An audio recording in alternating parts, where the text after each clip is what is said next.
at me. I have my headphones in, like, before the stream. Look at this. Things are smooth. Knock on wood. Somewhere. How's it going, guys? Welcome. My name is Lacey Jane. This is Criminally Confident, and today is Thursday, January 8th. And today we are finishing our truth journey, as the kids say. I'm just trying to see if my bangs are gonna cooperate. The truth journey of Casey Anthony, and by that I mean the exact opposite. And finish closing statements and get that verdict and announce what is next. So, if you are still here, thank you so much for joining me. Please make sure to hit that like button and subscribe to my channel, both of which are free and helps the algorithm greatly. I've seen a lot of crazy things in my life, but knowing how this turns out and watching what I have watched, I'm still not surprised, but I'm discouraged. I think that this is crazy. Sorry, I have a heating thing. What are those called? Space heater. And I thought it went out. Hearing things. So we are chatting over on the vertical stream. If you are watching right now from like a desktop, a laptop, any sort of computer, you are probably watching from a horizontal screen. I have pinned a message there for you guys. And if you click that link in the message, it'll take you to the chat, the stream where we are chatting, which is just a vertical thin screen, I guess is how I would put it. So with that being said, I don't know about you, but let's get this show on the road. Thank you so much. I will see you over in chat.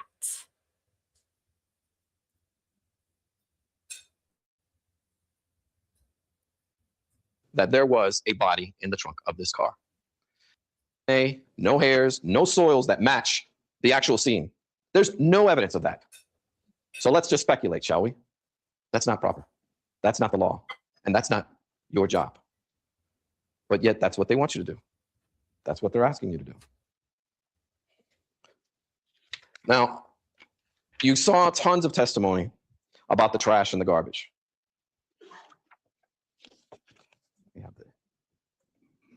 And I can't count how many times I brought this up to you and showed it to you and said, take a look at this. And I brought it to you because I think what's important here for you to remember is that this evidence was changed. This evidence was altered. Whatever evidence could be used to exculpate Casey was destroyed, put intentionally into a dry room. You don't know what food is in there. All you know is they want to dry it out. They want to, and you were passed a Velveeta cheese with fingerprint dust on it. You remember that black powder? Fingerprint dust. They want you to know who cut the cheese, but they don't want any other evidence to come out as to what was actually in the trash of that car. And Mr. Ashton can do his little show all he wants and show them the garbage and say, where's the spit in here? Well, we could see there was spit there. Where's this? Could this create any smell? Well, of course you can't find anything because it was altered. It was destroyed. And that's not what a police officer's job is to do. That's not what crime scene investigator Vincent and Bloisy should be doing. They should be preserving evidence, photographing evidence, documenting evidence, so that you can make an intelligent and just decision, so that you can have the evidence you need to carry out and answer any question as to what was in this garbage, what chemical compounds could come out of it. And they went out and did the air test 6 weeks later from this. How absurd. How outrageous, how unjust could that be? Now, one of the things that I will point out to you in much more detail is the issue with the computers. And I will get into the detail of the state's, the very heart of their premeditation, as they like to call it, having to do with what you heard and how you were misled in a certain direction. But I'm going to get back to this when we cover that evidence. But this evidence will so infect the quality of their case like a cancer that you will have no alternative than to render a verdict of not guilty.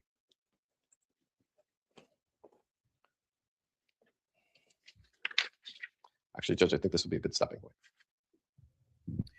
Okay, ladies and gentlemen of the jury, we're going to recess for lunch at this time. Please remember, do not discuss this case among yourselves nor with anyone else. Any additional instructions on behalf of the state or the defense? No, sir. Okay, we'll be in recess.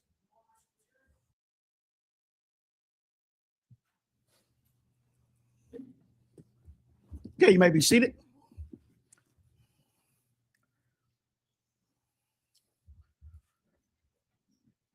Let the record reflect that the defendant is present along with counsel for the defendant, assistant state attorneys.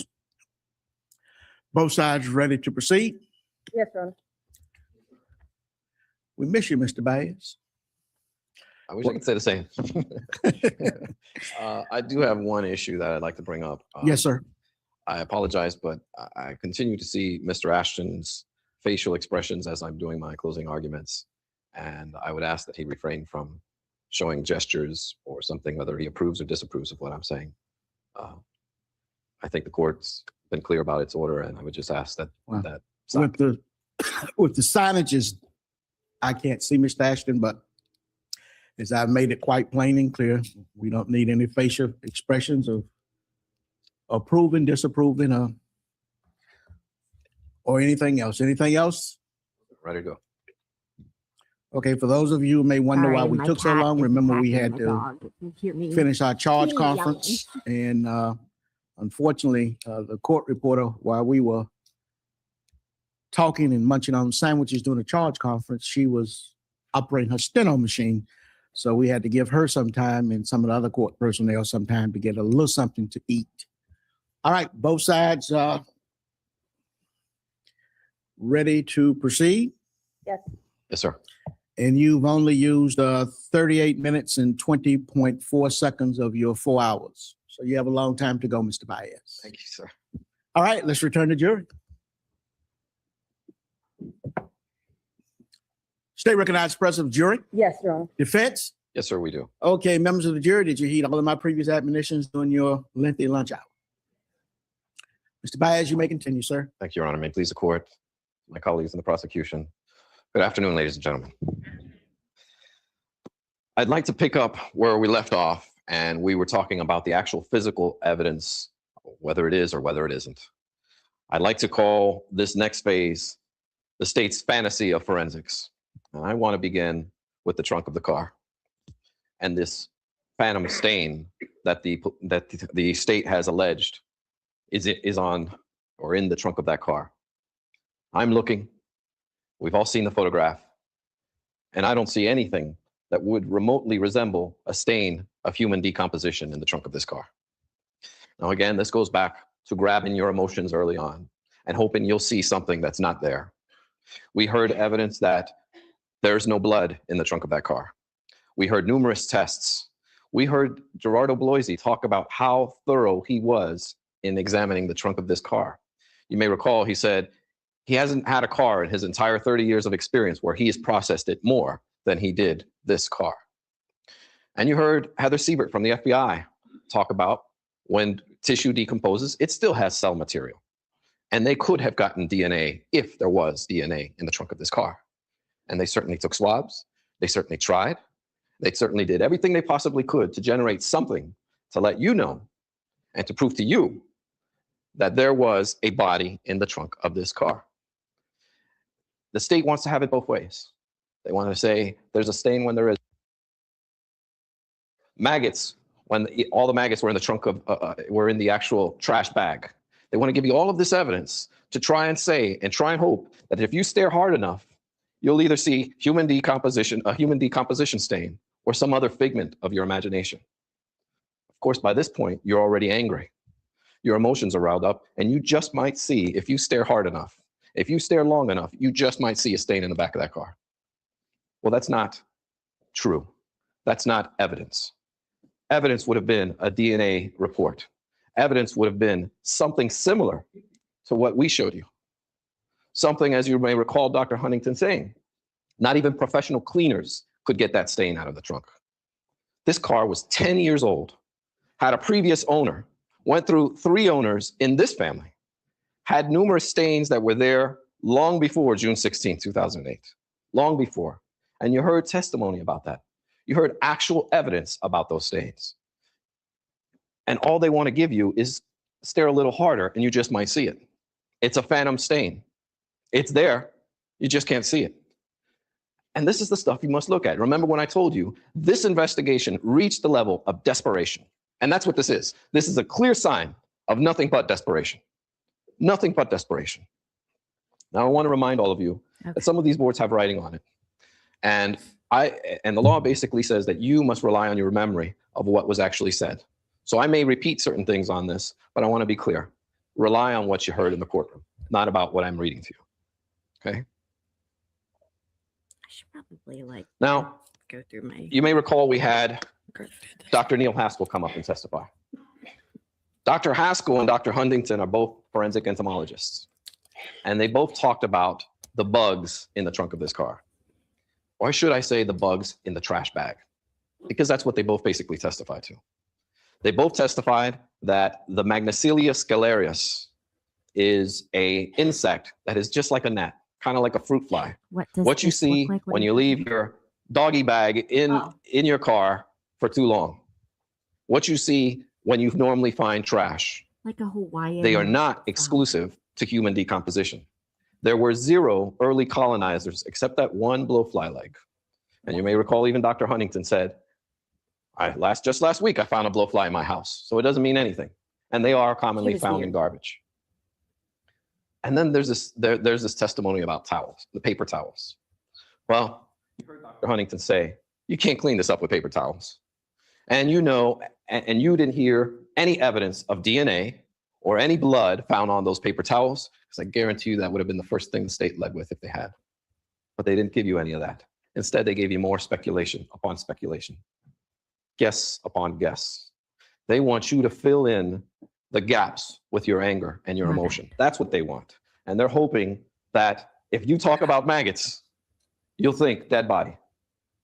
Well, you heard Dr. Huntington and Dr. Haskell talk about these insect activity. It's amazing how much information you can get. Thank you, maybe. Right down to the time of death in some cases.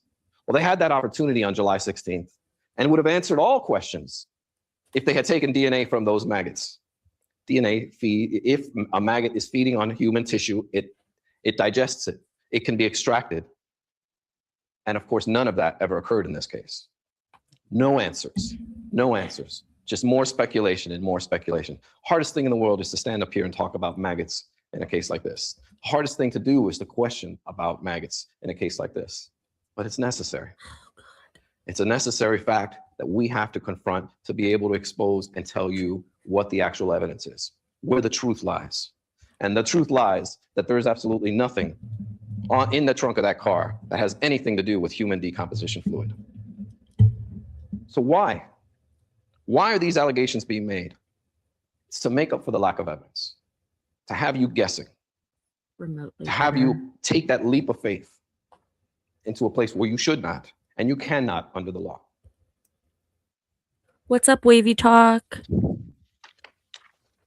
Now, the next thing the state did is they talked to you about hair. And they had Stephen Shaw, a young man, and Karen Lowe, both from the FBI. I think it's fair to say, by looking at a lot of the testimony that came across in this case, that the FBI laboratory is probably the most advanced crime lab in the country, and that their employees are trained extremely well. That is why they are scientists as opposed to advocates. That is why you saw more FBI people testifying for the defense than you did for the state of Florida. Why is that? Why did we have to call 10 FBI lab personnel for you to hear evidence? Why? If this is a search for the truth, why is important information being withheld from you? And that's because this is about winning and nothing else. Winning a high-profile case and nothing else. It's not about a search for the truth. And that's what you should consider when you look at how some of this evidence was presented to you. Both Stephen Shaw and Karen Lowe would only go so far. They told you that the banding that's found in the hairs that looks similar to this they cannot say it came from a dead body. And the reason for this is quite simple. Well, the reason is the science is just not far enough for them that's to what know. I was going to say. Like, and what this was something so very new. interesting and unique happened in this case. It was a bad They move. conducted a study right after we took their deposition. When we went to Washington, D.C. to take their deposition, Stephen Shaw did his study on environmental effects on hair. Now, you may remember, this is only the second study that was ever done on environmental effects. The first one was done by a grad student at John Jay College. The second one was done by Mr. Shaw after I took his deposition. Trying to validate their science is not the same as science. This is not DNA. And that's why I get on this stand and say it came from a dead body, for no other reason. Because they know it, they know that the science is still in its ongoing phase, and they had similar effects that mimic post-mortem root banding. And what was interesting about this is, even the FBI analyst at the lab got these two wrong. So I guess it all depends on who's testifying in your case as to whether it's post-mortem root banding or not. Well, that's not science. That's not something you can rely on. And what's more important is neither one could ever testify as to how long that hair was in the trunk of that car. Could have been there for years. Could have been there for months. We don't know, and you don't know the conditions. But one thing you do know is that you're only talking about one hair. One hair. And how many times did we have to get Karen Lowe back? We had to bring her back to show you all of the examinations that she did. They took hair from the trunk. They took hair from the trash bag. They took hair from Casey's clothes. They took hair from her home. They vacuumed the trunk of the car. They went crazy trying to find more hairs so they could say this came from a dead body. And they did find more hairs. You heard her say she tested hundreds of hairs, and only one hair showed something there that could have easily been from environmental effects. Easily. Now here's the thing. My hair there are several things, but if neither one of them individually can actually stand on its own, you shouldn't consider it. They're hoping they throw enough against the wall and see what sticks. That's what they're doing here. Let's throw it all against the wall and see what sticks. Right down to their cause of death. 1 week it was chloroform. Today it's duct tape. Hey, if you're watching and you haven't hit the thumbs up button, it's free. If you could do that, that would be great. Thank you. Let's make up our minds and say we prove to you that this case was proven beyond and to the exclusion of every reasonable doubt. How can you say that? How? It makes no sense.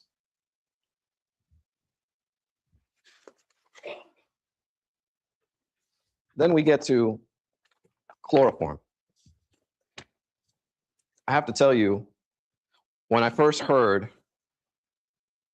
chloroform being mentioned in this case, I thought to myself, yes, Amanda. This has to be a joke. Sustained. Wait, why did she object to that? Chloroform began in this case by Dr. Arpad Bas. And that's how it all started. That's how this issue came up. We only have 5 likes and 100 people watching. What happened was he testified that the reason they progressed was that the chloroform levels were shockingly high, unusually high. You all remember that. That was quite a moment in the courtroom where this forensic anthropologist, not a chemist, no matter how much his buddy, Marcus Weiss, wants him to be a chemist, he's not a chemist. I'd like to be a race car driver sometimes, and sometimes I drive pretty fast, but that doesn't make me a race car driver. Dr. Voss is not a chemist, but all the other chemists have different conclusions. We had to call the actual person who did the tests. The state didn't call Marcus Weiss because he would have come up here and he would have told you that all they did was a qualitative analysis, not a quantitative analysis. That's huge. That's huge. But what they want to do is have him testify about the levels when there are no levels. You can't determine how much is there because they didn't do that kind of test. So let's just guess. Let's rely on this guy who's selling a sniffer machine. Let's rely on him. But the very next witness from the FBI, a chemist, someone who is educated and experienced in that specific kind of test, came back and said, no, they were low levels, very low levels, consistent with cleaning products. And you have to remember, these instruments are so sensitive, they can take a drop of water and tell you all the chemicals that are in there. Fluoride, chloroform, any other type of chemicals that would be in a drop of water. They can certainly do it from any of these air tests. And that's exactly what they did. If you believe Arpad Voss, you have to believe Dr. Rickenbach was not telling the truth. They're completely different. Their testimony was completely opposites. They were polar opposites, both on the way they practice their science. One is a crime lab, a forensic crime lab that has strict standards, and a research lab that does research. They're explorers. They push the boundaries of science. And that's what Arpad Voss was doing here. Marcus Weiss wouldn't go so far, although he wanted to talk about how great his buddy was. And I knew he was not going to be a friend of the defense. You saw his testimony. He wanted to be evasive. He didn't want to be straightforward. He didn't want to answer my questions so you could get the answers you need. No, all he wanted to do was talk about how great his buddy was. But one thing he wouldn't do is tell you how much chloroform was in the trunk of that car. Dr. Michael Sigmund. Don't bite me. Another individual, another chemist from the National Center of Forensic Science, testified that the main compound was gasoline. And they want to say, oh, well, you know, the liner was removed. Well, the air is the air, especially if they're going to test something 6 weeks later. The person who conducted the air test and collected the samples in this case was Michael Sigmund, who is a state expert.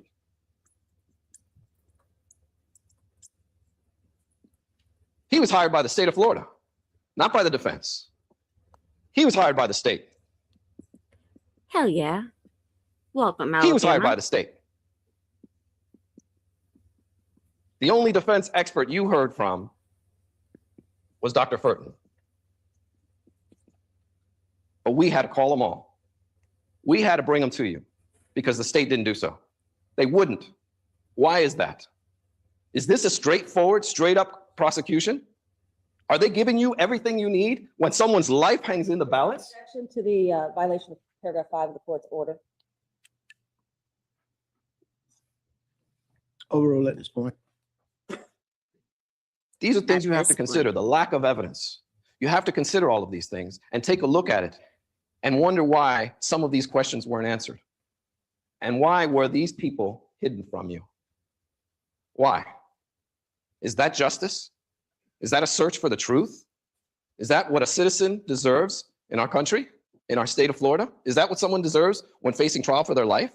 She I was suggest to you charged, that it isn't. Sonia. It's just a And I suggest to you restream. that this lack of Thanks straightforwardness for joining us. is unacceptable. And when the truth surfaces, it hurts a lot more than the single lie. You need Now, dealing with Arpad Voss, you heard that he had a financial motive. You heard about his patent for his sniffer machine, a sniffer this machine. device that he's trying to create to sell to law enforcement agencies across the country and even across the world. He has done some research, but he's not the only one. He had a guy in Greece tell you that he agrees with him. Well, we didn't see anybody from Greece testify up here. The other individual who'd done a lot of research in this area is Dr. Furton. You heard from him. And while I disagree with Mr. Ashton's characterizations of his testimony, he testified that there is no signature, there are no chemical aspects of decomposition yet. It's at its infancy stage. And this man will be much more willing to take the leap of faith because it hits his wallet. And his too. Some of his designs and some of the work he's doing is great. It's groundbreaking. It's excellent. But that doesn't make it science. That doesn't make it true. You also heard him talk about a thing called divining rods. I don't know if you remember that, but he said you can actually take a coat hanger and find a hidden grave with it. He said that. He said you can find a clandestine grave by going around with a coat hanger and that it's actual science. Well, if that were the case, what does he need a sniffer machine for? But this is the kind of nonsense, the kind of stretching of the imagination that Arpad Voss engages in. Maybe one day he'll be able to sell hangers and patent that idea. But this is the level of absurdity, the desperation that this case, that this prosecution will take it to. They'll take it to the next level. They'll ask you to see things that aren't there. And they'll ask you to imagine fictional science. Welcome, It's a fantasy of Tennessee. forensics, is what it is. A forensic No fantasy problem, Sonia. and nothing more. We have the most advanced. Donna, because last month I was doing a theme of watch out for crazy broads, and she fit all of the boxes, and it has nothing to do with anything other than she is absolutely nuts. I'm just like, I'm staring at her, and nothing about her is normal, okay, should be accepted, but we can learn and learn how to spot these people that may or may not be in our lives or come into our lives at a certain point. And now you know what happens when, as Maybe says, evil things can come in pretty packages. Crime fighting tools available to us anywhere in the world. And they couldn't find a single link from Casey to Kaylee's death. Not a single link. But yet they want to create things for what? The cameras? Because it's a high profile case? No, because it's about winning. Win at all costs, no matter how much it costs, no matter what it costs. Counsel is violating paragraph 5 of the court's order regarding This is- derogatory comments against counsel. Sustained. Argument asked the jury. Let's move on. Now I want to take you to what I think the evidence showed in this case, where it reached its most outrageous level. And that is the computer searches. The state of Florida took this approach. This gentleman, Sergeant Stenger, a police officer, did in August of 2008 using a software called Net Analysis. He did a report, and his report came out. And this was on the main issue in this case, the chloroform. They were looking for chloroform and they got it. Okay? They've got it. And this report comes out showing the size spot one time, one visit. But something really odd happened at trial. She didn't get convicted. Sergeant Stenger didn't testify She got to his charged, report. just not convicted. In fact, he goes to a seminar a year later and tries out this new software called Cashback. So what happens? He can't get Cashback to work. And he tells the owner of the company, a guy from Canada, hey, I can't get this thing to work. Karen Reed, people, I know you're watching. Tell me if this does not sound like something that the prosecution did during that trial. I've got this high profile case Oh, and I God. need this to work. Coco found So the as you heard box. Mr. Bradley testify, that he stayed up 3 nights trying to get it to work. 3 nights. And finally he got it to work. And they come back with 84 searches for chloroform. And what was odd, Blech. when I saw that, it was a jaw-dropping moment for me. And it was a jaw-dropping moment in this courtroom because I know I couldn't have missed that. What? And it took, and I went back and we looked back and we finally realized the net analysis report. This man not only testified falsely Jody would. about what was there, he testified about somebody else's report, Kevin Stenger. That's a And you'll great remember when I question. asked him about this report, he said, this is not my report. And I asked him, can you testify intelligently about anything in Sergeant Stenger's report? And he said, no. He said, no. This report that's in evidence, and you'll take it back with you, I'm making States that a Exhibit poll. 166, was done Friday, June 3rd, 2011.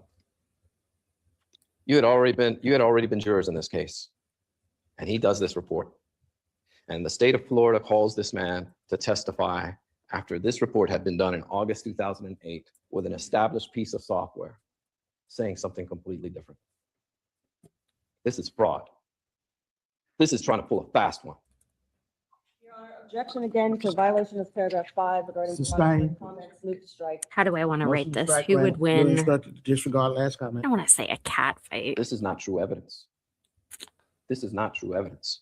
just because This is not the truth. they're vicious. A human life lies in the balance. You're being asked to make the biggest decision of your life. You're being asked to take someone's life Fight. if you feel the evidence deserves to be. And this is the type of evidence you're given. I suspect that when the prosecution gets back up, they'll ask you, or they'll tell you should rely on the lower number. Because this is the true number. And you know this is the true number because of the progression that we showed you. This was Facebook. 84 times was Facebook. I'm sorry, MySpace. MySpace was just 2 levels up. MySpace is not even on this report. How did that get missed? And I showed you, and when I called the man who wrote the report, we called him to expose it to you, to expose the truth. Why? Hey, JP, there was a paternity test done, testing if Lee was the father, and he wasn't. So I think I proved you wrong. Sorry, buddy. When the defense has no burden under the law, does the defense have to call witnesses, police officers, to testify, to tell you the truth, to bring the truth to light, so you can see and you can render a just verdict? This is outrageous. And you will see in Defense Exhibit 45, the progression of when someone typed it, MySpace in 84 times, 83, 82. And you I see was the progression. addicted. You see no such thing on this report. You don't even see MySpace. This is their premeditation. This is their murder case. And Mr. Ashton gets up here and says, we can only hope that she issued the chloroform beforehand. Hope? They weren't asking you, they're hoping they're going to get a conviction now? They're hoping that you'll buy the chloroform? They're hoping? You're not supposed to hope. You're supposed to prove cases beyond and to the exclusion of every reasonable doubt. Where do they get this stuff from? How can they ask you to do this? How can they come forward with this evidence, this junk that doesn't even work? And why wouldn't they have him do a report? He's the creator of the software. Why didn't he issue a report? Why? He's in Canada now. Nobody's going to prosecute him for perjury. This is a police officer who works here, and he didn't say a word about this report until we called him and had to show you that there are no such searches of being 84 times for chloroform. The extent of the computer is this: 3 minutes worth of time, 3 months earlier, that have nothing to do with this case and everything to do with the MySpace posting.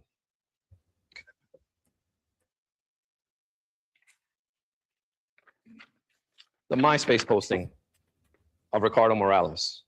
You heard evidence, ladies and gentlemen, that Ricardo Morales posted this on his MySpace at the same exact time that he was What? dating Casey Anthony.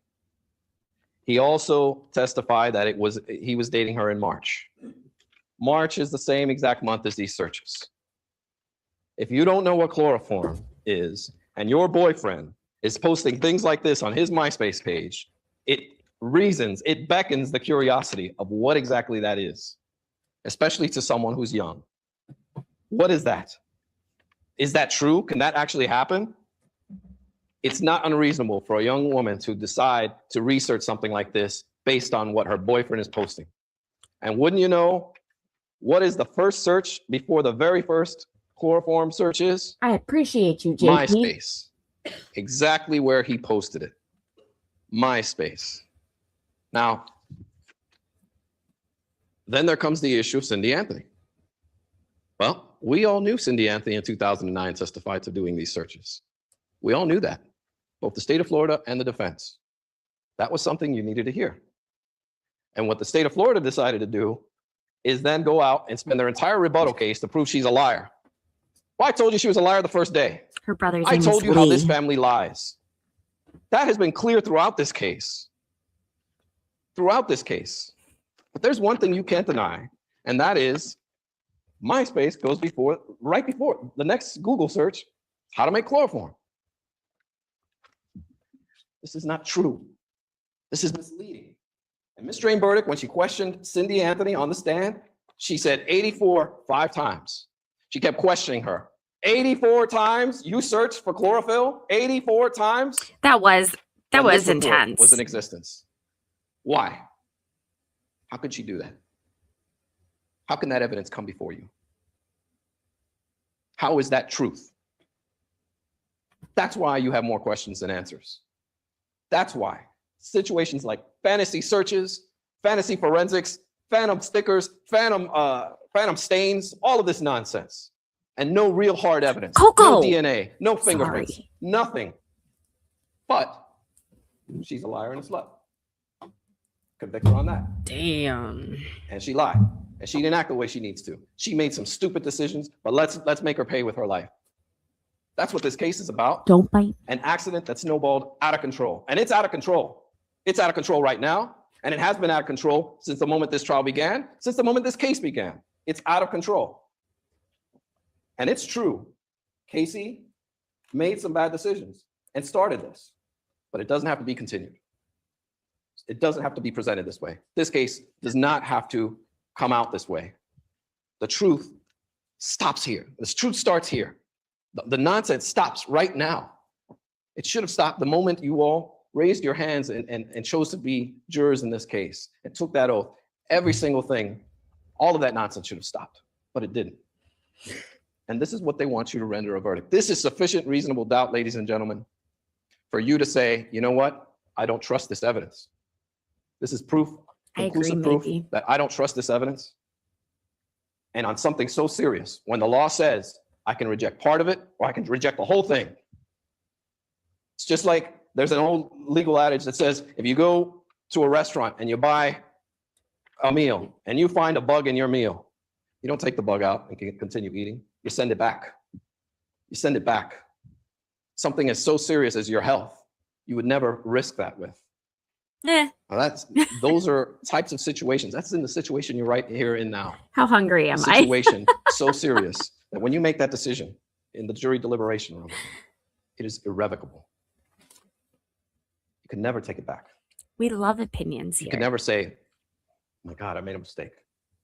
You can never say, can I change my mind? Can I take that back? No, it's done. It's done. These types of decisions of reasonable doubt, that's why we have that standard.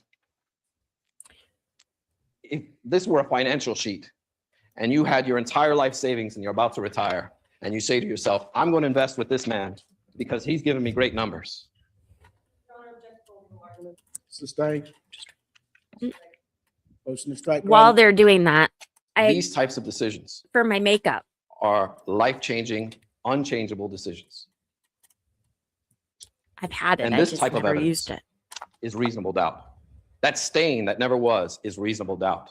All of these aspects, the way this was presented to you is all reasonable doubt. And here's the thing. If you don't know what happened, that's it. Yeah. If it wasn't proven to you that it happened, that's it. It's over. It's not guilty on every count. Only the ones that were proven to you beyond and to the exclusion of every reasonable doubt come back. That's it. That's what our law is. And all the emotion and all the anger can never change that because it works the same for John as it does for Jane, as it does for Casey. That's how we have our society. Those are the laws we have chosen to make the law equal for everyone, equal justice under the law. That's what we have. And you've got to follow it. The law is your guide here. Not myself, not Mr. Ashton, not Mr. Jane Burdick, the law. And the law will guide you, and it already has been, and will in the deliberation room, that this is what they must prove. Not anything less, because we will not accept anything less.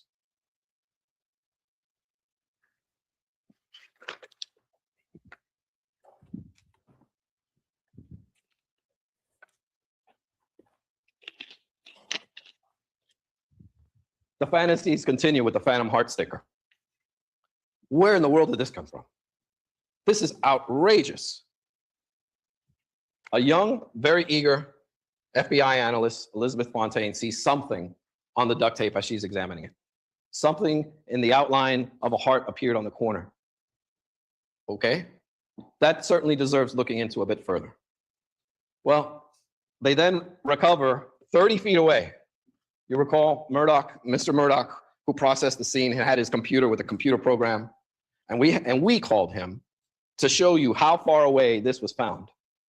And this looks nothing like the stickers were found at the home. Nothing. And this child had all kinds of stickers in her house. You're not going to find a small child like that without heart-shaped stickers in their home.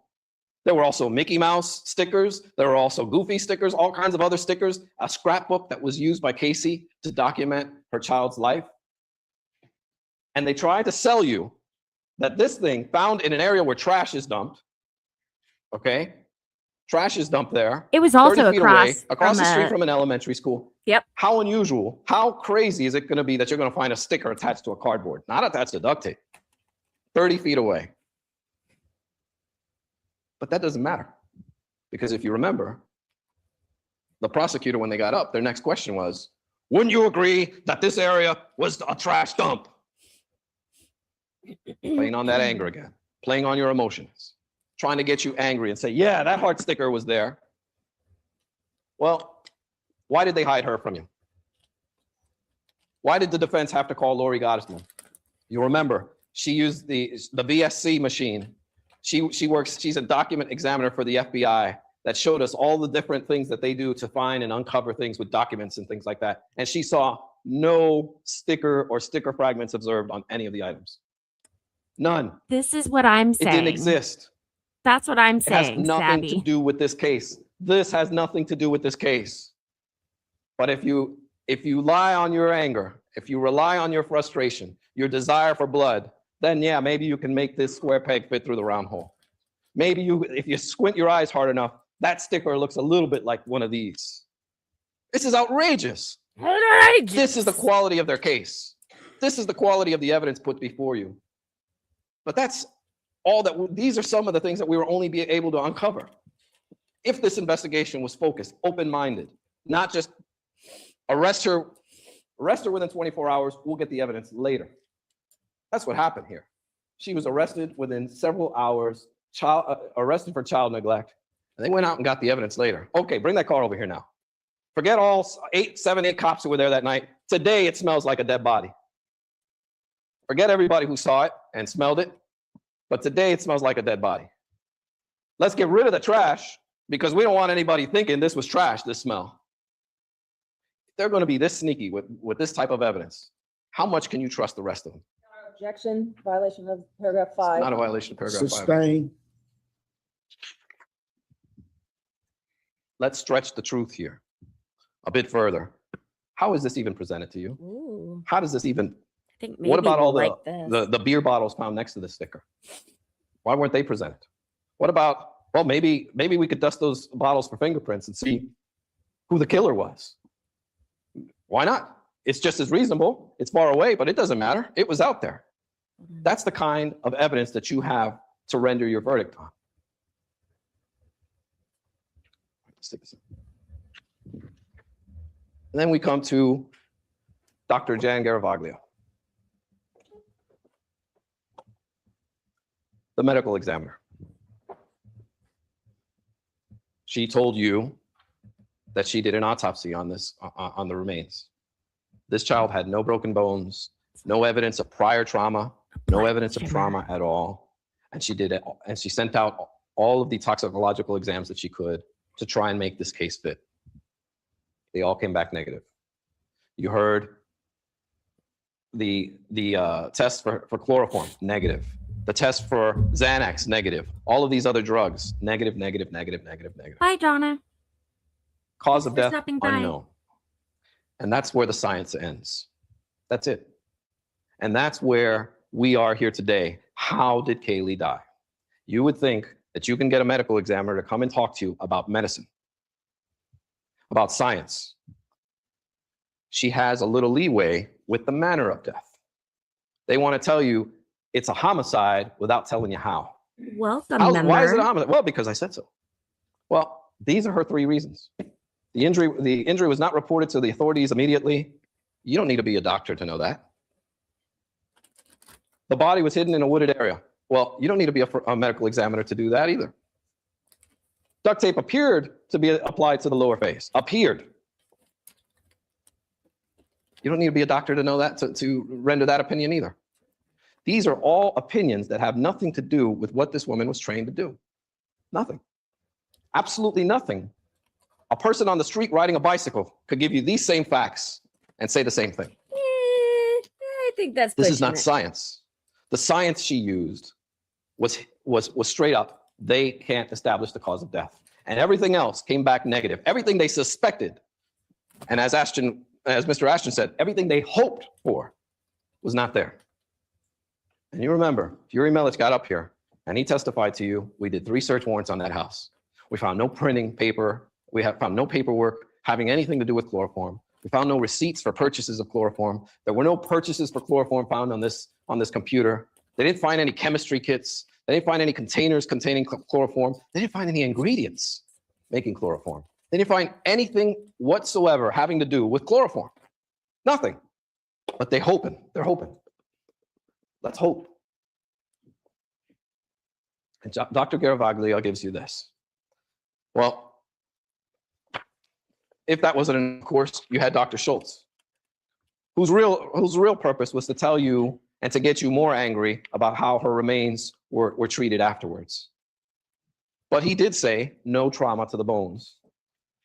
Okay. Mr. Fantasy Man, Dr. Warren, who for some reason showed you a video of a smiling Casey and a smiling Casey with some duct tape that he got off the internet.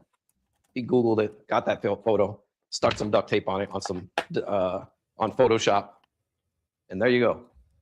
There's your new murder weapon of the week. That's how she died. Well, that's not evidence. And he himself said, the only reason I suggested is that to show it could have happened. Well, she could have been shot, but they don't have a video of her getting shot, even though they could have done one. She could have died any number of ways, and they didn't show you videos of that. He was up there being an advocate, not a scientist, and showed you that video for one reason and one reason only. And you know what it is. Dr. Schultz testified to the same thing, but Dr. Schultz didn't have the same opinion as Dr. Garavaglia. Dr. Garavaglia said it was homicide. He had no opinion on either one. She jumped in because this was a high-profile case. He was the first medical examiner, board certified, fully capable of handling this case, but yet she's the big shot, and she comes back into town and takes over. And because of her relationship with the media and law enforcement. That's it. The politics that the medical examiner played out at the medical examiner's office played out in this case, and you got to see it with these two. We presented to you, and we were fortunate enough to have one of the most experienced medical examiners in the country, Dr. Werner Spitz. And Dr. Spitz did a full autopsy. They can say all they want. And if Dr. Spitz had not found anything, that would have been a different story. But he did. He found actual physical evidence, physical proof that Kaylee's remains were not found and did not decompose in the manner in which the state or Mr. Kronk tried to tell you that they were. Those photographs are not indicative of how Kaylee decomposed and where she was and what position she was in. This is the physical proof. The semantics of was it dirt, was it brain matter? I think a man who has 60,000 autopsies under his belt, the man that our country turned to for the commission for President Kennedy and the Reverend Dr. Martin Luther King, that man I would tend to believe over an anthropologist. I think that's his qualifications. Counsel expressing his personal opinion. Rephrase it, Sustained. Judge. You can look at his qualifications and decide for yourself. You can look at whether he's more qualified than Dr. Garavaglia.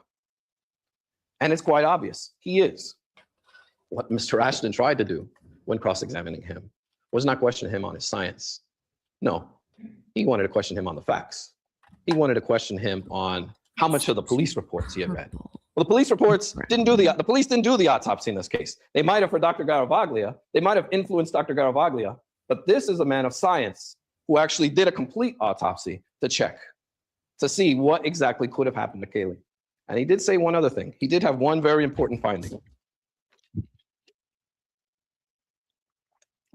He told you that when you open up a skull, and if a person has died of suffocation, there is a discoloration in the back of the ears.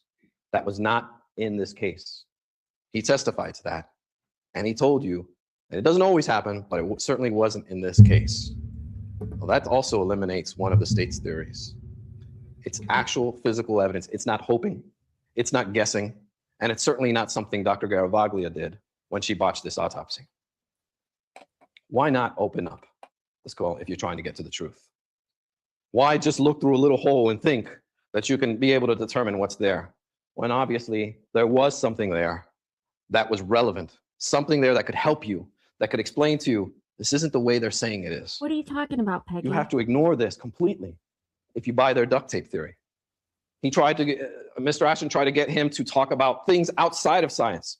Well, explain to me how someone could put the duct tape on there. There's a million ways. It doesn't necessarily mean a person did it. Oh. You've heard people referring to this area as a swamp. You've heard the state say it was underwater. Well, water is going to move around the duct tape. You also have the issue with Mr. Kronk. Rolling skulls dropping out of bags. They're outside of bags, inside of bags. What's going on here? You have all kinds of different things. And you also got to see the photographs of the duct tape lying flat on the ground. And then at the medical examiners all the way there. Now, initially you might say, well, that's a leap. I can't believe that evidence would be manipulated that way. But I think we've seen through the course of this evidence that that's not so far-fetched. Is there evidence of it? No, I won't go that far.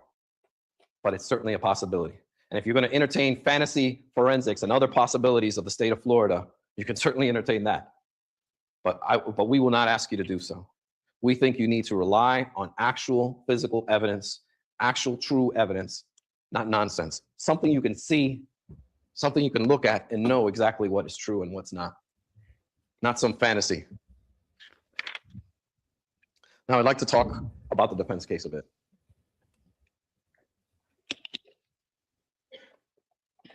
Look at Maybe. She's so helpful.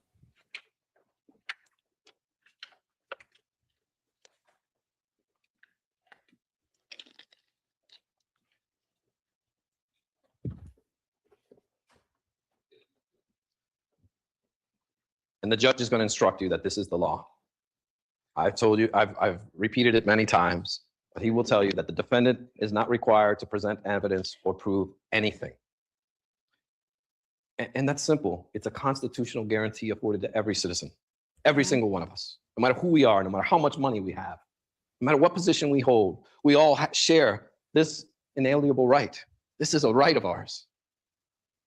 And despite any overtures that we must do so is completely untrue. And you will have the opportunity of the law to guide you in that area. And that's what Judge Perry is going to tell you. Now, I told you in the beginning of this case,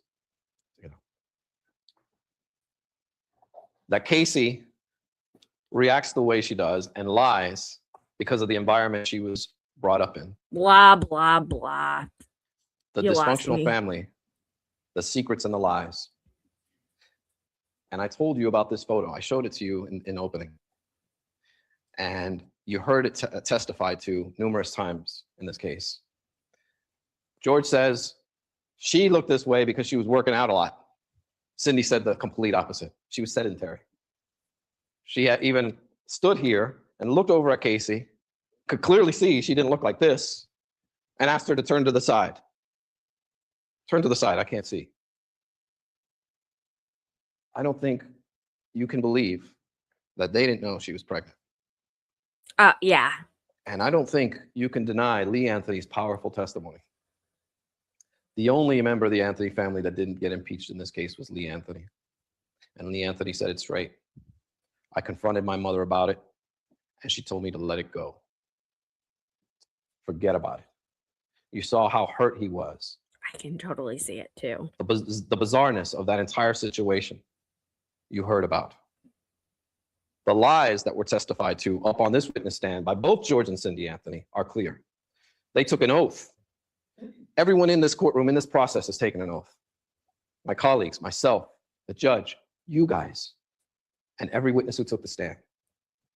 And any witness who gets up there and tells a lie does not have the right to violate that oath. Does not have that right. And you can reject their testimony. You can reject it all. It's like that plate of food.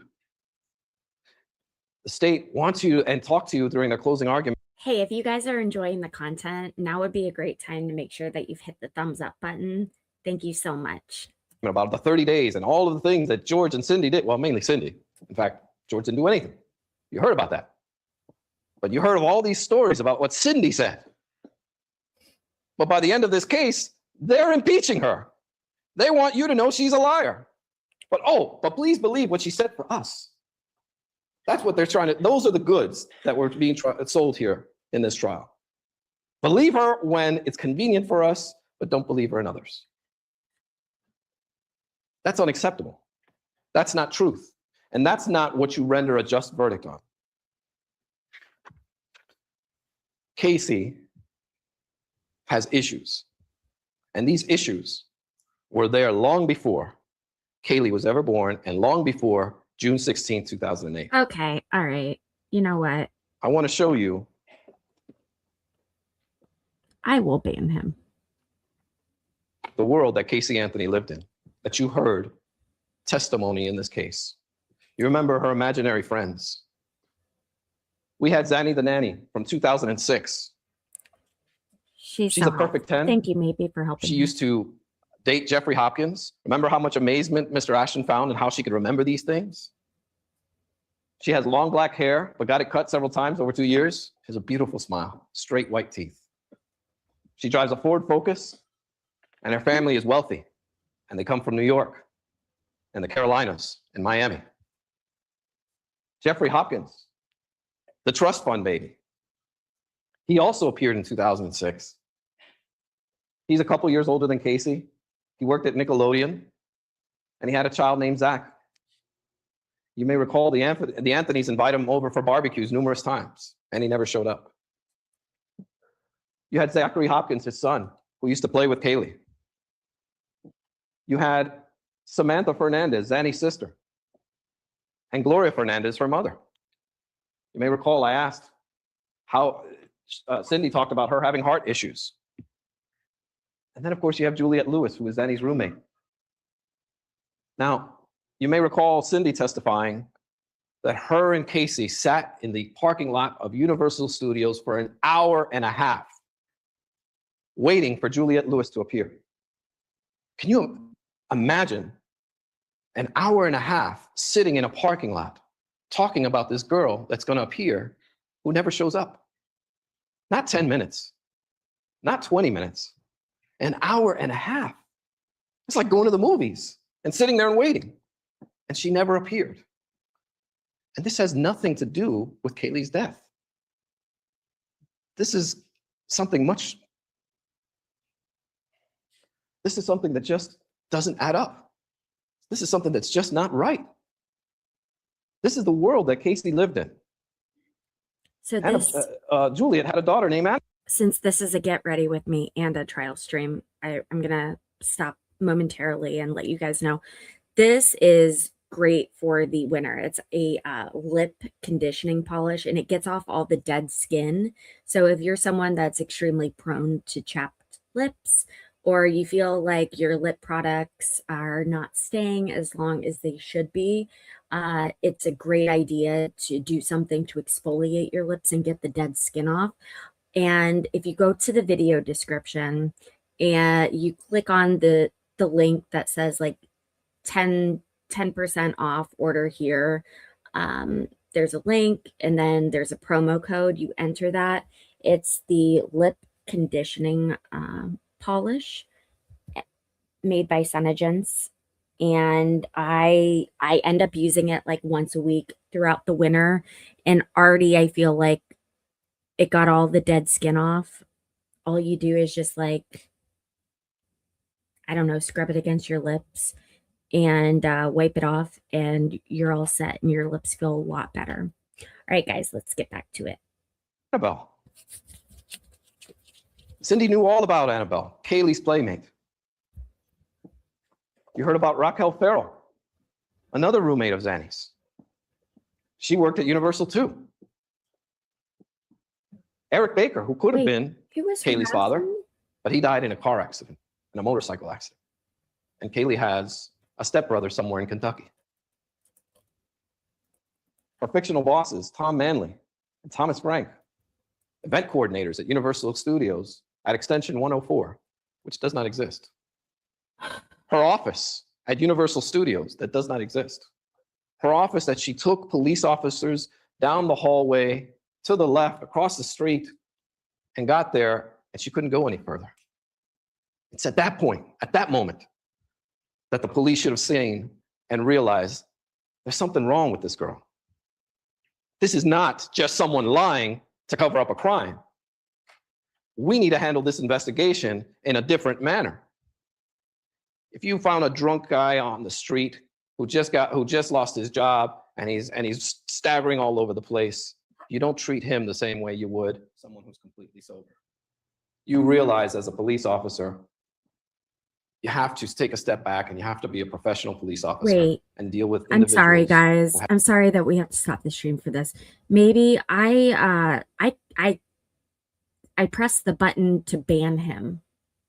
I am a absolutist rather when it comes to the First Amendment, but what he was saying is personal to me, which we haven't gotten there yet. So if that is why Debbie left, please let her know that. I banned him. have issues as well as individuals that do not. This is what they do on a daily basis. I agree.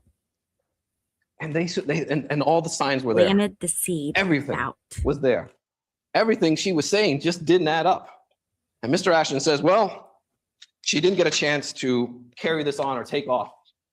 Casey had plenty of opportunity to hop on a plane and go. She could have told George and Cindy Anthony, Welcome, you will Stacey. never see your granddaughter again. End of story, and been done with it. That's a lie. Those are actions consistent with guilt. Those are somebody fleeing the jurisdiction, not someone with a alibi that has an expiration date on it. People weren't going to just stop asking for Kaylee. That wasn't going to happen. That's This really world here, frustrating. you wonder why this case got so crazy. And you look at the situation here, you look at the facts here, and the world that Casey lives in, and you realize that if a person lives in this kind of world, these facts make more sense. This cover-up makes more sense. These unhealthy coping skills make more sense. That's what Dr. Carrioff was telling you. If you're a healthy person and you've got a sound environment, you will be able to grieve, although everybody does it differently, you will be able to grieve and get some semblance of life. But if you have issues, if you don't have a healthy environment that you live in, it can go to all types of extremes, which would include going out dancing, which would include lying, which would include this fantasy. All Casey was doing, if you look at the situation, is continuing what she knew best, where she felt safe. Remember what Yuri Mellich said and put in his police report? She went somewhere where she felt safe. That speaks volumes. It speaks volumes in this case. I'm not proud of the way Casey behaved. I don't think anybody here can justify her actions, but they do not constitute murder. And you can take a look at this world and understand a little bit better. Understand where it all comes from. You understand the why. As opposed to the state's theory, where she's a loving, wonderful mother one day, and then I'm gonna go party on a Monday afternoon.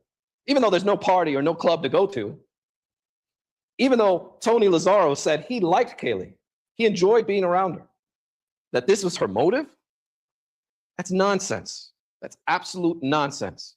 Yes, at first glance, you would say Casey's lies are nonsense. But when you look at it in this perspective, you look at it through the whole picture, you understand that it's not nonsense. It's not right. It's certainly not right by any standards, but it makes sense. It makes a lot more sense. She now wants her freedom? Is that what you do to get freedom? You kill somebody? That's outrageous. That's nonsense. Nobody's gonna come looking for little Kaylee? She's gonna get to party every day and every night? That's nonsense. That's complete and total nonsense. She had no motive. Casey treated Kaylee well. She loved that child. And not a single person, despite the thoroughness, despite using every law enforcement agency available to them, they couldn't find a single person to come in here, take that stand and say, you know what? Casey was a horrible mother. I saw Casey strike Kaylee. I saw Casey do this. I saw Kaylee do that. Casey do that. I said, you heard Tony, the guy who enjoyed her being around, and you heard him say something else. Remember the time where he said Kaylee was running to the pool and how Casey had to run and stop her?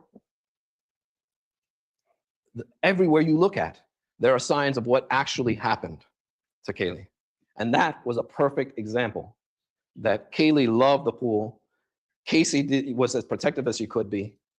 And on that occasion, Casey stopped her from drowning on that day and running into the pool. Obviously, she would have been there and could have saved her. But that's all you heard. That's all the evidence that was presented to you. That Casey was nothing but a good mother, despite their best efforts to parade as many of our friends up here and shot girls and everybody. And everybody said the same thing about Casey. She was a considerate person. She was a kind person. She treated me with respect. She cared for others. This is not consistent with a person who's a murderer. This is not consistent with a person who engages in child abuse, aggravated manslaughter. None of that makes sense. And the reason it doesn't make sense is because it's not true. The reason you don't have that evidence Hi, that they're Willa. desperately trying to Willa find Frau. is because it's an unprovable case, because it's not true. That's why, despite all the efforts they tried, they couldn't give you the answers because they're not true.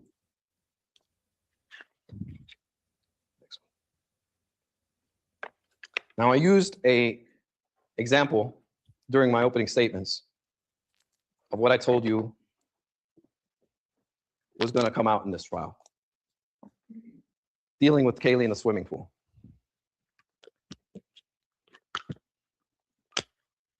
You heard, as the evidence was presented in this case, Sorry.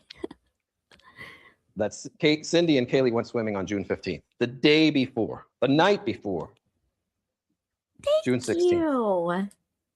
And I told you, I don't know if Cindy's going to admit to leaving the ladder up. Well, she didn't do that. She says she took it down. But thanks to the state of Florida, they got to show us how truthful Cindy Anthony really is. How much guilt would she have knowing that it was her that left the ladder up that day? The denial that she must be in, the denial that she displayed when she testified in this case 6 months earlier, that she thought Kaylee was still alive. Remember that. They had a memorial, they televised it, they held it in front of the world, and then they cremated her. And then she comes in here 2 years later and says, I think Kaylee's still alive. Well, I understand why she said she took the ladder down that day. But what's important too is you remember that door.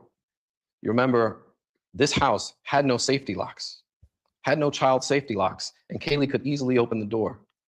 So if she can do that, if they were that neglectful in that sense, No. you can understand how the ladder would probably be brought down. Sometimes, sometimes not. Now, Let's not use the N hear- word there, buddy. you heard Cindy say that on the 17th,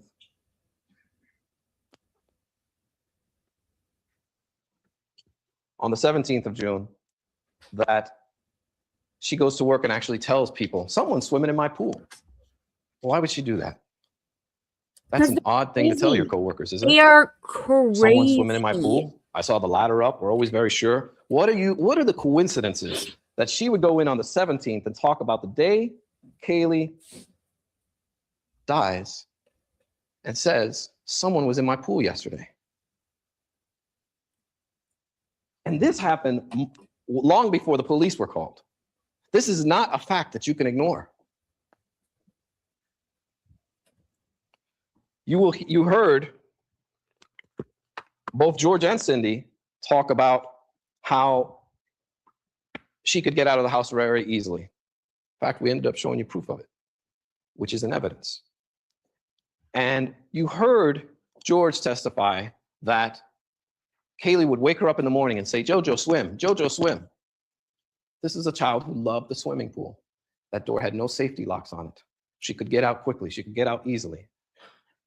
And if for some reason she wasn't being watched that day, that morning, when both Casey and George were home, something happened.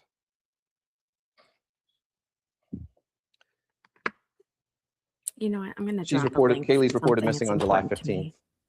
The very next day, within 24 hours, Cindy tells Detective Melich about the swimming pool.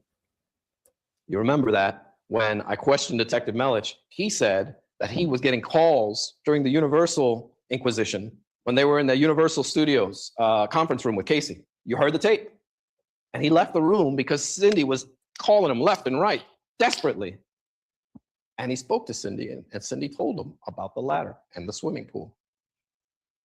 And he didn't, and the shocking thing that you may all remember is he had the opportunity to go back in there and ask Casey, "We know what happened. Tell us about the swimming pool."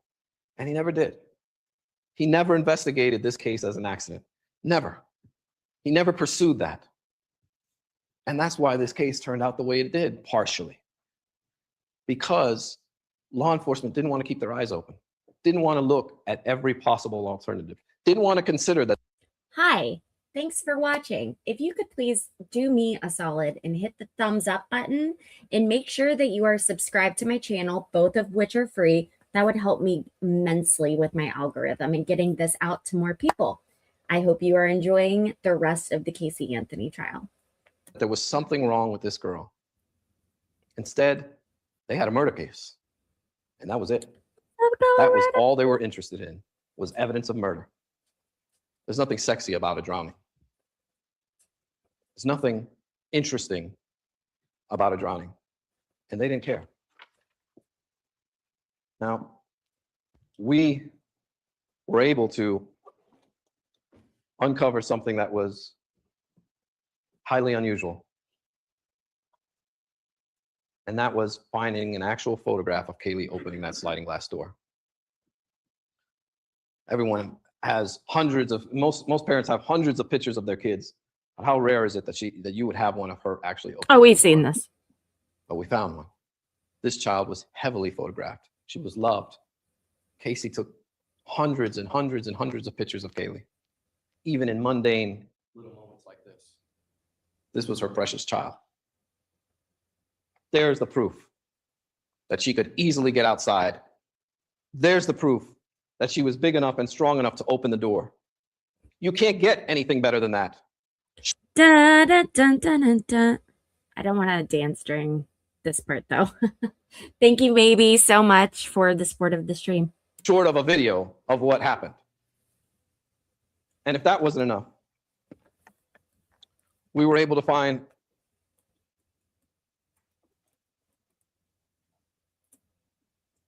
photographs of a year earlier of how easily Kaylee could get up the ladder. And what's so odd about this is you can see how often she was photographed. Every little moment captured. And look at how soft Cindy is holding her or touching her. She's on her own. And look at what Kaylee's doing. Kaylee's diving into that water. This is what she loved to do. This is what she wanted to do all the time. And you can discount Cindy Anthony's testimony, but these photographs tell the truth. There are documented moments in time that do not lie and clearly show that there is a reasonable hypothesis of innocence. It is reasonable that if there are no child safety locks and she could get out, and you had the incident with the ladder the day before, and Cindy was swimming the night before, it is extremely reasonable that she could have drowned in the pool. And that's where the state fails. They must rebut each and every reasonable hypothesis of innocence. They cannot rebut this. They can't do it. It's impossible. They can say all they want about chloroform and duct tape and where the duct tape was or where it wasn't, whatever they want. The issue here is, how did she die? That's why, again, we're back to that one question. How did she die? Where did she die? Did they present one single piece of evidence as to where Kaylee was when she passed away? Zero. When did she die? Why? Because you want to go party? They want to give you the who without the where, the how, or the why. It's impossible. This case, if you look at the law and you look at the facts, is relatively easy for you to decide. It's a tough decision to make because of the seriousness of it all. But factually, it all makes sense. And this is the only explanation that makes sense. And it makes sense because, as I said from the very beginning, it's not the commonality of the tragedy here. It's the uniqueness of who it happened to. And that's why we're here. Because these people are different. This girl is different. And this is why she behaved in this way. And this is really the only rational explanation of all of this madness, of all of it. And that's because this is what happened to Kaylee. And the moment that the state failed to rebut this, and they did because they didn't present any evidence to rebut it, it was an impossible task. As you know, Dr. Garavaglia said, cause of death, unknown. That's it. They have the right and the ability to charge her with whatever inappropriate acts she may be guilty of, but they do not have the right to overcharge her of murder or manslaughter or aggravated child abuse when there is no such evidence of it. Improper disposal of a body, whatever they want, none of these crimes are before you. None of them, except the most serious, the ultimate penalty, all of these things. And I think you all know the reasons why. We've lost our senses here. Now, I want to talk about the duct tape now.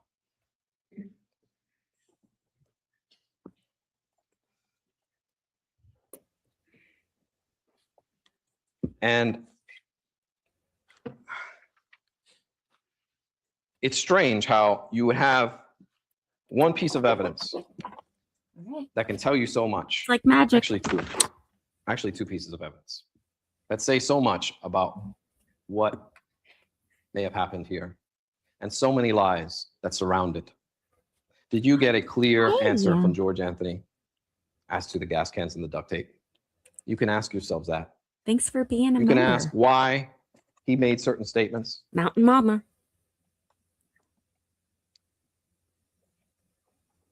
You recall Linda Tonelli, the woman who worked at the command center and said George used duct tape. He brought duct tape to the command center. And I'd like to re-show you this video if I can before we go any further.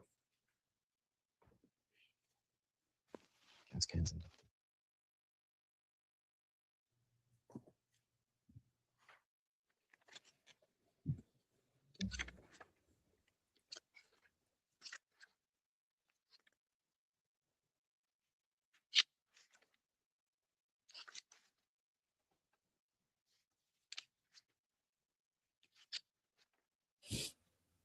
Look at that duct tape. It's right there, almost the whole roll.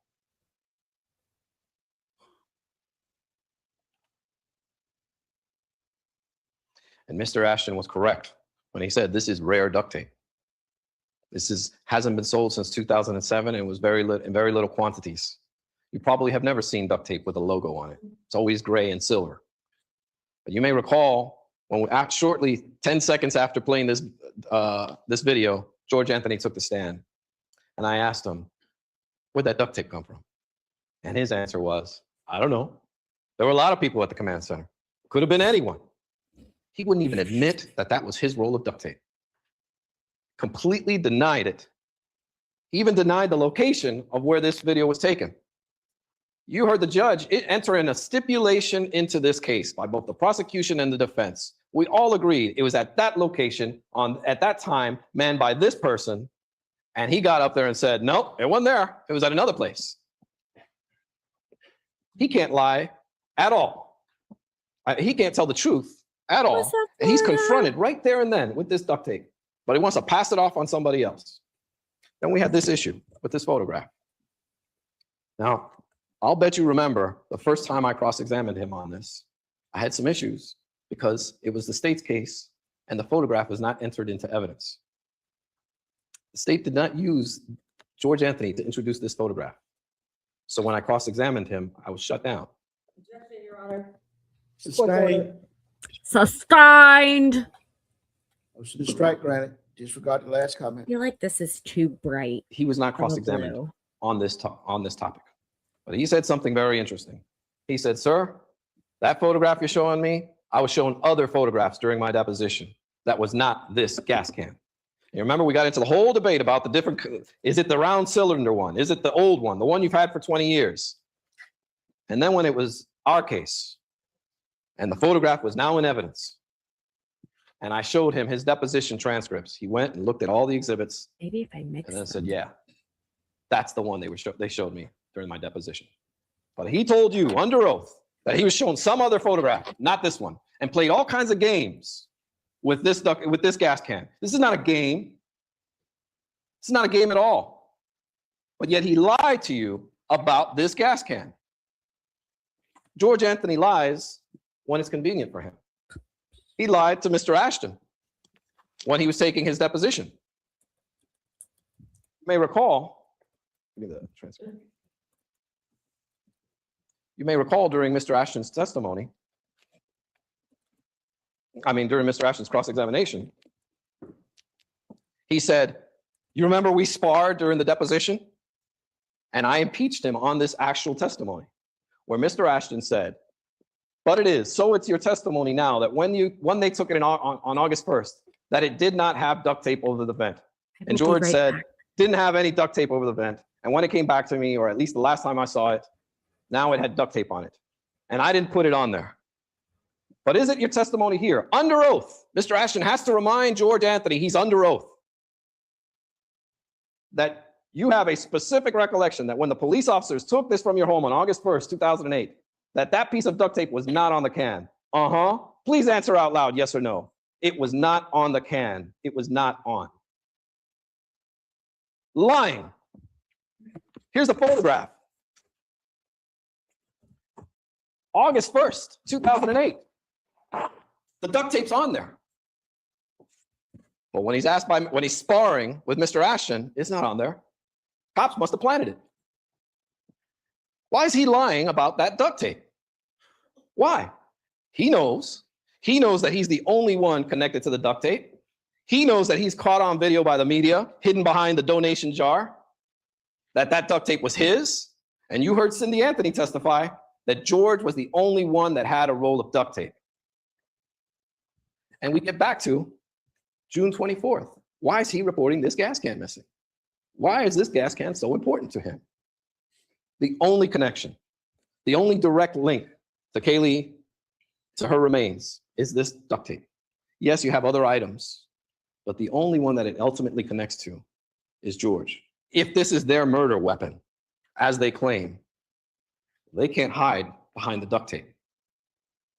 It only connects to him. Casey's in jail she's been in jail for 2 to 3 weeks before that entire roll of duct tape is photographed by the media. Look at these facts, look at these events.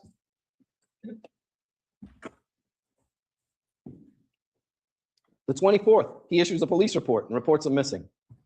The 15th, she's reported missing. He doesn't say a word about this alleged argument. Remember the argument over the gas cans in the trunk of the car? Here's your fucking gas cans. Well, on the 17th, a detective goes and inspects the shed. It doesn't say anything about that. Hey, by the way, I had this fight with my daughter. She wouldn't let me near the trunk of the car that smells like death. And here are the gas cans. Why don't you take them and fingerprint them? He doesn't say a word about them. It's not until near August 1st that he tells them about it, and they collect it. And they take this photograph. Then the first week of August, he's photographed by the media inadvertently, and all of the duct tape's the same. We're not talking about fantasy forensics anymore. We're talking about cold, hard evidence. evidence that points to one person and one person only. He could get up here and lie all he wants and dance around the truth, but the truth is the truth. And depending on who's asking the questions, whether it's this laughing guy right here or whether it's myself. Objection. Approach the bench.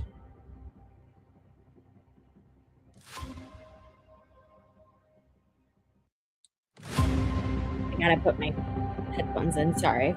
Let the record reflect that the defendant is present along with counsel for the defendant and assistant state attorney. During this recess, I took an opportunity to go and Beat some view ass. Sorry. the video of the segment that Mr. Baez was talking and Mr. Ashton's reaction. It's And there. Mr. Baez's corresponding response. Needless to say, that response on behalf of Mr. Ashton and Mr. Baez violates this court's order. Damn. Second time for now, Jose. Both sides would like to take the time to go look at it. I will ask them to pull it up and you can look at it. Oh. And then I will proceed to do what I'm going to do. Because I, with the state order of defense, wish to have an opportunity to view the video clip. Unfortunately, videos sometimes show it the way it is. I'd love to see it, Judge. Me. It's brief enough. I will ask Ms. Levy and I would ask in session. Ms. Levy find a place where they can go see it and bring it up.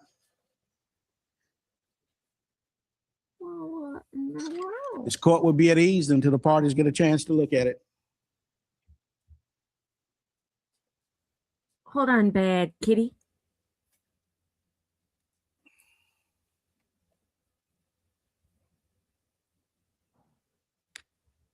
Whatever you want to say it in open court. There'll be no more sidebars, folks. Enough is enough. Whatever you want to say it in open court. Oh, let's go. What are we deleting? What's going on? Actually, I don't care. So that we can have that in mind as we do this. Only me and me alone will know that.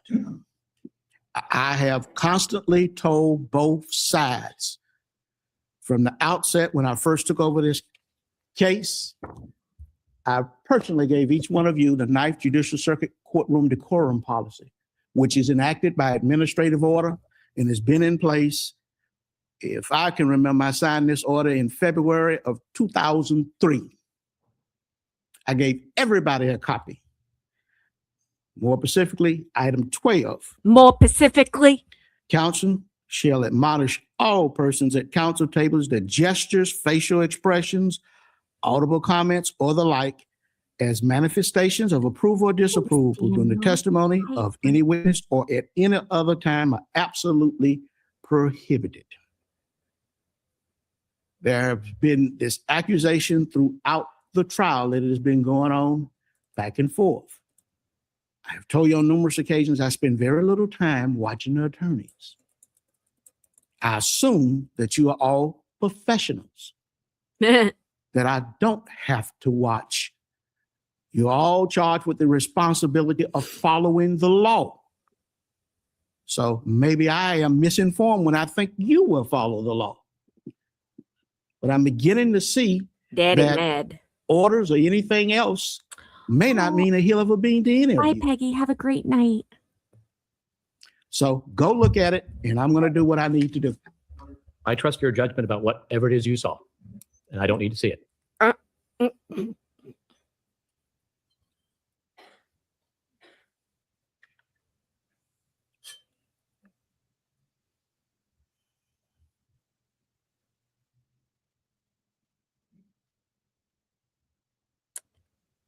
Mr. Mason, your side still wants to see it. Ms. Burdick, you want to see it? Okay. I'm sorry, I can't hear counsel. I do want to see it has nothing to do with questioning the judges, it has to do with taking advantage. I got what's going on. Well, they'll let you know as soon as it's available. What are we doing? Ah, Okay, court will come to order. I allow Both sides myself have to an get opportunity to view the distracted. video clip. And then I'm like, what? Anything the state would like to say, followed by the defense. Your Honor, as I viewed the video, I appear to be smiling behind my hand. That is what I saw in the video. I wasn't laughing. I wasn't nodding. I was doing what I Send 'em could both to to make sure that jail. my expression was not seen by the jury. If I exceeded this court's order, I apologize. But I was doing my best to make sure that nothing I said or did was seen by the jury. That's my observation of the tape. Defense? I have no other comments other than I would not request that Mr. Ashton be held in contempt because of his facial expressions. I think this case has been highly emotional for both sides. And all I really request is that it stop because of the serious nature of what's going on. I also apologize for getting caught up in the moment as well and making those arguments. But I think after 3 years of working with Mr. Ashton, I do not wish that upon him in any way whatsoever. And I as well have my apologies to the court.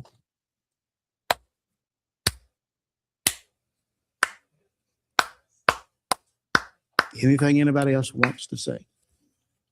Okay.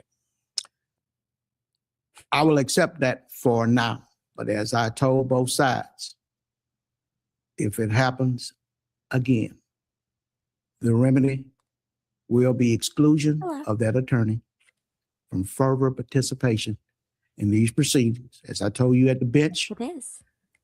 there are at least 3 attorneys on the state side. I don't know whether Mr. George was going to participate in closing arguments, but it'll be either Ms. Burdick or Mr. George. And it'll be Mr. Mason, Ms. Sims, Ms. Medina, or whoever else y'all have over there, along with some other things that will be quite unpleasant. Enough is enough. You're right, Edward. Because of the delay, I will instruct the jury in the morning because we still have these final charges to go over. And I take responsibility for that since should have brought you back on Saturday afternoon to make you go over this charge conference. But I took y'all at y'all word that y'all would agree, and 30 minutes would be enough. Anything else? So when we finish closing arguments, then we will stay here to get these charges charged. I don't think it will take long. They're just about done. Hey, don't forget to hit the like button, please. That helps the algorithm a lot. All right, let's return to Thanks, jury. guys.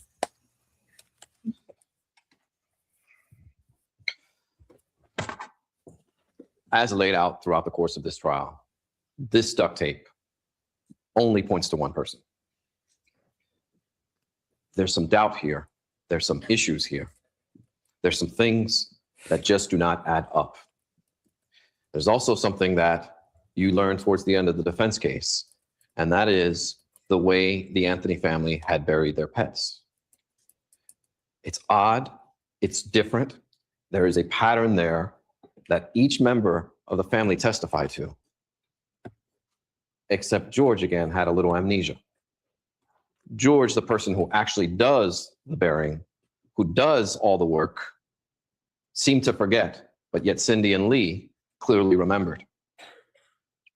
Why, instead of rebuttal of impeaching Cindy, did we not dig up that backyard? Why did George Anthony never tell police about the way they buried their pets? 3 years go by, and there's no mention of it. There's a chance to save his daughter's life. Mr. Ashton said, why would someone use 3 pieces of duct tape? Well, if you recall Mr. Murdoch testifying that one was found 6.5 feet away. You recall seeing it attached to the hair of Kaylee, which would be the top portion near the top of the bag. There's any number of scenarios of what could have happened in 6 months. There's significant movement of bones where the state clearly brought out, one was found under 4 inches of muck, as they described it. That can move, but a piece of duct tape can't.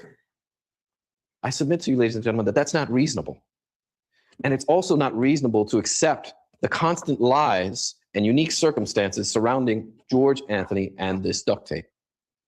Now, I told you from the very beginning, I am in no way, nor are we in any way suggesting that George Anthony killed Kaylee. There's no evidence of that. There's no evidence of any murder in this case. And that has been our positions from the very beginning. We would never point the finger at someone that doesn't support any evidence. This was an accident that snowballed out of control. Whatever happened afterwards has nothing to do with the crimes charged. They have absolutely nothing to do with that. Mr. Anthony has on numerous occasions had the opportunity Thank to you. come up here Thank and you tell very the truth much. about these items. But given every single opportunity, he lied. He was impeached by the prosecution during the deposition. He was impeached here. He played games with the photograph. He danced around the truth and just refused to be upfront and honest. There's one thing you can see in George Anthony, and that is that this man doesn't have an ounce of paternal instinct in him. Not an ounce. Where he got up here on numerous occasions and almost with a bit of joy testified against his very own daughter. I don't know a father in the world who wouldn't fall on the sword for his child, who wouldn't attempt to try and protect her from the jaws of death. But not Gotta George love Anthony. Edward. Even Cindy Anthony tried, and you saw that. Lee Anthony, at times, was resistant, but you didn't see an ounce of that from George. George cares about George and no one else. George kiss, but George. Those were not the actions of a father. Throughout the course of this trial, as he testified, he didn't act like a father once. There were times where he actually smiled. There were times where he thought it was funny to spar with me. And there were times where he broke down and did displays of affection. But I submit to you, his displays of affection are not exactly very genuine. We had You're not alone, Ben. this young lady come and tell you about his displays of affection. A lot of people He told you won't publicly admit it. that but she had a brain tumor, and he was going there to console her. There's she not had a tumor. brain tumor? There's nothing involved. She didn't have a tumor. It's A 3 years tumor? later, and she's still alive. She had the She tumor? came here and testified. She doesn't have a tumor. And he went there to her apartment at night and during the day when he was claiming to be working to console her. He's got a woman at home that needed consoling. Cindy Anthony needed consoling. Howard Richards. He wasn't home consoling her. He was consoling her. The state tried to impeach her about, oh, well, you sold your story. Yes, she did. And we brought that out from the very beginning. But there's one thing that's certain, is that she kept their relationship private until the police came knocking on her door, until it was already out there and made public. That's when she ended up selling her story, not before. She didn't expose George Anthony and say, I had a relationship with him. And by his What? own admission, he knew there was a guard at that gate that saw his coming and goings. He was a high profile person, couldn't get around, couldn't deny ever being in her apartment, because she would have been the next person on that stand.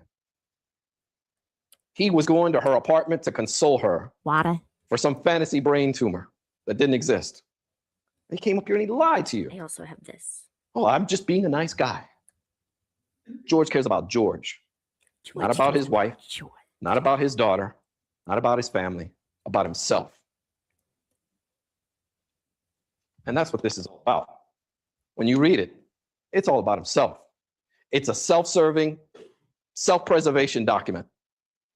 Now remember, this is January. His relationship with his mistress is now over. Cops are coming around a little too often with search warrants, and they collect that gas can again after returning it. The gas can with the duct tape, which he can't seem to tell the truth about. And they're coming around, and they're asking questions, and they're getting his fingerprints. The walls are getting closer and closer to George Anthony. So what does he do? He gets a 6-pack of beer with some with some blood pressure medications and claims to commit suicide. This whole thing is about, oh, I'm sorry, I'm this, I'm that, you were the best. That's all George is about, himself. He had a gun. The only reason he got a gun was to get Casey back in jail, knowing full well that there could not be any firearms in the house. This is an ex-police officer. This is someone who knows better, who the person from home confinement said, listen, these are the rules. The second they're broken, she goes back to jail. He didn't care. It's because George cares about George. If he really wanted to kill himself, he certainly could have. And it would have taken a lot more than a 6-pack of beer and some blood pressure medication. This is a self-serving document. It's more of George Anthony's lies, and it's more of George protecting George. Calling the police on these gas cans on June 24th is George protecting George and George throwing Casey under the bus. That was the stupidest thing I've ever heard of. I'm not gonna lie.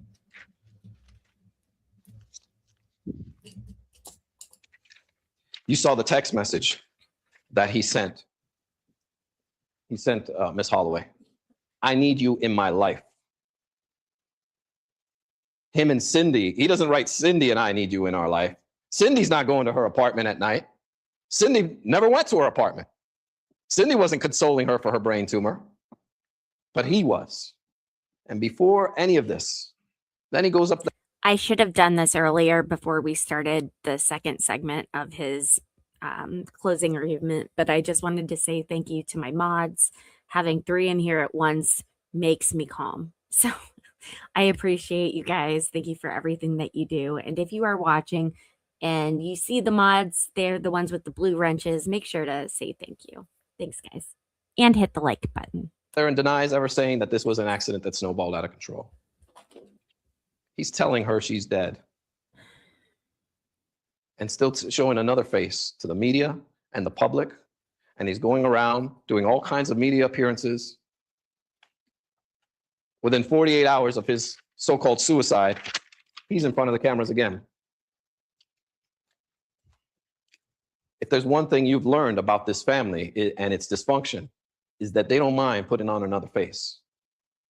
Lies are what pumps and what lives within this family. And I told you that in the very beginning. She was raised that way, raised to lie. Is it a surprise that she has this fantasy world?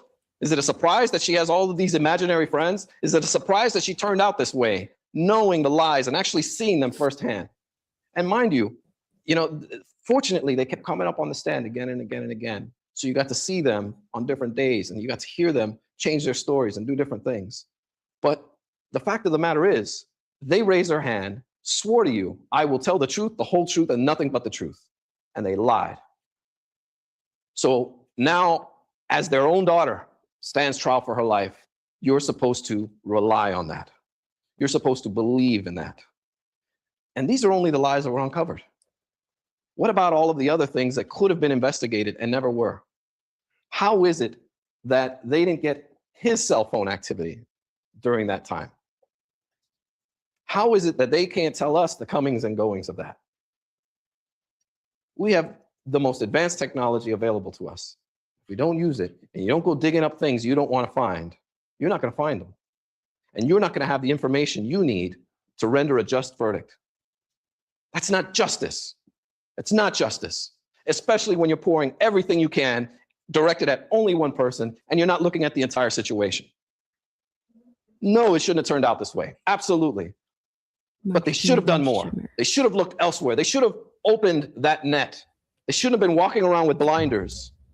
They shouldn't have been trying to put square pegs in round holes. And if they had just kept an open mind, they would have seen the rest of what was going on here. They would have seen that the truth wasn't exactly the truth and that there was more to the lies. He just has to look down now and not just cry. You heard Dominic Casey and Jim Hoover. Let's get their pictures up.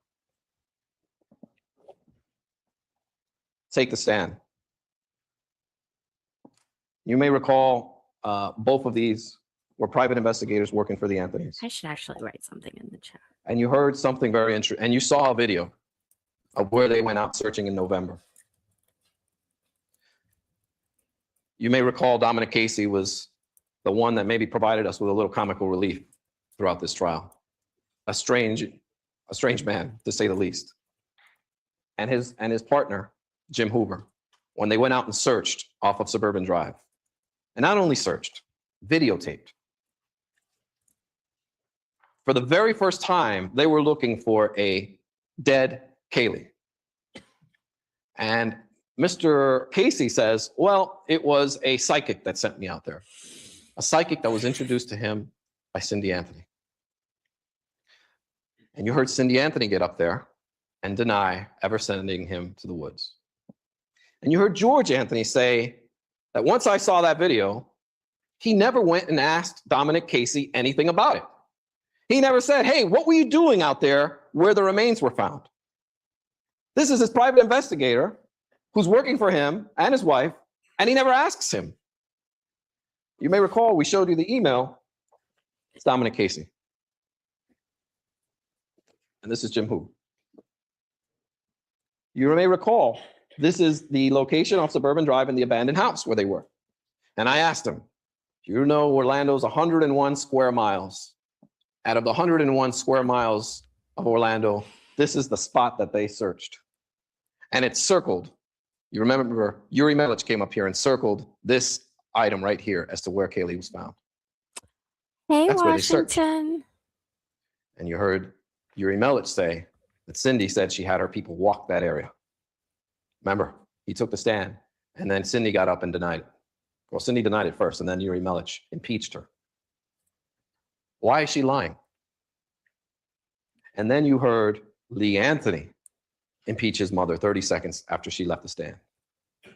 In fact, it angered Lee so much that he stopped taking time off from work because they were looking for a live Kaylee originally, and now all of a sudden they're looking for a dead Kaylee. And you heard him. He said, I had enough. We got into an argument over it. I confronted her. This is a young man talking about his mother. Yeah, impeaching her 30 seconds after she got off the stand. They knew where she was. Casey was in jail. They knew where she was. And they were out there searching. What do you think the odds are that they would search at the same exact spot where she would be found a month later? What are the odds in having that video? Can you even count that high? How odd is that? Is that a coincidence? Is this a coincidence too? Is this a coincidence too? God damn it. Add them all together, and you've got something very suspicious going on. Very suspicious. And it has absolutely nothing to do with Casey. So where's the truth in all of this? Where? It's not in the forensics. Where? It's not on their testimony. And these are the state's star witnesses, which one of them they had to impeach at the end of the trial. Wait, who was impeached? George? And remember, Kaylee was found with no socks or shoes. It's one fact I forgot to bring up while I was talking about the pool. Talked about That's how consistent they always with put someone her who was at home. shoes on her. She was at home when she died. She didn't have any socks or shoes on, and they didn't recover any shoes off Suburban Drive.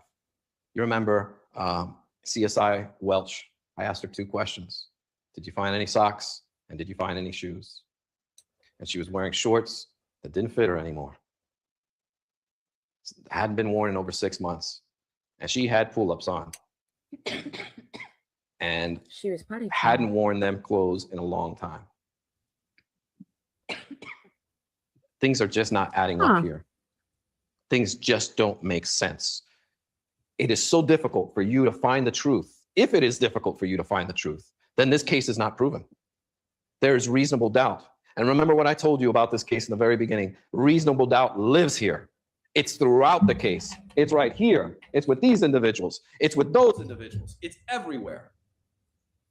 You can't trust this evidence. You can't.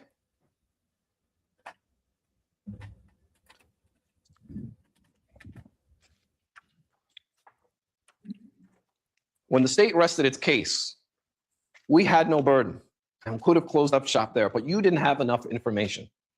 You didn't hear from Carrie Owen from the FBI, Madeline Montgomery from the FBI, who tested the hair and found absolutely no drugs, found all the club drugs and tested for all the club drugs they could find and found none.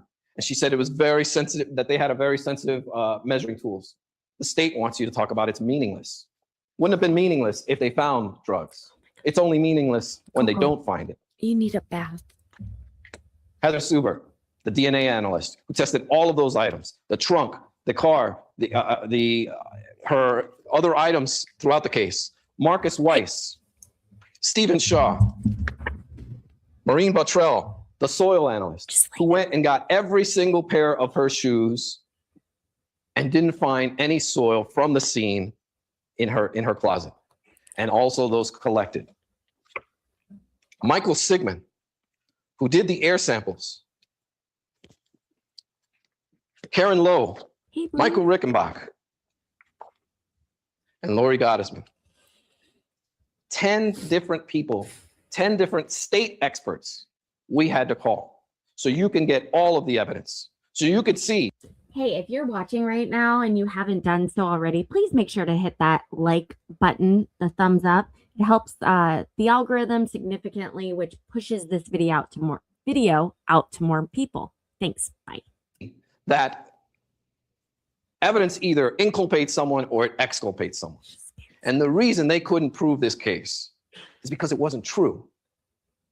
Look at all of these.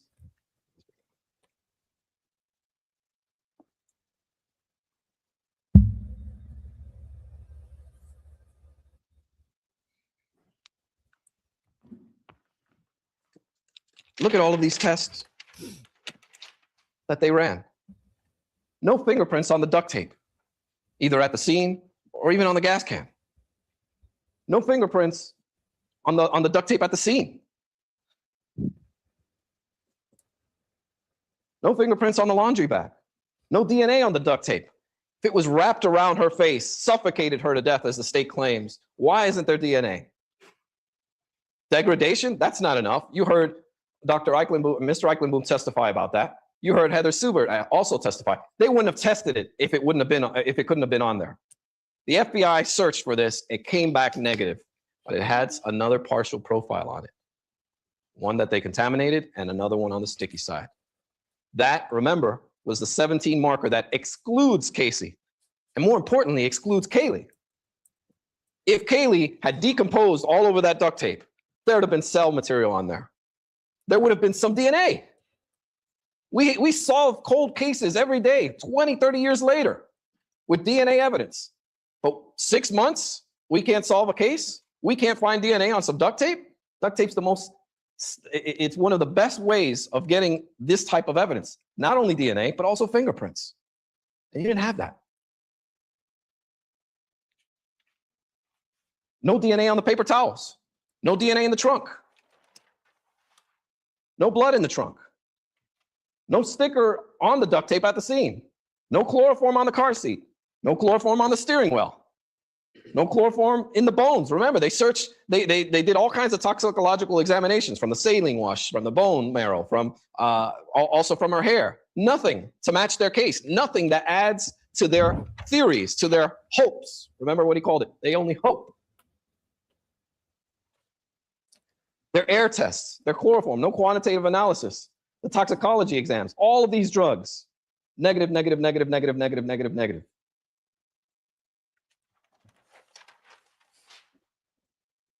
No prescription, over-the-counter, illicit drugs in the bones. No hairs exhibiting characters of decomposition out of the other hundreds of hairs that they checked. The soil examinations, all of this stuff, the shovel, everything came back negative. The greatest crime lab in our country, all of this came back negative. As I told you in the opening statements, she's dumb enough to leave her child off the side of the road, just 19 feet, but she's smart enough to outwit the greatest crime lab in the country. That doesn't sound right. Doesn't make sense. Well, It when you goes put on it and on. like that. No tissue on the duct tape. Nothing. No maggots in the trunk outside of the very few that fell out of the bag. Everything else was in the bag. No blowflies in the trunk except that one leg. I need to But put this remember, on, there so were I'm going to 75 mute my in the bag. camera. Well, how'd they get in there? 75 early colonizers in the bag, but not one of them made it into the trunk, or at least only a leg got in the trunk, and it was in the trash bag. And remember that paper towel had marijuana. Remember? The fatty acids that Arpad Voss tried to say was adipocere, but yet had marijuana also. That doesn't make any sense. That's nonsense. How ridiculous can you get?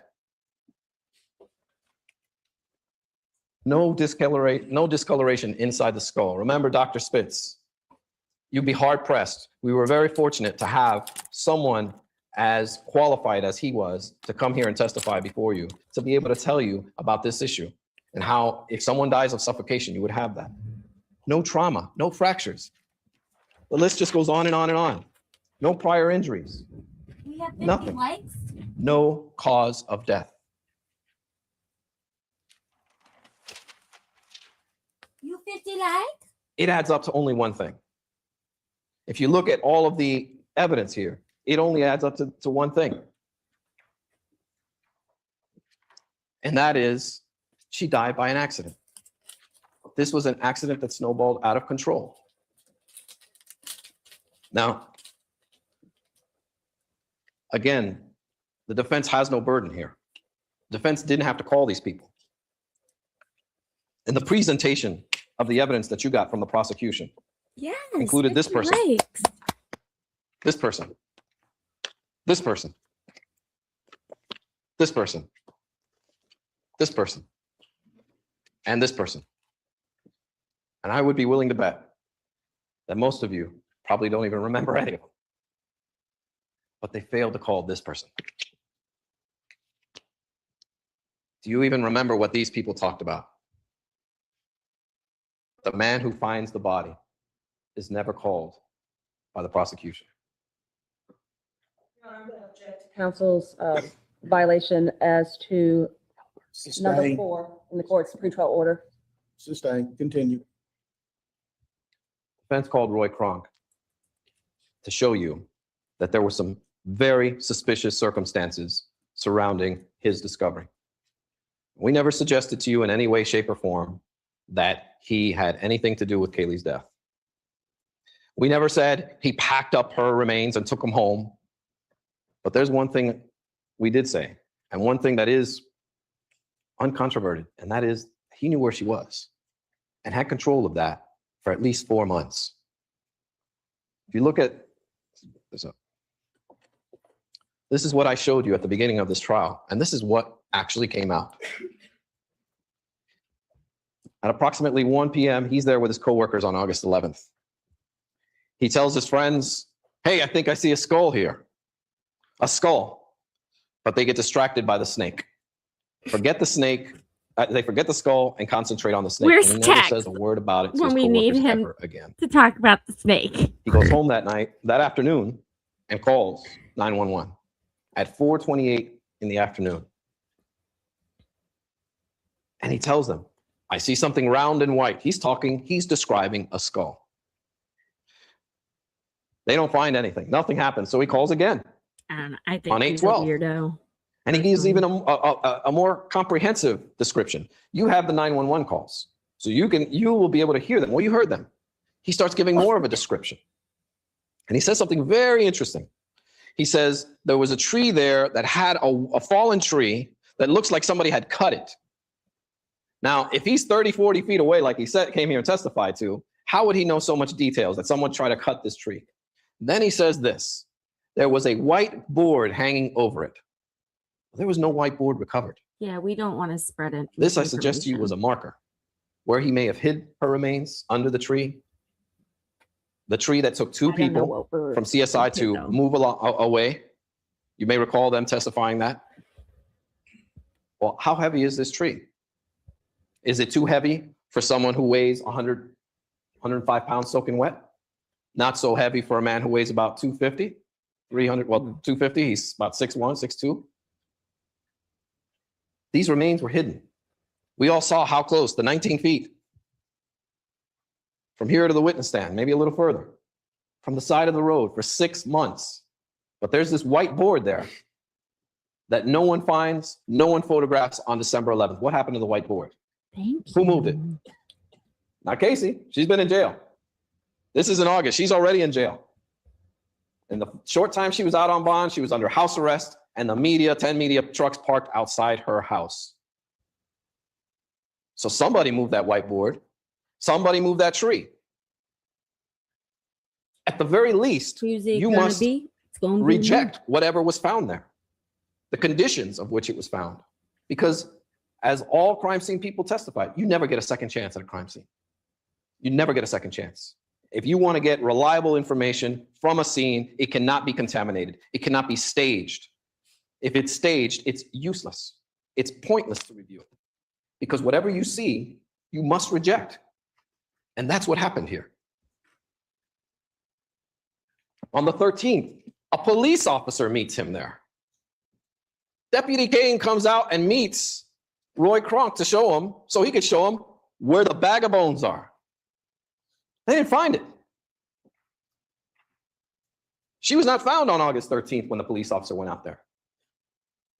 And all Kronk could say is, well, he wasn't very thorough. Well, it's 19 feet away from the street. And remember, there was about, as Mr. Murdoch pointed out, there was about 6.5 feet of grass. If you're this close, how can you not tell the officer, it's there, it's right there? No, the officer was rude to me. Okay, let him be rude. And just as the prosecution pointed out, why not grab the bag and go down the block and say, news media, here it is. I found her. Give me the reward. I've got a story for you. Why let the rude officer treat you that way? Why not point it out? Something is wrong here. Something very shady. And $255,000 is a motivation for someone. And he admitted it. Hell yeah. I asked about the reward. I said I won the lottery. He said all of these things. And he also called his son in November. You heard his son say, my dad told me he found Kaylee.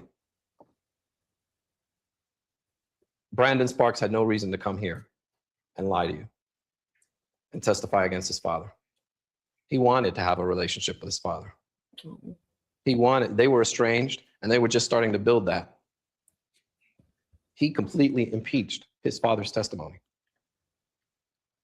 And not only did he impeach it, Mr. Kronk impeached himself. He admitted to you on December 11th, when he happens to be urinating for the second time, 4 months later, he finds her remains.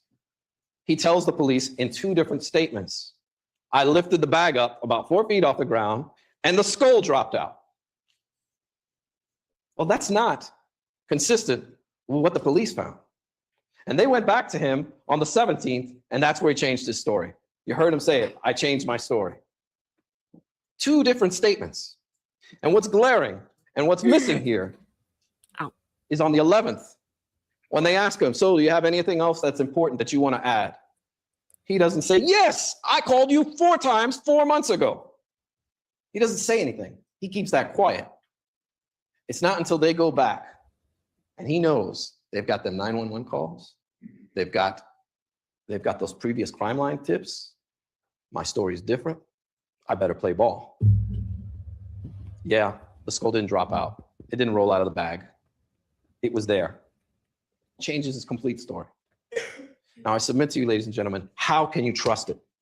How can you trust anything at that scene if it's staged? Any of it. We know by Dr. Spitz has proven that it was not as they found, her skull was not as they found it. We have Kronk lying about the skull rolling out. And remember, in August, he's doing all these 911 calls and talking about a skull. The skull is outside of the bag. But yet on December 11th, it drops out of the bag. Well, who put the skull back in the bag? Somebody had to. It's in his own sworn statements. And it's not until he changes it that he admits to that. But those statements are etched in time. There's nothing that could be done. And you know now that he changed his story. And you also know now that those remains were hidden. Those remains were in a bag. This man is lying.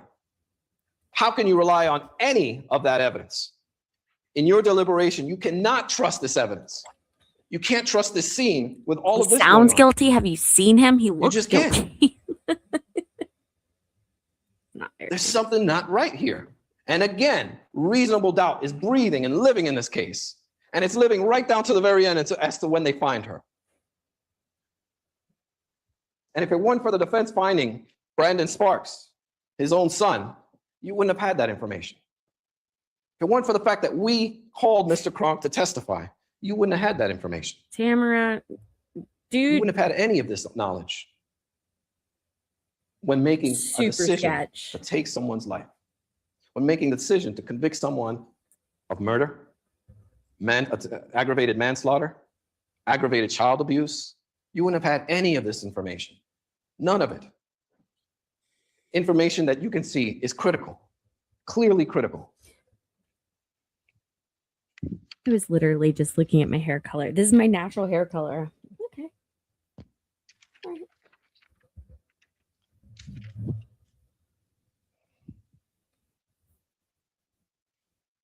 We keep getting back to that one central question, and that is how she died. And right now, as you sit here, you must certainly have more answers, more questions than answers.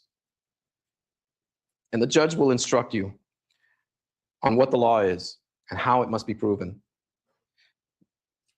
And there's no way in looking at all of these circumstances that you can say that this case was proven beyond a reasonable doubt. There's just no way. And there's various reasons why this is such. It began with part of the cover-up. It also concluded with part of the information and the investigation as to where it was carried out. To find her guilty of any single charge, any single one of them, you have to have an abiding conviction of guilt. That's what you have to have inside of you. You have to know that this case was proven. You have to know that these facts were proven. And you don't have that. And however tragic this case is, you cannot continue it. You are the ultimate deciders of what the facts are. Now, Mr. Mason is going to come up and show you the different charges and explain to you how the law will be applied in this case and how we suggest that you look at it and how the judge will instruct you on it. I thank you all collectively and individually for all of the attention that you have given us. I want everyone to and the be able to say prosecution, what they and how think you've been able to keep an and open not mind feel bullied in despite here. every So reason. I not love to. that you guys are doing that. I know that has not been easy. This prosecution knows as well. And there have been times where emotions have gotten high. But you're here to fulfill an oath.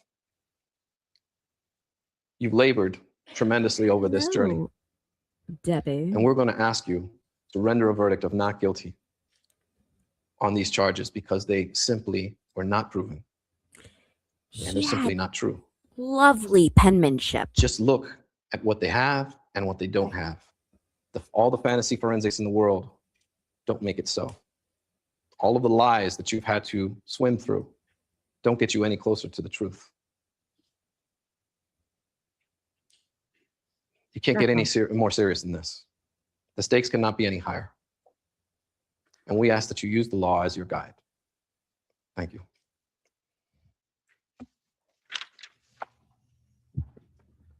Mr. Mason, Oh, look at this. we'll take a stretch break. Yeah. We'll take a 10-minute stretch break before Mr. Mason starts. Thank you, Maybenots. Ho, ho, ho, ho. Always a good day when you have a dog. Always. State recognized presence of jury.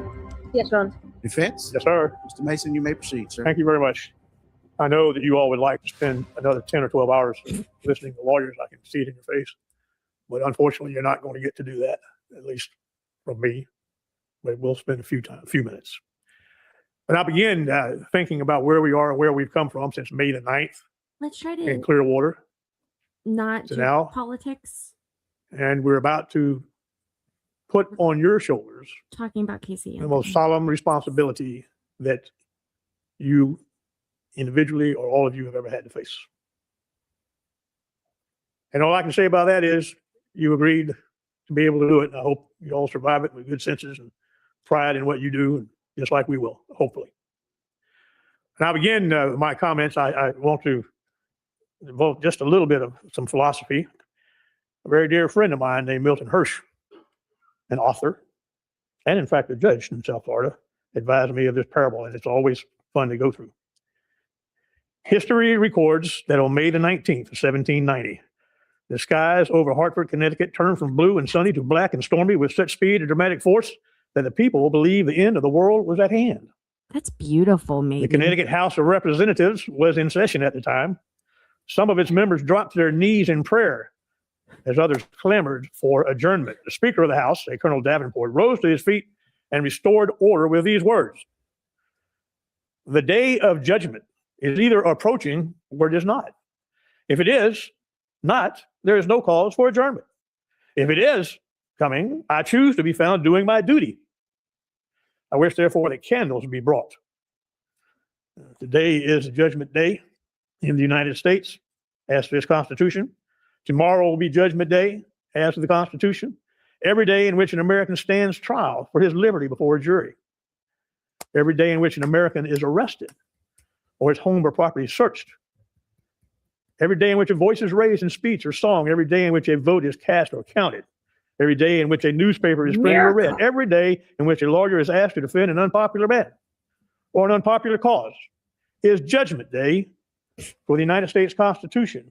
We can cower before the storm, or we can light candles. Well, let us light some candles. On this eve of the 4th of July, the anniversary of the freedom of our country and the beginning of a constitutional government, there are some things that you're going to hear about that are extremely important. Okay. And that is sir. the constitutional rights and constitutional protections that afford the freedom to each and every one of us in this room. He's speaking my And love language. interpreted with some very special rules for Casey Anthony. Now, when I finish, my colleagues from the state attorney's office, He drives me all crazy. times, will either together or divided up in some fashion, will stand and they will present arguments to you. And when they're done, I guess probably tomorrow morning, as I'm standing it, Judge Perry will then read to you the instructions of law that you are required by your oath and required by the law to follow. And I can tell you now that there are going to be some questions asked about those, because in truth and fairness, we hadn't been able to get all together and finalize what it's going to be, but we're working all hard on it. You, at least, however, will not have to memorize it. You will be given 12 sets of these typewritten instructions so you can read them and discuss them, argue about them, try to understand what they mean. And I know, actually, that you will be able to, because despite how long it's been, I remember all the process of the jury selection. And I believe that you all have the cumulative and individual abilities to analyze and to resolve your questions regarding those instructions. So I'm going to tell you what some of them are. And one of the ones that governs about everything that's going to happen in this case is an instruction that is entitled, when you get to them, plea of not guilty, reasonable doubt, and burden of proof. And I do not intend to belabor all of that now, but there are some things that control the major lighting of candles that we're going to do in this case. And that is, Casey Anthony is not required to present evidence or prove anything.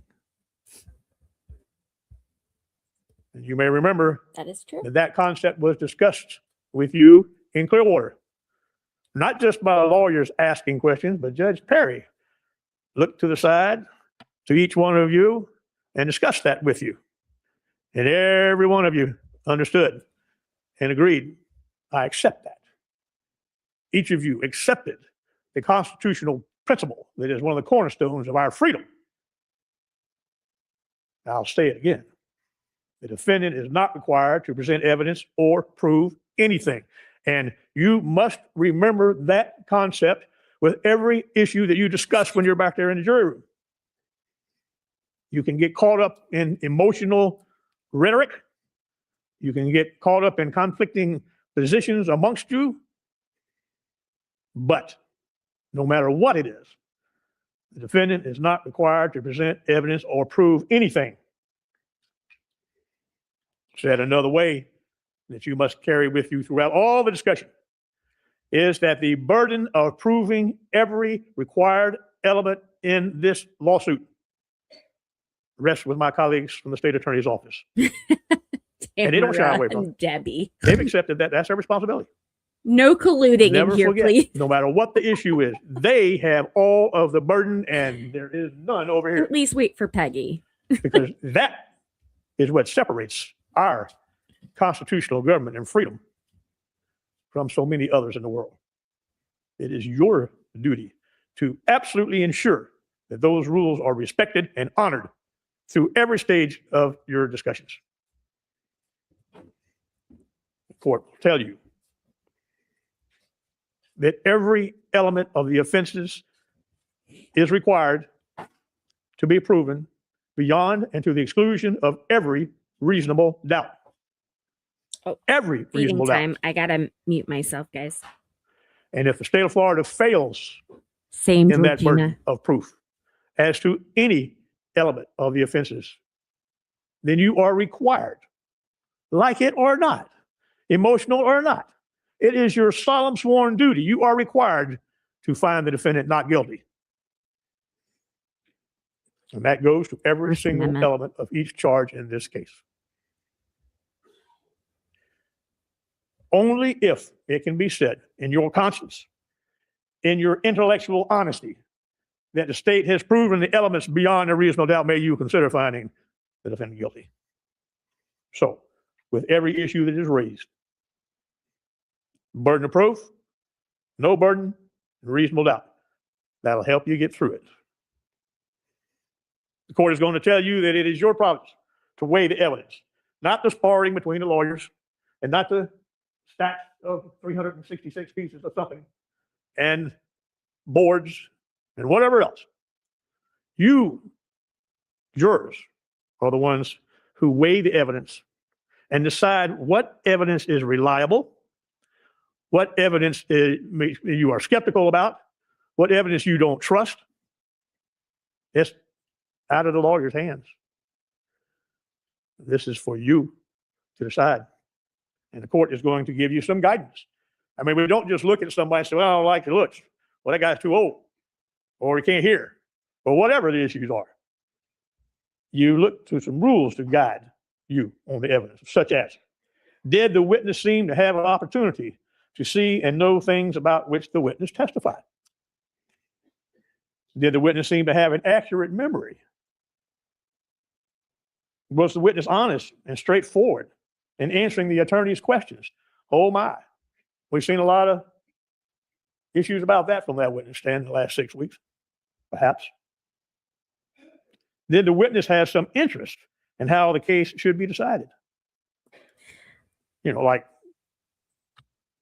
being able to. Whenever I say, like, this is driving me crazy, my father-in-law will say, "Oh, it's not a short drive." It's Make some money not a far drive. or Thank something you. like that. Thank you for correcting me, son Did of the witness's said man. testimony agree with other testimony and other evidence in the case?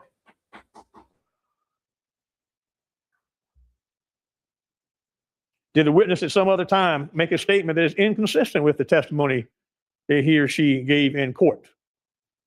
That's, you heard the term from time to time, objections and arguments and stuff about impeachment. And that's what we call it when you catch somebody changing their story that they said sometime before under oath in a deposition.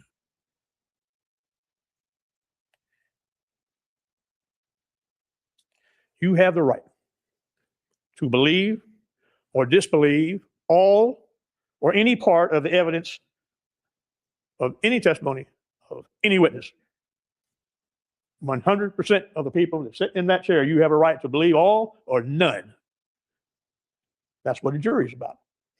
Otherwise, we use a computer with all these little things, machines going around. I don't know. Maybe I'll live long enough to see we won't even have humans as juries. We'll have some kind of machine that decides for it. But for now, you get to weigh and judge the credibility of every single witness. The court's going to give you an instruction about expert witnesses. Remember all the people that we had talked about, go through this and that. And the judge, you declare them an expert, and the judge will tell you, ladies and gentlemen, so-and-so is an expert in this or expert in that. And you can consider that. However, you're also going to be told that, like other witnesses, you may believe or disbelieve all or any part of an expert's testimony.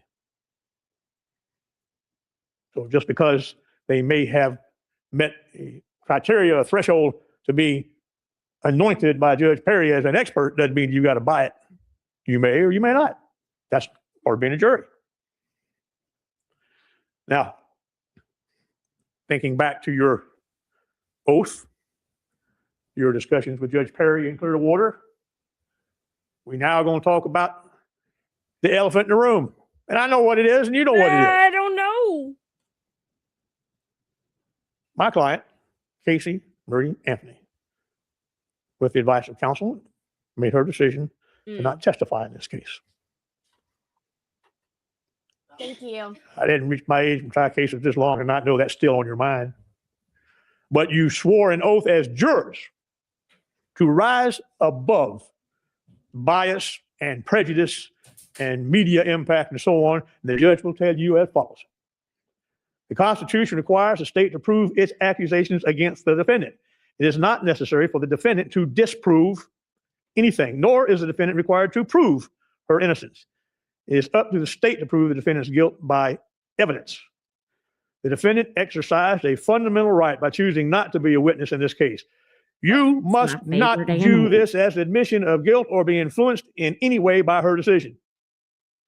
Again, you must not view this as an admission of guilt or be influenced in any way by her decision. A promise you made, and a promise that must be kept if we're lighting candles for our constitutional rights and freedom. No juror should ever be concerned that the defendant did or did not take a witness stand to give testimony in this case. Burden of proof, no burden beyond a reasonable doubt, and don't dare think that you can consider the fact that she did not testify. As fundamental a right as we have, here to do. born in the Constitution, in the history of our country since we've had the Constitution. Get me all riled up and patriotic.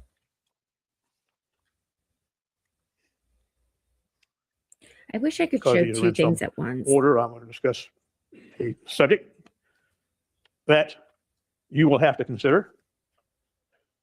Counts, you didn't hear a whole lot about, but counts 4, 5, 6, and 7. When you see the indictment, you may remember from Clearwater talking about it and the reading of the indictment. Allege that Casey Marie Anthony made false statements to Yuri Melich. Now, you know who Yuri Melich is. You've seen him on the witness stand a dozen times. She made some false statements to him in different times and places. And the court is going to tell you that the instruction of the law is you must determine from the evidence that the defendant's alleged statement was knowingly, voluntarily, and freely made. In making this determination, you should consider the total circumstances, including, but not limited to, is what it says, whether when the defendant made the statement, she had been threatened in order to get her to make it, and whether anyone had promised her anything in order to get her to make it. If you conclude the defendant's out-of-court statement was not freely and voluntarily made, you should disregard it. I'll call your attention to some of the evidence on this. You may remember a recording made where she was questioned by 3 detectives in a small room that was described as about a 6x8 room. I think they even put pictures in to show you this tiny little room. And you remember, if you will, hearing those detectives yelling at her. 2, 3 at a time, like some TV show, not allowing her to answer, berating, arguing. So You may also remember that in the initial part of it, interesting enough, there was a dispute among the law enforcement officers. You had a sergeant say she was not handcuffed, she wasn't arrested, and then young Mr. Everlyn comes in and said, "Yeah, she was handcuffed. I did it." Put her in the cage of Sergeant Acevedo's car, and the prosecution then retorted by asking, "But she was free to go, right?" Okay, so the bottom line is, when you consider those things, consider those counts, consider whether or not the law has been met. If she voluntarily made those statements, if she wasn't under pressure, coercion, duress, not being threatened, not in a small room with 3 detectives, and she made a statement you say was false, then find her guilty of it. But the law says if she was not freely and voluntarily making those statements, you should disregard them. And if the statements are gone, so are all the counts. Very interesting, sir. The initial charges, or the main charges in this case, of course, are first-degree murder,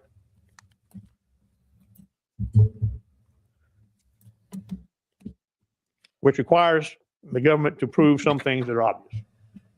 Are we arguing that this unfortunate child is not dead? Of course not. It's a tragedy. All has never been an issue in this case. So, but it's on there. You may wonder why do they do that? Kaylee Marie Anthony is dead. Well, okay, yes, the death was caused by the criminal act of Casey Marie Anthony. Now, caused by her. Well, what act? What act? You will also hear, and you will read the instructions as charged in the indictment, that this was done by a premeditated killing. And or alternatively, you will be able to consider whether or not there was a felony murder underlying that, and have fun reading the instructions on that. We're trying to make them as clear as we can. And the bottom line is, there's 2 theories. The main thing is, what act? The judge will describe and take the time, and you'll get into what does premeditation mean. I'm not going to belabor it. You'll also be given instruction on dealing with the offense of felony murder of the first degree. And that is, once again, that Kaylee Marie Anthony is dead. And the death occurred as a consequence of, and while Casey Marie Anthony was engaged in the commission of aggravated child abuse. My Lord. It's a whole lot of words. And we've been here, I'm not sure what day of the actual trial this is. The only thing I'm real clear about it is Sunday afternoon. 842 days. Where, what, how, when, why is the evidence of aggravated child abuse?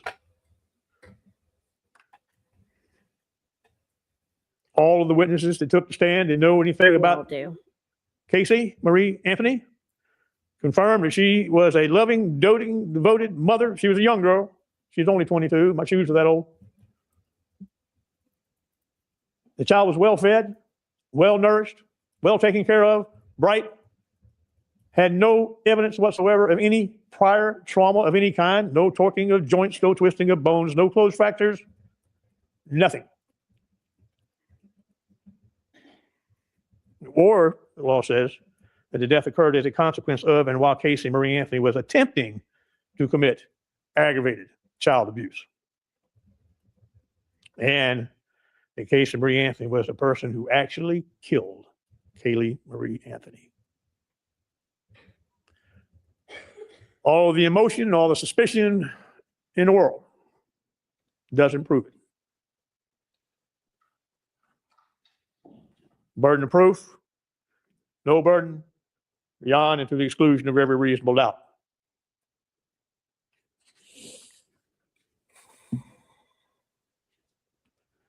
You will get an instruction hoping to help you understand what is meant by aggravated child abuse. Is it will a through?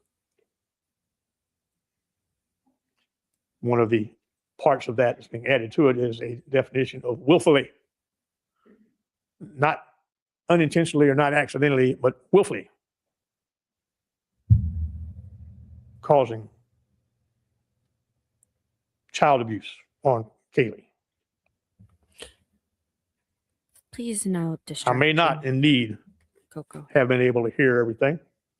You may have noticed, as we both have on our tables, as does the judge, special computer where she sends me what's being said. So when I can't hear it in the acoustics of the room, I'm sitting there trying to read it. And I never heard nor read, in this case, any evidence of child abuse of any kind. Sorry, guys. Please do I'm not going to further belabor all of those instructions because you'll have them to read, but I'm not done. It's not that easy. The instruction is going to tell you that you may Yes, find a ma'am. reasonable doubt based on the evidence or the lack of evidence. Now, Mr. Baez went through a lot of things with you about what is or is not evidence. And forgive me if I repeat some of those, but I had made a list of issues that I thought were not proven in this case.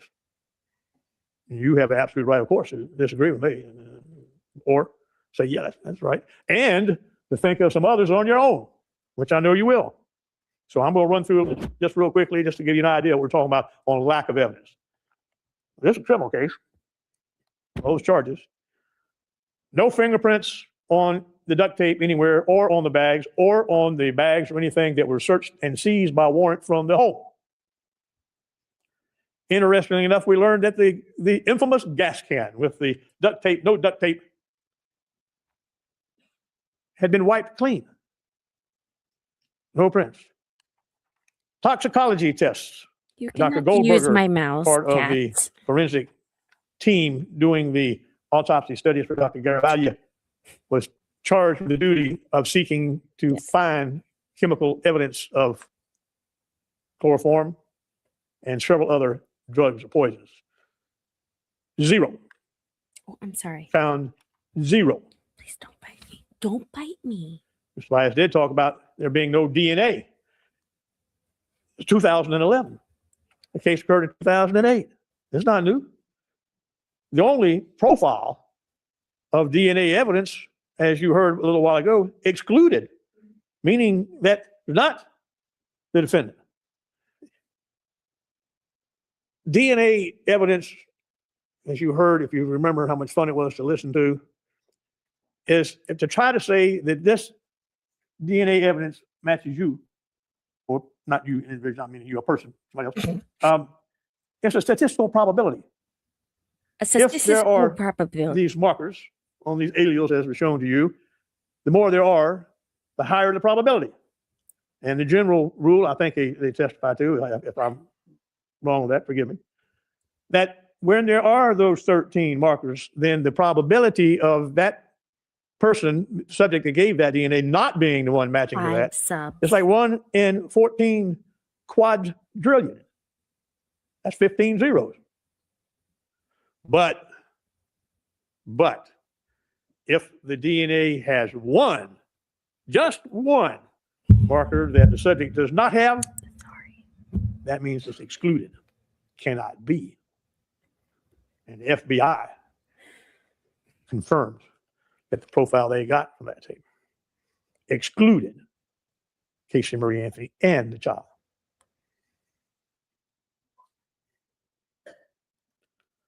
There was no evidence of decomposition found at the recovery scene. The entomologists talked about what must have decomposed somewhere else, and it wasn't here. No bugs, whatever. No other evidence of it. Mr. Bias pointed out to you there were no bugs on the trunk, only in the trash. The issue of chloroform was brought up from the beginning. What a media baby this was. And I must remind you about this evidence. Dr. Michael Sigmund is the one who extracted 2 bags, Tedlar bags of air from the trunk of the car at the same time, in the same way, at the same place. And took one to his lab and sent one to Dr. Vass's lab.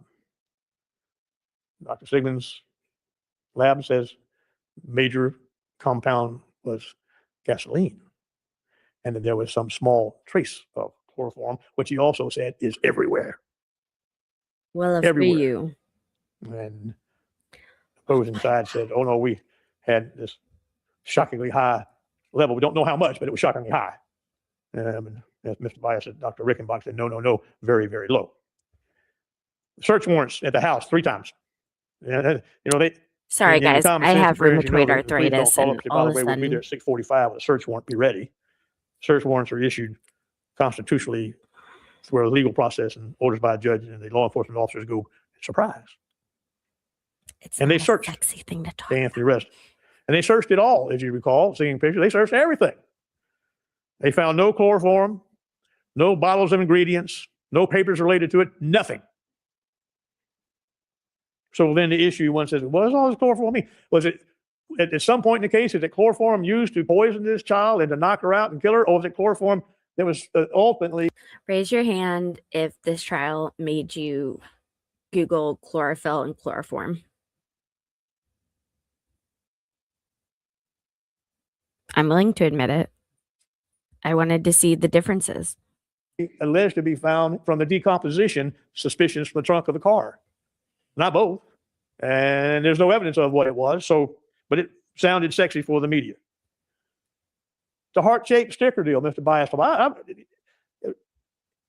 Laboratory analyst at the FBI says she saw an image of a part of a heart shape on the corner of duct tape, the language I recall. But when she went to take a picture of it, poof, it was gone. Poof, it was gone. And then, of course, they brought in as evidence some thick item attached to a piece of cardboard, which when it was presented to you, I don't know what number it is, but it was separated, and that had been found across from the school in the distance from this child. Mr. Bias talked about numerous other things, the searches comparing shoes and the shovel and so forth. Let's talk about some other things. Unusual in a murder case or any criminal case. Not even a hint of a claim that there was any form of admission of wrongdoing attributable to this defendant or any confession. No witness anywhere that she did anything to this child. None. Stop. 3 years of investigation Stop. and however much money. Don't None. mean. Why would she kill this child? There's no evidence of a motive to kill this child. Am I hearing them suggesting that she wanted to party? Well, she did that anyway. She had babysitters. The boyfriends liked this child. Everybody had a good relationship. Why in the world will the mother that you see in the video, why in the world will the mother just been so devoted to this child, trying to protect her and take care of her, wake up one day and say, well, I think I'll kill her?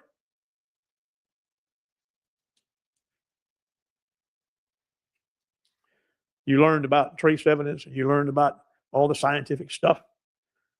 What we didn't learn about was anything to link any wrongdoing, as example, to the inside of the car. The steering wheel cover, the car seats, anywhere inside at all. Yet we're told that, somebody did like that, well, DNA or some skin cells or move this chloroform or whatever is alleged is used as a weapon somewhere. None. I suspect that you individually, collectively, can make a much longer list than I did, sitting here quickly, of the things that there's no evidence of. I don't know what the odor was or what there wasn't, but I was certainly intrigued to learn that at least 7 law enforcement officers on the hunt did not smell any decomposition or strong odors in that automobile. I remember Mr. Simon Birch, I suspect in Australia or New Zealand, didn't find out, tow truck guy, said that he had a history of 6 or 7 or 8 prior experiences of decomposing humans from suicide or otherwise in cars that he had repossessed.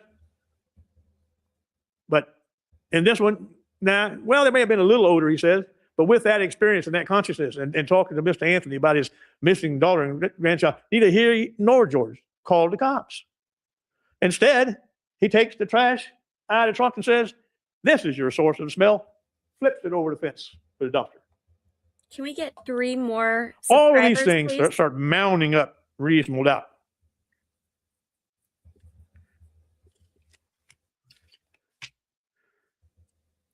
This business about this tape as a murder weapon on the guess of probabilities could be How many times did you hear somebody say could be, might be, maybe? And today's opening statement by Mr. Ashton, he said on several occasions, in all likelihood, the characterization that he made himself about something, in all likelihood. Well, in all likelihood doesn't quite make it.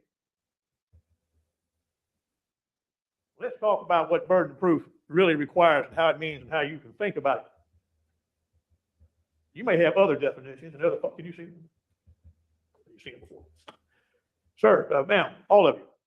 If you have if you go and you listen to the rest of the arguments and the evidence and you talk about things, you just discuss it. Oh, sorry. Can you all see it? Okay. You may have an absolutely abiding belief now or tomorrow or whenever that is not guilty. That's easy. Not guilty. Done. You may decide it's highly unlikely that she's guilty. Okay, good. But all these mean not guilty. You may decide that it's less than likely, unlikely, possibly not, may not be, perhaps. All these you'd be thinking, well, you know, I'm not sure, but you know, maybe she's not guilty, possibly not, maybe not be, perhaps she's guilty. Also means perhaps she's not. Suspected. You might suspect that she's guilty. That's not proving guilt beyond a reasonable doubt. That's not here. Possibly guilty. Possibly guilty. In all likelihood, possibly guilty. Probably guilty, moving up the scale. You have probably guilty of something. Guilty of what? Probably guilty of something, but probably guilty of what? Still not beyond reasonable. Guilt likely, you may say. What? You know, I'm confused, I'm a puddle, this is a bad deal, all these sort of things come together. Maybe guilt is likely. That's not beyond a reasonable doubt. Or I got a strong belief in guilt. No, no, and no. Unless the state has proven to you beyond and to the exclusion of reasonable doubt, then whatever these other, if these are your evaluation thought processes or others that may be in your own mind similar to that, there's only one answer. It's not guilty. It's not guilty because the state hasn't proven guilt. Now, there are a few things in the world that are absolutely subject to clear proof in our life experiences. Very few. People can talk about 100% this, 100% that, like Dr. G. The only thing I know that people are going to do, what 100% are going to do, is die. I agree. Anything else is 100%. We used to say taxes, but we know better than that now. A lot of people are not doing that. That's why we have a system that says the state has to prove beyond a reasonable doubt everything. And if they fail to do that, then no matter what you may think in this continuum, strong belief, guilt likely, probably going on down the line, your obligation is to, wait a minute, they haven't proven beyond a reasonable doubt. If they don't At a prove beyond bare a reasonable doubt, minimum, she should have called the guilty. cops. this is not Bare minimum. Like, let's one of the be things I real. was just also thinking about, going back to that list of evidence. This bothered me because I don't know the answer. I don't know the answers to a lot of things. You don't either, I'm sure. Mr. Bias was talking about Mr. Kronk. Why? Another question for you. Why would an uninvolved citizen, after calling the police about finding the skull, Ooh, good point. in a situation Anthony. that is really just hundreds of feet around the corner down the road from Anthony residence where all cameras are, so forth, Hi, maybe. nationwide lookout. Y'all remember that? Said so during jury selection. Why in the world would the man sit silent for 4 months? Yeah. I do not know the answer to that. I do not know how it is that he testified that he took his meter reader stick and put it in the right orbital socket of that skull and lifted it. Yet the claim is that it was found embedded in the leaves and muck. Or was there in fact some repositioning, some posing, or something to make a case?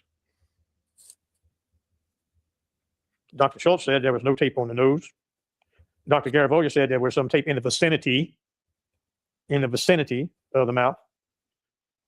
She concluded that the manner of death was a homicide on totally circumstantial evidence because she said so emotionally no child should have tape on their face. Well, there's no evidence that she did. Remember all the stuff, all the DNA, all the no. And Dr. Warren, who did the superimposition photo stuff, said it could have. So we have in all likelihood, we have a could have, we have in the vicinity, may have. This is not a could have, may have, so forth. This is a charge of murder in the first degree and serious other charges of aggravated manslaughter, aggravated child abuse. We all know you accepted, and I close with this. We just need 3 more subs to hit You have a duty. 1,500. I have been doing this for many years. I'm an idealist.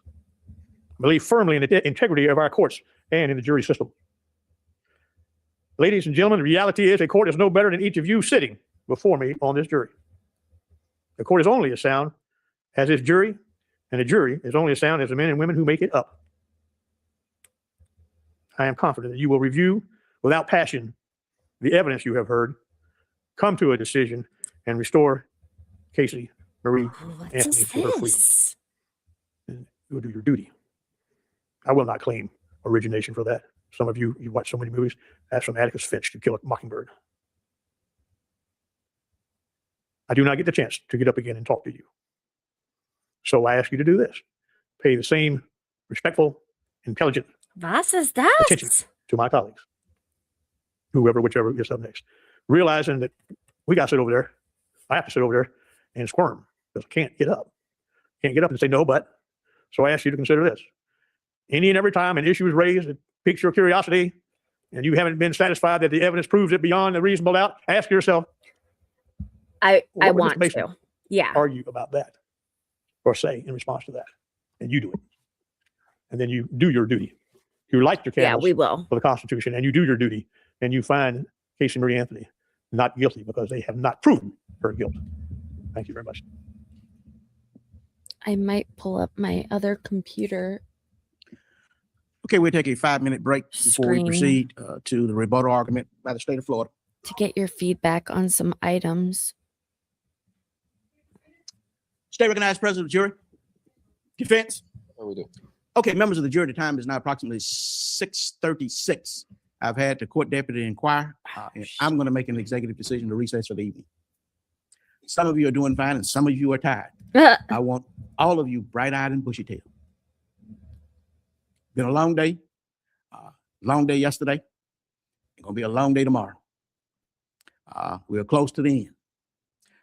Again, I'm going to ask that you not to discuss this case among yourselves, nor with anyone else. And we will see you where we will start at 8:30 tomorrow morning. Members of the jury, you're hereby excused. You may be seated. We need to complete the charge conference. I need to Hello. read over the final copy, which should take me about 15 minutes. And then we'll go ahead and complete the charge conference. What's a charge There was a conference? request made by the state of Florida. As I told you, I do not want to guess at the answer. I don't know the answer. Okay, It shouldn't take us long to do the charge conference. Whatever authority you have for that proposition, email it to me by 9:30 p.m. tonight. And I will look at. I'll draw the request, check out, don't use them, that's fine. Oh, the Okay, we'll be at ease. got I it. can go down and get Every the state instructions, says it differently. and then we'll complete the charge Okay. conference. Okay, we'll be at ease. Charge conference is Murder, first degree. Note the added language Verbiage that the state on has the requested, which the defense has instruction. objected to. The defense can object to that portion and then indicate whether or not there are any additional objections. Your Honor, we object to the deviation from the standard jury Okay, instructions well, within that's this cute. instructions. Other than that, we have no objections, Your Honor.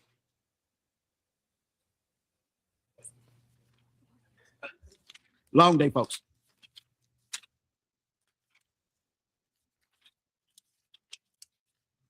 Just taking a temperature, seeing where we're at. Making sure it's still just the charge conference. The merger doctrine? And you need to read that in conjunction with the special finding as to count 3. Okay. Read over Yep, those 2. We're and going sing out when you're to finished. finish this up.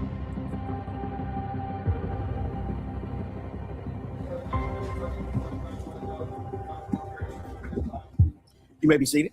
And I have this at 1.5 times speed. So Hey, good morning. Let it the record won't reflect take that the defendant is present up to along with 2 counsel for the hours. defendants, assistant state attorneys. Both sides ready to proceed? Sir. Okay, have you received the copy of the final instructions? Okay, before I will give them, you'll have an opportunity to make sure they are in proper form. So we have an opportunity just to double check them. Mr. Baez? Yes, sir. I just wanted to clarify one issue with the state's rebuttal argument. We, of course, objecting to the court allowing them to now split up the arguments after the court had ruled previously that the only argument that could be split up would be their initial argument and not the rebuttal. I certainly want to, I guess, make sure that this is just not a second closing argument as opposed to a rebuttal where, since Mr. Ashton during his initial closing argument actually covered quite a broad range of topics. And I wanted to raise and renew our objection to that. The remedy that they seek, they received when they objected. So that would be just our argument that we would like to lay out for Your Honor. If they exceed what rebuttal is, the objection is simply objection, improper rebuttal, and won't take long for a ruling. It is rebuttal. That's what it's for. And of course, at the very end, there's a little latitude to briefly tie it all up, but it is rebuttal and solely rebuttal.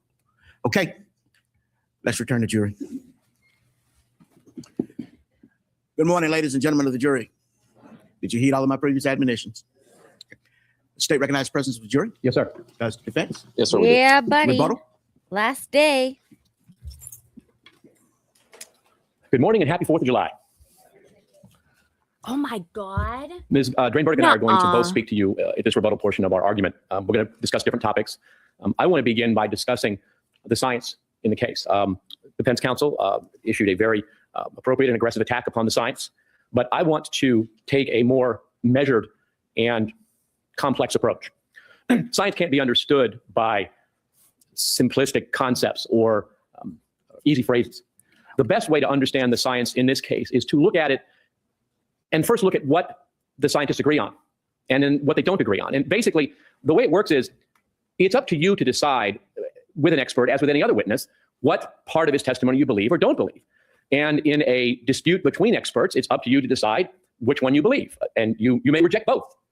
You may find one more credible than the other because of experience or because of just that what they said makes sense. So it's totally up to you to decide what you believe from what the experts have told you. But I think it might be helpful to start out kind of isolating these areas sort of by subject matter. Is The it first one I'd like to start talking about is Ouch, the experts stop you heard on the pointing. subjects of forensic anthropology and forensic Stop it. pathology. Those are sort of related fields. Those are the medical examiners and the forensic pathologists, the people that look at the remains themselves and what they told you. You essentially heard in this case from Dr. Jan Garavaglia, who is the chief medical examiner of the District 9 Medical Examiner's Office here in Orange and Osceola County.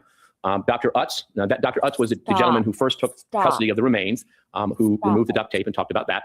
You heard from Dr. Schultz, who is the forensic anthropologist, works out here at the University of Central Florida and is a contract consultant for the medical examiner's office here. You heard from Dr. Michael Warren, who is the director of the Pound Human Identification Laboratory at the University of Florida. And you also heard from Dr. Werner Spitz, who was the defense's expert called on that subject. You can't Now, rate me like What that. do all of them agree on? Well, all of them agree that, number one, there is nothing in the bones that tells us anything. They all agree. There is no traumatic injury to the bones. There's no breaks. There's no fractures. There's no injuries. There's no nothing. Just looking at the bones, they all agree that there's nothing to tell us how Kaylee Anthony died. Everyone agrees to that. The other thing they all agree about that is significant in this case is that because of the way the human body decomposes, there are two parts of the head that should not be together. That is the mandible and the skull. Dr. Spitz even said, remember he talked about when you picked up the skull, the mandible would stay on the ground. They're not connected. Once they decompose, there's nothing to keep them together. And what they all also agree about in this case is that when Kaylee Anthony's body was found, the skull and the mandible were still in what they refer to as anatomical position. In other words, it was in the same position it would have been had the flesh and tendon been holding it. Let me turn this on. Where they disagree is on why that was the case. Dr. Utz, Dr. Garavaglia, Dr. Schultz, and Dr. Warren all told you that the only thing that could have kept that mandible in anatomical position is the tape. Remember, Dr. Warren told you, and he's, I would submit to you based on what you've heard, the most experienced of the four in forensic anthropology in skulls. He's told you that the only other time he has ever seen a skeletonized, fully skeletonized body with the mandible and the skull in anatomical position is in Sarajevo, in a skull of a person that was duct taped. So they have told you that in their opinion, which again, you may accept or you may reject, that that tape had to have been on that skull before she decomposed. Dr. Spitz presented you with an alternative. And I discussed that alternative with him at length. His alternative was that someone had come along at some later point for some unknown reason and reached down and picked up the skull off the ground, then picked up the mandible, took them someplace, put them back together, and duct taped them to hold them in place, and then returned them to the scene. You heard the cross-examination of Dr. Spitz about that scenario, and it is up to you to judge whether that scenario is reasonable or makes any sense at all. When I pointed out to Dr. Spitz that his scenario of the skull being returned was inconsistent with first of all, the deterioration of the duct tape. And second of all, most importantly, remember I asked him about, well, the person would not just have to put the skull back, they would have had to have draped pieces of hair over the skull. And remember what his response to that was? His response to that was to accuse the medical examiner personnel of doing it. And then when I showed him the photograph of the skull at the scene, undisturbed, with the hair in exactly the same place, he accused the sheriff's personnel of doing that. It is up to you to decide which of those two expert opinions you find more credible. And I submit to you, based on the evidence that you heard, that Dr. Spitz's version of events is incredible and non-credible. And I'll get to later in my remarks that it actually is also inconsistent with the very theory that the defense has been presenting to you in the other parts of their argument. We'll get to that in a little bit later. The other area that they disagreed on was the appropriateness and necessity of sawing open Kaylee's skull. Dr. Spitz told you that in direct that it was a violation of protocol for Dr. GRWM not to have sawed open Kaylee's skull, and that it was, in his word, sloppy. I think it was sloppy. I don't think on cross-examination, however, when challenged, a rule, even with his own book to demonstrate where that protocol was set down, he was unable to do so.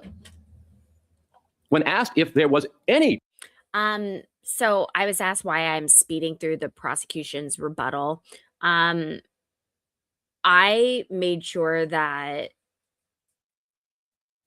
to make a long story short, we started at 1.25 speed, and then with the defense, I did 1.5.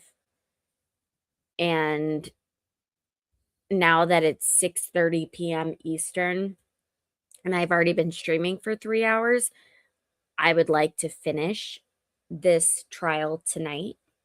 So the best way to do that, in my opinion, especially during a rebuttal, is to increase the speed. So it's not a matter of me not being fair, because I just did it for the other guy, but that's how the cookie crumbles. Protocol he was aware of dealing with skeletal remains that required such an act. He admitted there wasn't. In response to that, we called Dr. Michael Warren back again, the director of the Human Identification Laboratory, to tell you that, in fact, it is not protocol. In fact, it is contraindicated to open a skull unnecessarily, because there may be times when there may be some particular artifact that cannot be otherwise appreciated. But generally, no, skulls are not opened. It is not sloppy to fail to do so. In fact, it is dangerous to open the skull, particularly a child, because when you do that, the skull breaks, as Dr. Spitz did. Remember, I asked Dr. Spitz, you broke the skull, didn't you? And he was like, I don't remember that. And I showed him the photograph where the skull is fractured, and he didn't seem to remember. I have plenty. And I would submit to you that based upon what you have heard in this case, that Dr. Spitz's claim that the autopsy was done improperly is not credible. The other issue that they disagree on is this issue of the supposed, and this was sort of my shorthand term, but brain dust or brain residue. He referred to it as like dust in the skull. He says that there was this residue in the skull that he could tell by looking at it was remnants of the decomposition of Kaylee's brain. And because of the position that he could tell that the skull was on its side. Sorry, I believe. He acknowledged that he took a sample of it, that he doesn't know if it's ever been tested or not. So we brought in Dr. Bruce Goldberger from the University of Florida, who washed the inside of the skull, 10 out of 10 tested it, and told you that there is no decomposition product inside that skull. So he did the test that Dr. Spitz said he couldn't do because he didn't have a laboratory. And we now know that it's not what Dr. Spitz thought it was. So Dr. Spitz's whole theory of that proving that the skull was on its side has now been disproven. You'll also recall in cross-examination, I pointed out to Dr. Spitz that the arrangement of the hair mass was not consistent with his theory of how the skull decomposed. In fact, remember we talked about how if the skull is on its side, the hair mass is going to fall to the side. It's not going to fall evenly. Guys, I feel like he just talks faster and it's really difficult for me, which it kills me to have to do this, but Blah, blah, blah. And you can look at those photographs. You'll have them all back in the jury room. You can look at them and you'll see. I also asked Dr. Spitz an interesting question that counsel somewhat criticized me for asking. He acknowledged that in determining the manner of death, it is absolutely essential for a forensic pathologist to know about the events leading up to the death or disappearance of the victim. It's common sense. He said, yes, you have to know that. You have to know as much as you can about that. So I asked Dr. Spitz, well, what did you know? What information were you given? What research did you do? He said, well, I went to the house. Well, what do you remember from the house? Just that there was a pool. That's all he remembered. Well, what did you know about the events, leading up to her disappearance, et cetera? Well, there was something about a nanny. That's all he knew. I would submit to you that his fund of information about this case is not sufficient to make his opinion credible in this case. That in fact, the evidence in this case shows that the medical legal investigation of this case was thorough and complete, and that the testimony of Dr. GRWM and Dr. Utz and Dr. Schultz and Dr. Warren is credible and is worthy of your belief. Now, let's talk next about the entomological evidence. It wasn't a big feature of the case. It wasn't huge, but counsel referred to it, so let's talk about it. oh my God. You heard from two entomologists. One was Dr. Neil Haskell, been practicing in this field, has been a leader in this field for, I think he said, 30 years, practicing in forensic entomology. Come here. He told you two opinions, essentially. One about the car and one about the scene. You heard from Dr. Timothy Huntington, who has been practicing in his field since he received his PhD in 2008. A very bright young man, and I don't mean to denigrate his education or his sincerity. But the fact of the matter is you have to decide who you find more believable. Someone who has been practicing in the field for 25 or 30 years, or someone who's been practicing in the field for 3. But again, there are things they agree on. They agree on this very important fact, that the evidence at the scene where Kaylee's body was found indicates that the body initially decomposed in some other location from which the early colonizing flies were restricted. That's what Dr. Haskell told you. Dr. Huntington said he agreed that wherever Kaylee's body was for the first few days of decomposition, those early flies could not get to her.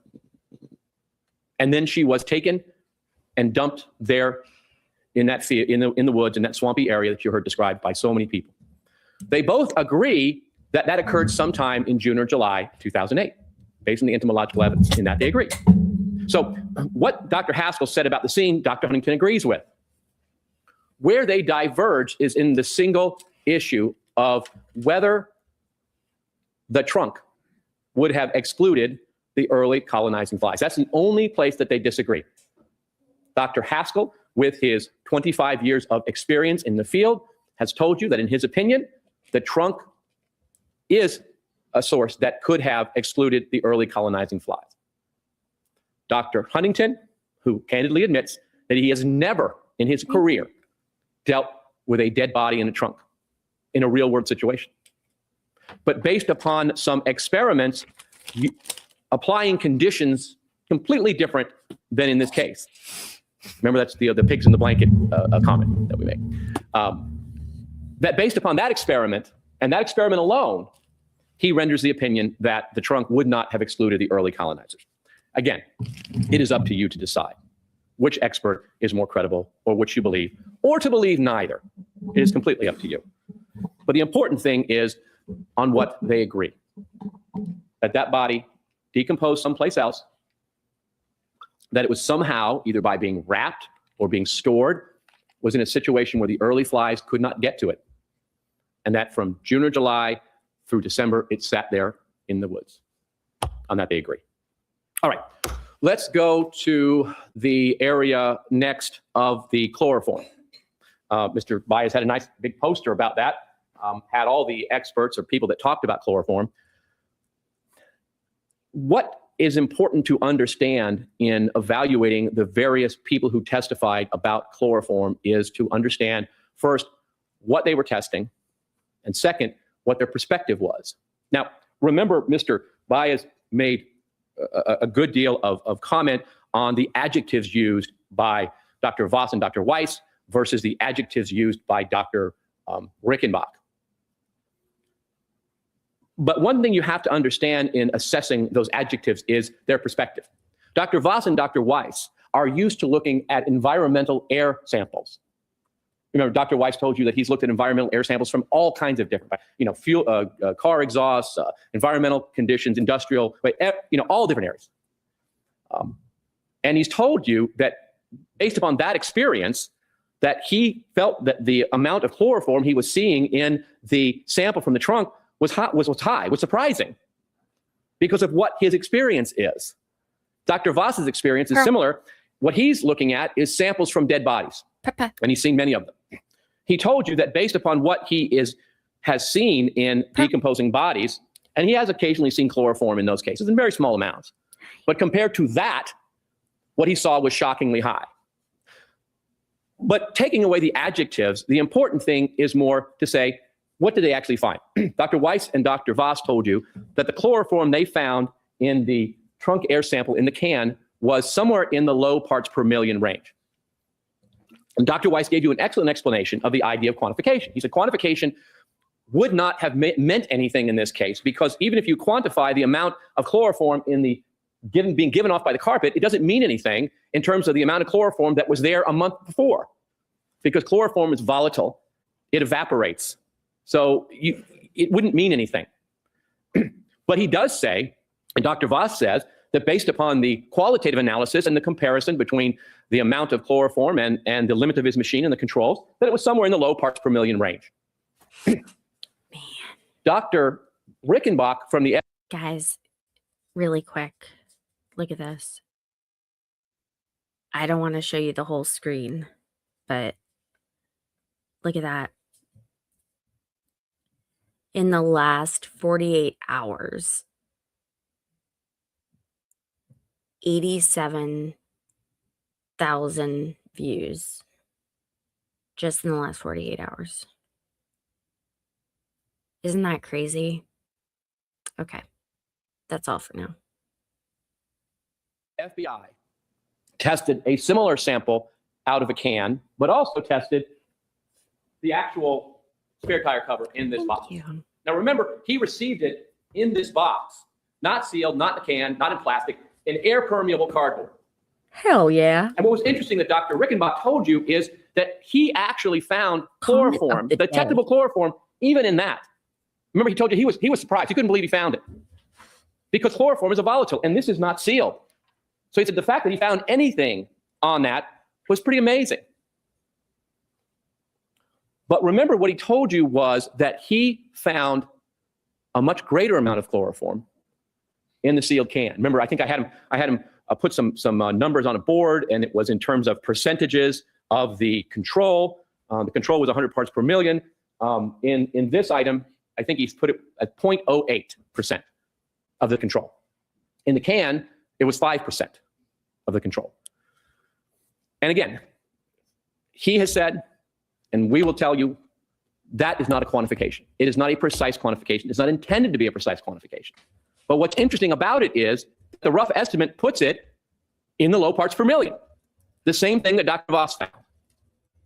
Now, to Dr. Rickenbach, who is used to looking at chloroform in its liquid form, that wasn't a lot. But he told you, this is the first time I've ever found chloroform in any kind of solid object. Every time I've looked for chloroform, it's been in the liquid form, in adulterated liquids of some sort. Okay, being investigated. But even he said that he found detectable amounts of chloroform coming from the carpet in Casey Anthony's car. Nothing he'd ever seen before. And that's the significant thing about these witnesses. is they all told you the same thing. This is the first time we've seen this.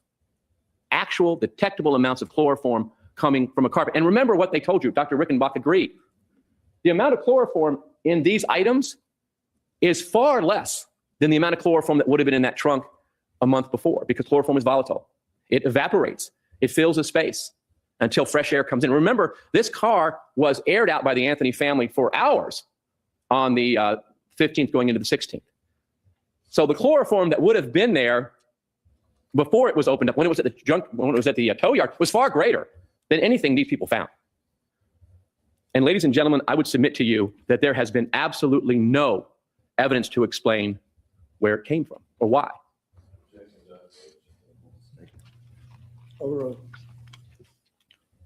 Dr. Sigmund, who was the gentleman from UCF that did his initial testing of the sample, he told you that he tested the trunk 4 days after that item was removed. 4 days, it had been gone for 4 days. And yet even 4 days later, he was able to detect, even with his equipment, which he said is not as good as what Dr. Voss used. It's not as, it doesn't capture as much. Even he was able to find detectable amounts of chloroform in the trunk of that car, which shouldn't have been there. There shouldn't have been any chloroform in the trunk of that car, but it was there. Let me look, Maddie. The Dr. Sigmund also told you something that was very interesting. He told you that while chloroform can be created by incidental contact between chlorine bleach and organic materials, that doesn't happen in a vacuum. That when that does happen, other compounds are created. And those compounds have not been found in this case. All that's been found is chloroform. No chlorine. Remember, I asked Dr. Furton, there's no bleach stains on that spare tire cover, are there? No, there's not. There's no, the issue was brought out that some cleaning products have small amounts of chloroform in them. And I asked Dr. Furton, were any of the other constituent components of cleaning products found? No, they weren't. Only 6 votes, so. All that was found in the examination of Over on that that carpet stream. and that spare tire cover were the components of decomposition and chloroform. In that, all the experts agree, including those called by the defense. Let's talk about now another subject as far as the air examination, which is the odor of decomposition. The expert it's testimony. still not a widely grasped science. The defense's primary attack upon Dr. Voss is that he has developed a device which is designed for use by law enforcement and the military. And that if by some miracle that device were to be purchased by someone in the private sector, why they would want to, can only guess, that Dr. Voss would split with the other inventors 15% of whatever minimal royalty that Oak Ridge National Laboratory might get. That's the impeachment. That's the criticism. You saw Dr. Voss testify in this case, and you have to judge his credibility. I submit to you that Dr. Voss is an unapologetic geek. He loves what he does. I mean, when have you ever seen a scientist on the stand in a criminal case say, and this is the cool part, Dr. Voss is an unapologetic science geek. He loves the challenge of solving scientific questions. Whether it be how do you detect a body by the odor of decomposition, or whether it's maybe divining actually does work. You know, counsel sneered at him because he has the scientific curiosity to wonder if something as bizarre as that might actually have a scientific basis. Maybe he's right, or maybe he's wrong. But to say that you should disbelieve him because he has that scientific curiosity, I would submit is inappropriate. You know, judge him by what he said. Judge him by who he is and what his experience is, and judge him fairly. But getting back to that point, when you actually boil down what Dr. Voss said and what Dr. Furton said, they really don't disagree that much. They both agree that the science of human decomposition odor has not developed to the level that there is a signature set of compounds that show human decomp. They both agree with that. They both agree that the chemical signature from this car is consistent with a decompositional event. Dr. Furton said, yes, I believe that those chemicals are from a decompositional event. So does Kate, Dr. Voss. nobody wants Dr. to Furton argue. agrees that it's possibly human. We're copacetic here. That's what Dr. Voss says. Everyone They don't really disagree that much ideas. on much of anything other than the final conclusion. It's very Because Dr. chill. Voss told you that when you combine the science with his experience and what he We smelled don't in need that those can, vibes. the odor that he has smelled for 30 years, I asked him, do you have an opinion based upon all of that as to whether that odor was from human decomposition? And his answer was, I can find no plausible other explanation. And I would submit to you that Dr. Furton's other explanation is not plausible. You know, counsel in direct wanted to just have Dr. Voss talk about the garbage from a photograph without talking about what was actually there. But I wanted Dr. Furton to actually look at the garbage. Usually when I address people like that, Because I wanted you to everything's see cool and copacetic. what was actually there. In his closing remarks, counsel made a claim that I would submit to you is completely unsupported by the evidence. He told you that these officers removed something from the garbage. That is absolutely unsupportable in the evidence in this case. There's no evidence of that. In fact, the evidence is completely to the contrary. The officers testified they removed nothing from that garbage bag, that there was no food there then, there is no food there now, and all the imagination in the world is not going to create it. The only thing in that bag of an organic nature, similar to food, was the small bit of remnant of cheese that I passed around for you to look at. And Dr. Furton admitted that You won't be that attacked. cheese in that bag We don't do could that. never create an odor that would still be detectable by Tim Huntington, the defense own expert, 2 years later. The myth of the garbage has been disproven. That smell was not from garbage. It was from Kaylee.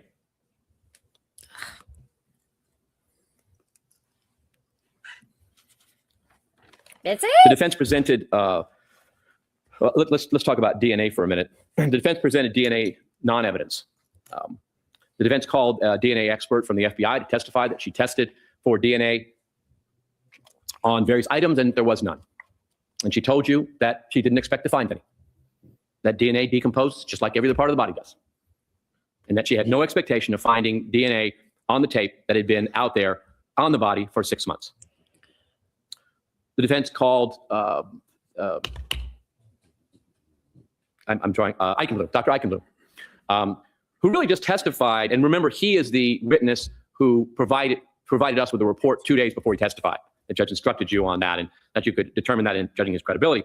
But all Dr. Eichenblum really said was, well, I think I might have been able to find something. I mean, that was the essence of his testimony.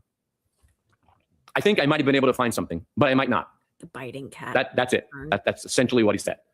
But even he admitted that the two things that were absolutely the most destructive to DNA are moisture and heat.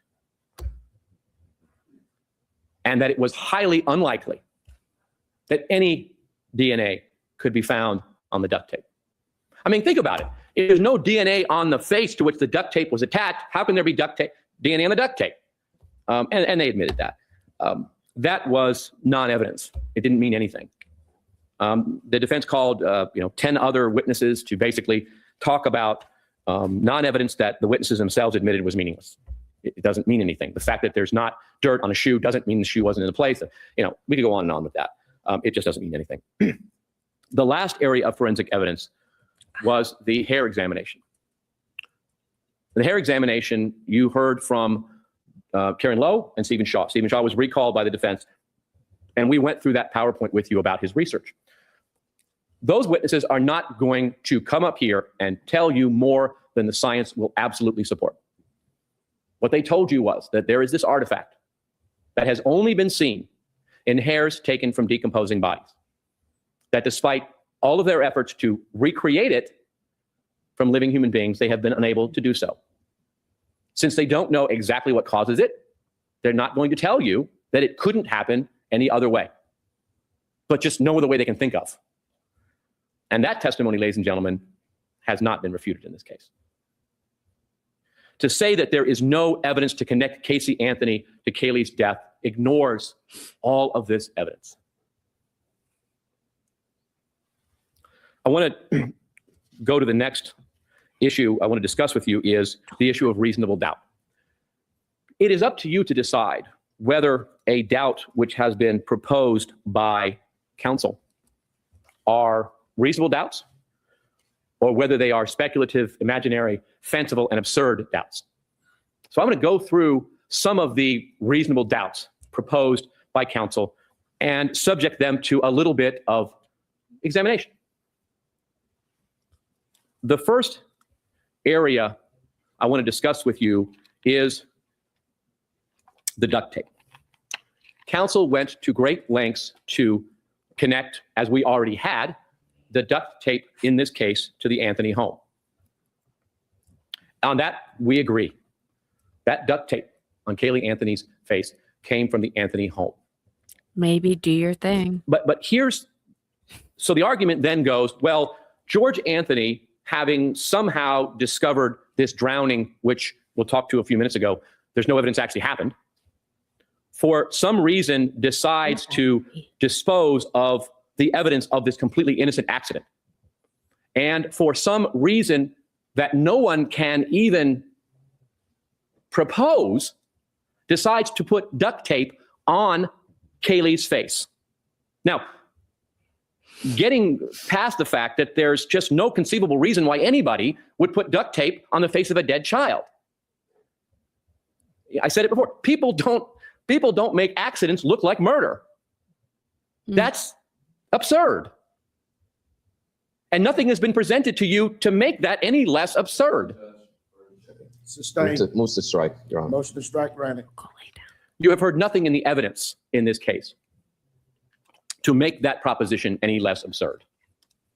Now, Overruled. but let us propose that we ignore all of that absurdity and say that George Anthony has. Paragraph 6 of Your Honor's order. Do they need to kiss and make up again?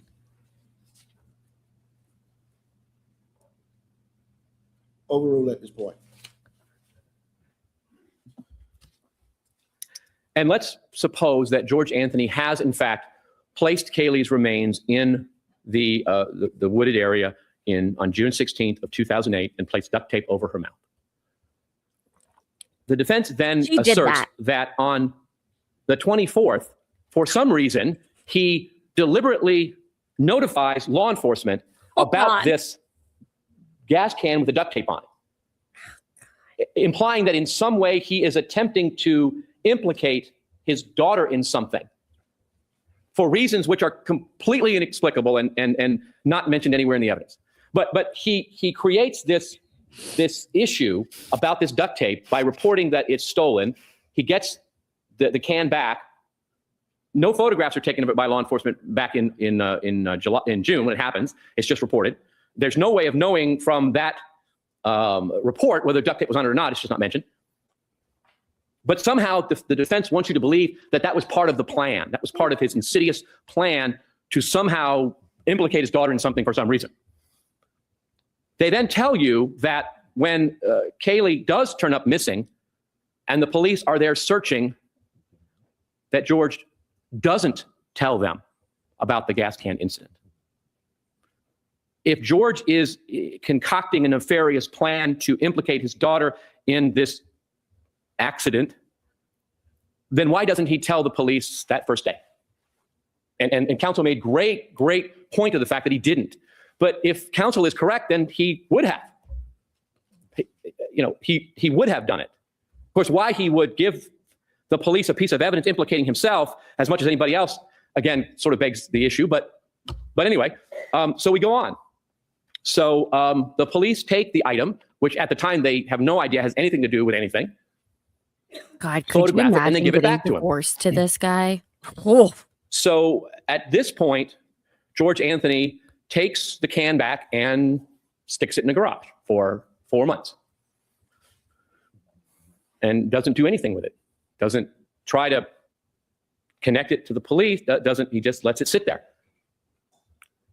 And then in December, when the body is found, the police find the can with the duct tape in the garage. George doesn't point it out to them. They find it because remember, George isn't even there. They find it and they take it into evidence. So what does this nefarious criminal then do? He takes the very same roll of duct tape, which connects him to this death, and he uses it to display posters. Does any of this make sense? None of this makes sense. Well, nothing. To assert that George Anthony's use of the tape on the posters for his missing granddaughter is patently absurd. It doesn't make any sense. Paragraph 6, move to strike. The reason that it doesn't make sense is because it's not. I submit based on the evidence true. I feel like George Anthony had absolutely no idea that that roll of Henkel duct tape had anything to do with the death of his daughter, of his granddaughter. He coming in here and being like overly aggressive in a situation that absolutely doesn't need it. You are not being attacked. No one is questioning your intelligence. We all have the ability to say and think what we feel, but we are polite and we are non-combative about it. So I love that you are a part of this chat, but maybe if that's your approach, maybe this isn't the chat for you. If it is, then I'm happy to have you. But I don't like bad vibes in something that I've worked my ass to build up. So I hope that you can respect that. Thank you. He had no idea because he wasn't involved, just as he told you. You know, counsel showed you the big poster with the pictures of Kaylee walking into the pool and said that this hypothesis has not been rebutted. Well, I respectfully disagree. Because, ladies and gentlemen, the two people that counsel asserts were present when that happened were George Anthony and Casey Anthony. And George Anthony testified on that witness stand the first day of this trial. It didn't happen. And as Ms. Burdick will point out to you when she speaks to you in a few moments, Ms. Anthony also was given the opportunity to adopt that and rejected it twice. That has been refuted by the evidence in this case. Counsel also asserted to you that this crime scene was quote unquote staged. And here's the interesting part. He tells you on the one hand that George Anthony is connected to the tape. Remember, he said in opening, follow the tape. But then on the other hand, he tells you that Roy Kronk is connected to the tape. Remember, Dr. Spitz told you that somebody came along later and took the skull and taped it. And in opening statement, the defense counsel told you that person was Roy Kronk. So they both got the tape, this rare kind of duct tape. Roy Kronk, who has no connection to the Anthony family other than reading their meter once, who's never been in their house, Hopefully who's never been in their Pete doesn't garage, get one. who have no way of knowing what kind of duct tape they have. So which is it? Who put the duct tape there? Counsel has argued to you that the crime scene was staged. Thank you. Could I have State's Exhibit 82 published to the jury, please?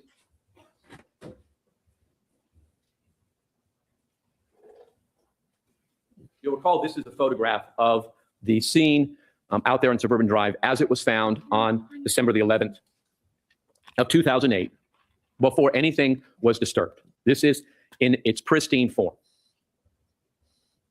And I would submit to you that looking at this scene, it is clear that the only thing that has staged this scene is Mother Nature herself. This scene is covered in leaf litter. There is a 2 to 3 inch pile of leaf litter surrounding the skull, as testified to. There are vines literally growing over everything in this scene. There are vines, you'll see in photographs, growing through everything in this scene. This scene is staged by Mother Nature and no one else. This skull has not been moved for 6 months. Pardon me, maybe a little bit less because the animals might have moved it before it decomposed. Mr. Defense counsel told you in opening statement that Roy Kronk took the remains home and kept them. We presented the testimony of Dr. John Schultz, the forensic anthropologist who was in charge of the collection of the remains. And we went to great length with him to show you where the remains were found and in what groupings. The reason that was important was because the grouping of the various bones demonstrates how the body was disarticulated during decomposition. Remember, he talked about how there were certain areas where the ribs were found because the trunk would have been removed as a connected group of organs as it decomposed, that the vertebrae were found separately because that would decompose separately. The bones showed evidence of That makes me so happy. I'm so glad. Congratulations to everyone that got a member. the bones showed evidence of animal activity, that they'd been chewed on. We didn't tell you that just to offend you or to make you mad. We told you that because it is essential for you to understand that these bones were not scattered by Roy Kronk. They were scattered by animals and by acts of nature. Could I have 207, please, in evidence? Oh my God. Really, Frank, right now?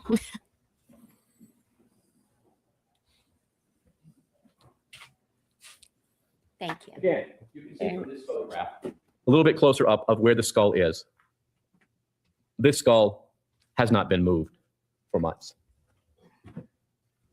It is surrounded by the hair, which has fallen directly from the top of the head. You can see it all around, pretty much evenly distributed around the skull.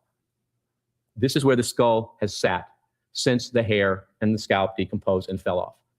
It hasn't moved since. At least not much. Could I have... I watched this one too, and it still makes me mad. The girl in Kentucky, she did not commit the murder, and her fingertips are on that duct tape. I don't care what anyone says. The duct tape is partially covered by leaf litter along the sides. She was convicted. Remember, when you see the next photograph, you'll see this. The duct tape actually goes around the jaw and the skull. I have very strong feelings. This has been here so long that the leaf litter has actually covered parts of the duct tape. Rebuttal, Your Honor. Overruled. Could I have 218, please? In this photograph, you can clearly see that the duct tape wraps around the mandible. It didn't just get washed there by water. All right, I'm going to It's there because that's where Casey Anthony put it. It's there. The jaw is in place because the tape is there. Could I have 220?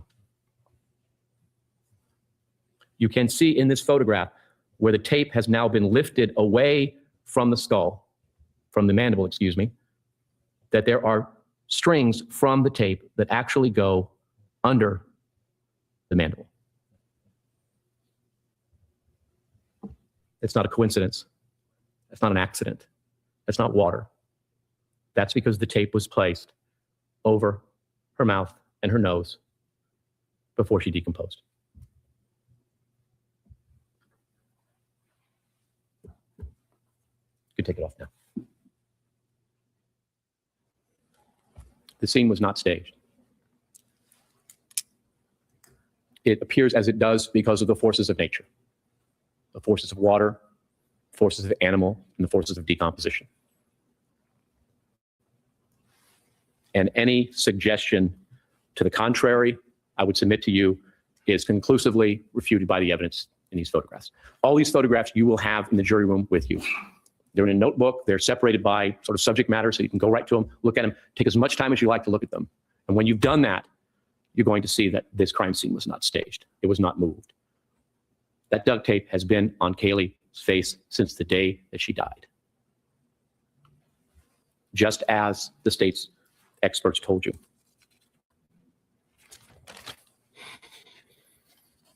The state did not call Roy Kronk in this case because Roy Kronk testimony about what he did on December the 11th, 2008 is embellished. Roy likes to spin a good yarn, but what Roy said he did on December the 11th isn't possible. We didn't put Roy Kronk on to tell you a story that the evidence indicates just isn't true. I mean, And I would also submit to you that Roy's claim that he just happened upon that scene for the second time is equally uncredible. That doesn't mean that he staged the scene, that he stole it, all that stuff. What it means is that Roy likes to spin a good yarn. I submit to you based on the evidence, what occurred in this case is that Roy found the skull, as we know he did, back in August. He tried to report it 3 times, and he got blown off and said, to heck with it. I'm over this. Maybe it really wasn't. But then he starts communicating with his son. He starts telling his son, hey, I know where the skull is. And his son is impressed. He's trying to get this relationship back with his son. And he thinks, wow, wouldn't it be great to impress my son? That's a So good he way goes to back put the that. scene, and it's still there. Lawyers be And Roy becomes a hero. lawyering. And Roy tells a very, very dramatic story about lifting up a bag and the skull rolling out, and it's dramatic and it's wonderful and it's fun, but it isn't true. Roy found the skull all right, absolutely, but not the way he said. It's just impossible. But that doesn't make Roy Kronk a morally bankrupt individual who would take a little girl's skull home and play with it.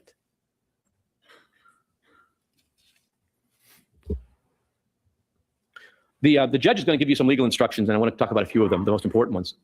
The judge is going to instruct you on the main charge here, which is murder in the first degree. There are 2 ways to commit murder in the first degree. One is called premeditated murder, and the other is called felony murder. Now, we get up here and we argue to you what scenario we believe the evidence supports. And in this case, we've told you that we believe the evidence in this case supports the scenario that Casey Anthony chloroformed Kaylee so that she would not suffer, placed duct tape over her nose and mouth to end her life, and then disposed of her body. But you can come up with whatever scenario you want. I mean, it's up to you to put these facts together and decide in your own mind what you think happened. And that's important in this circumstance. There are 2 ways to commit murder in the first degree. The important thing is for you to know the following. During your deliberations, in order to find the defendant guilty of murder in the first degree, the state must convince you beyond a reasonable doubt of the defendant's guilt of either premeditated murder or felony murder. Your Honor, I will object to the misstatement of the law.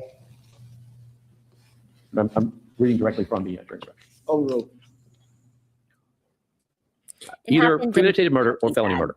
Kitty. While you must all agree that the state has proven first-degree murder beyond a reasonable doubt, you need not be unanimous in your opinion as to whether that finding is based on premeditated murder or felony murder.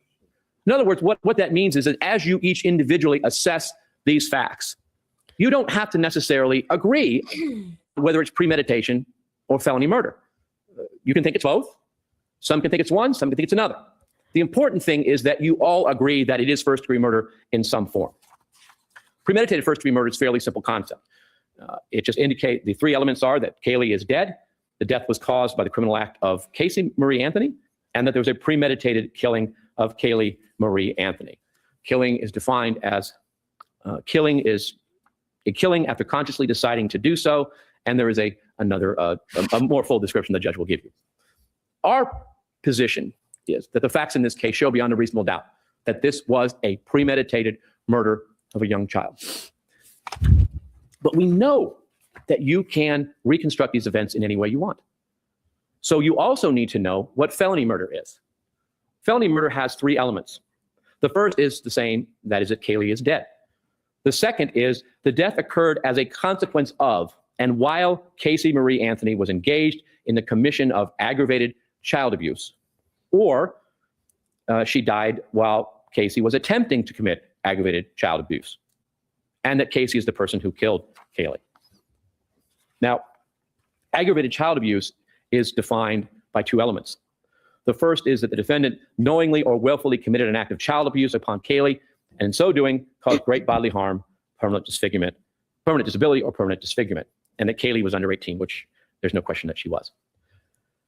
Child abuse is defined as the intentional infliction of physical or mental injury upon a child, or an intentional act that could reasonably be expected to result in physical or mental injury to a child, or active encouragement of another person to do that. The reason that we talk about this is you can postulate a number of different... Under Brooks. Overruled. A number of different hypotheses in this case. Some might say, well, maybe Casey put the duct tape on Kaylee to keep her quiet. Maybe she was being loud. Maybe she put it on to keep her quiet and put it on too tight, and Kaylee died by accident. still. I would submit not really consistent with what we have here, but you know, someone could think that. The reason I bring this out is because if that is what you think happened, that is felony murder, as the court will define it for you. That's felony murder, because it is the intentional act that could reasonably be expected to result in physical or mental injury to the child. So if that's something that you're thinking about, just want you to know that's also first-degree murder. Of the law, Your Honor. Overruled. Or if you choose to believe that she used the chloroform to sedate Kaylee so that she could spend time with her boyfriend, as bizarre as that seems, but let's say that she used the chloroform in the trunk of the car to sedate Kaylee so she could go have a good time with Tony on the 16th, and that Kaylee accidentally died. It's still first-degree murder, because that act is aggravated child abuse, and if she dies as a consequence and a result, it's first-degree murder. So regardless of how you put these facts together, and again, I submit to you that the one that makes the most sense is that this is premeditated, because it is. But any way you slice it, any way you put it together, It is. Casey Anthony is guilty of murder in the first degree in this case. I want to talk a little bit about George. Oh, George. It's my ex-boyfriend's name. His name is George. You have seen hours of videotapes of conversations between George Anthony, sometimes with Cindy and Casey, and sometimes just with Casey. Those give you a window into this relationship between them. An unguarded, unvarnished window into the relationship between these three people. Is there anything in any of those conversations that shows George Anthony as anything other than a loving father Come back up and a if loving you're gonna grandfather invite me. who is out of his mind with worry over Kaylee and perplexed as to why his daughter won't tell them something? Throughout all of these conversations, he is supportive. He is helpful to Casey. He's loving to her. She even says to him on more than one occasion, when he expresses some guilt about not having been a better father, she says to him over and over again, "You were the best dad. You were a great dad. You were a great grandfather." Yep. True. There's nothing in any of those tapes that would suggest in any way that he's setting her up in some bizarre fashion. Most of her more frictional relationship is with her mother. Oh God, yeah. Most of the arguments, to the extent that they occur, are with her mother, not with her father. You know, remember the thumb? George is the thumb. We're the five fingers and George is the thumb. It's almost a little silly in a way, but George is not this Machiavellian, self-interested monster that counsel has suggested. The last time George Anthony testified, Mr. Baez brought up the suicide. You recall Mr. that Baez. he asked Mr. Anthony, you know, didn't you attempt to commit suicide? Mr. Anthony said that he did. Mr. Baez asked him, well, didn't you express some guilt in the suicide letter? That's, of course, before you actually would have had a chance to see it. Now, of course, Mr. Baez seems to be telling you that it wasn't really a suicide attempt. It was just a couple of beers and some blood pressure medication. That's not what George Anthony said. George Anthony said he took blood pressure medication and medication he was given for anxiety by a psychiatrist. He took everything he could find, because on January 22nd of 2009, he wanted to die. He wanted to be with Kaylee. That's all he wanted. He was tired of all of it. He was tired of the questions. He was tired of not knowing. He just wanted to be with his granddaughter. And you cannot read this letter and not see that this man was in pain. Oh, that's what I was going to say earlier. You can even He has see great the effects of the penmanship. drugs and alcohol as his handwriting deteriorates through this letter. Why you got to This be an is not asshole? some self-serving, deliberately created manifesto of innocence. This is the cry of a man who just doesn't understand the world anymore. He doesn't understand what happened to his granddaughter. He doesn't understand why his daughter won't tell him. He just doesn't understand, and he's just tired. I said what I said, man. It was beautiful handwriting for a guy. Kaylee Marie, I miss her. I miss her. I want my family back. I sit here falling apart because I should have done more. She was so close to home. Why was she there? Who placed her there? Why is she gone? Why? For months, you and I, especially you, always questioned why. I want this to go away for Casey. Happened. Why could she not come to us, especially you? Why not Lee? Who is involved with this stuff for Kaylee? Before that, he says, I blame myself for her being gone. You know, for months, as a matter of fact, for a year or so, I brought up stuff only to be told not to be negative.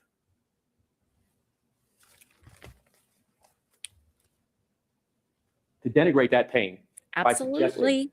that that is an insincere, selfish, self-serving statement, I believe belies the facts.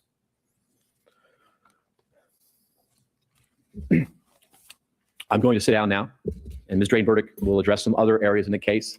I just want to end by thanking you for all of your sacrifices and all of your time, and to wish you well in the decision that you're about to make. Thank you.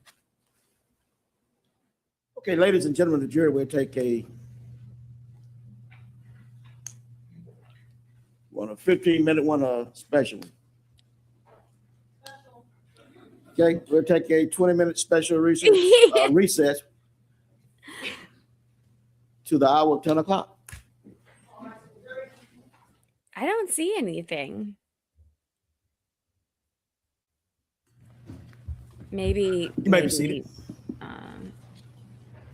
Got rid of it before I could see it and go. Let the ham record on reflect his that the defendant is present along with counsel for the defendant, assistant state attorney. Both sides ready to proceed. Mr. Baez? Yes, sir. I just have a brief issue that I need to get on the record. Yes, sir. It relates to the issue dealing with the computer searches. You may recall that there was an issue as to the number of times that the chloroform website was visited, the SciSpot/chemistry/chloroform. Mr. Bradley testified based on a report introduced by the state of Florida that was actually compiled by Sergeant Stenger. This was the second report that was compiled a year later using a new software program in which they were having problems with. And the net analysis that was conducted on August of 2008 showed the identical website visited only once, and that 2 columns below was 84 times for MySpace, which did not show up on the cashback report. It is our understanding that the cashback report contains false information, and we have placed the state on notice that the testimony that was elicited was false. And we would ask at this time that the state of Florida, during the rebuttal argument, clarify that false testimony and advise the jury of its falsehood. Response from the state? Mr. Baez has already made his closing argument to the jury, Your Honor. That's wild, Willa. Folks, I don't know what you're saying is whether it's true or whether it's false. The only thing I can say is if there's evidence of false testimony, then you need to file an appropriate motion at the appropriate time. I'm sorry. I apologize, but I will take a look at it and see whether or I not need to hear that back. it is proven to be. This You may be seated. Sorry. Let the record reflect that the defendant is present along with counsel for the defendant, assistant state attorney. Defendant. Both sides ready to proceed. Mr. Baez? Yes, sir. I just have a brief issue that I need to get on the record. Yes, sir. It relates to the issue dealing with the computer searches. You may recall that there was an issue as to the number of times that the chloroform website was visited, the SciSpot/chemistry/chloroform.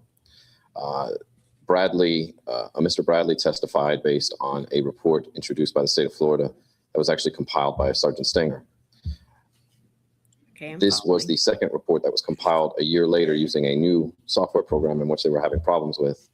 And the net analysis that was conducted on August of 2008 showed the identical website visited only once, and that 2 columns below was 84 times for MySpace, which did not show up on the cashback report. It is our understanding that the cashback report contains false information. And we have placed the state on notice that the testimony that was elicited was false. And we would ask at this time that the state of Florida, during the rebuttal argument, clarify that false testimony and advise the jury of its falsehood. Response from the state? Mr. Baez has already made his closing argument to the jury, Your Honor. Okay. Folks, I don't know what you're saying is whether it's true or whether it's false. The only thing I can say is if there's evidence of false testimony, then you need to file an appropriate motion at the appropriate time. And Yeah, I'm not. I will take a look at it and see whether or not Things that you guys it is proven to be false. were talking about. But at this stage, there's, Talking about. I can't chase after arguments. So Yes, sir. file appropriate motions and we'll cross that bridge when we get to it. Anything else? Yes, sir. I did just see maybe Okay, immediately let's return to delete jury. something. She's like a fucking hawk, man. You don't mess with her. Bad Kitty's not far behind.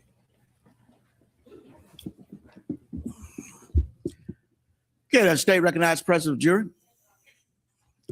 Defense, Yes, sir, we do. rebuttal. Let's go. Let's get this over with. Guys, my streams never go this Good morning, long, ladies and gentlemen. except for when we are finishing up a trial. When Judge Perry took that break for 15 or 20 minutes, I kind of felt like that guy that gets called out onto the field to kick a last-minute field goal once his problem. teammate has Thanks for saying taken the sorry. ball down to the 1 yard line. And of course, I'm ready to go. And the other team calls a timeout. So there are some advantages and disadvantages, I suppose, to being the last person to have a say on this subject. The advantage, of course, is the obvious one that nobody gets to say anything after I sit down except for the judge on the law. The disadvantage, of course, is that you've been sitting here listening to attorneys tell you what they think the evidence shows for Mhm. 5, 6, maybe even 7 hours to this point. And I Some. recognize that you all are ready to begin the job I that can you have confirm. been here doing for almost 2 months. On May 9th, we packed our bags and spent 2 weeks in Clearwater. You have made a greater sacrifice in packing your bags and spending weeks here. And as everyone else before me has indicated, I thank you as well. But I ask that you do indulge me for a few moments to get our final thoughts on the issues that have been presented in this case. I promise that I won't be dragging Come out on, evidence girlfriend. or posters or pyrotechnics. If anything, that's not my style. When I came up here in May I know. I was just thinking about and stood in like, front of you sex on the for beach. probably over a little over 2 Can you hours type that maybe. and told you what the evidence in this case would show, Some stupid meant what I free said. cocktail. I didn't make promises to you that the state didn't keep. Sounds good. I meant what I said. Why are you yelling, man?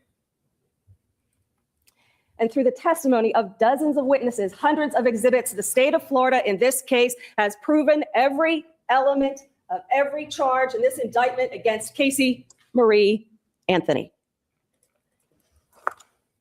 Mr. Baez, defense counsel, started his closing argument explaining what his biggest fear was in this case, and that it was that you would be making decisions based on emotion.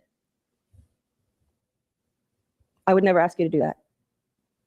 You missed Co-counsel the part of the stream where I Has not admitted. asked you to do that. To The judge people. will instruct you that you cannot do that. And although this case is certainly emotionally charged, we won't ask you to make decisions about the facts of this case based on anything but the testimony that you have heard from the witnesses and all of the exhibits that you will be able to consider once you begin the job of deliberating this case. Want to know what my biggest fear is?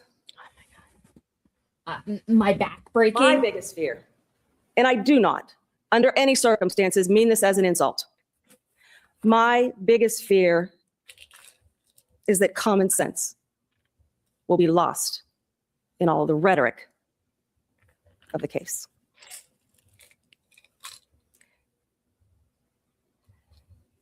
Did That you just insult them? you won't step back and take a look at the evidence as a whole. She's like, I'm going all in. Just gonna You got to piss look him at the off. big picture here.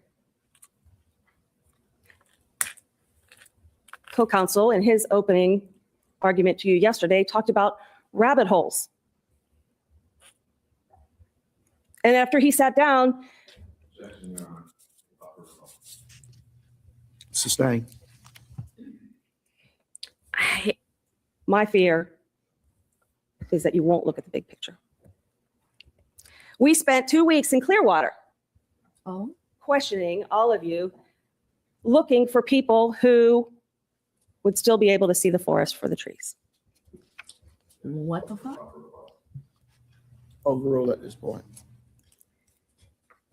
In his closing remarks, Mr. Baez Coco, be nice. used to words Pearl. like liar, perjurer, fraudulent. A trial in a criminal case is supposed to be a search for the truth. I agree. The truth is what is the cornerstone of the criminal justice process, both for those who are accused and those who are the victims of crime.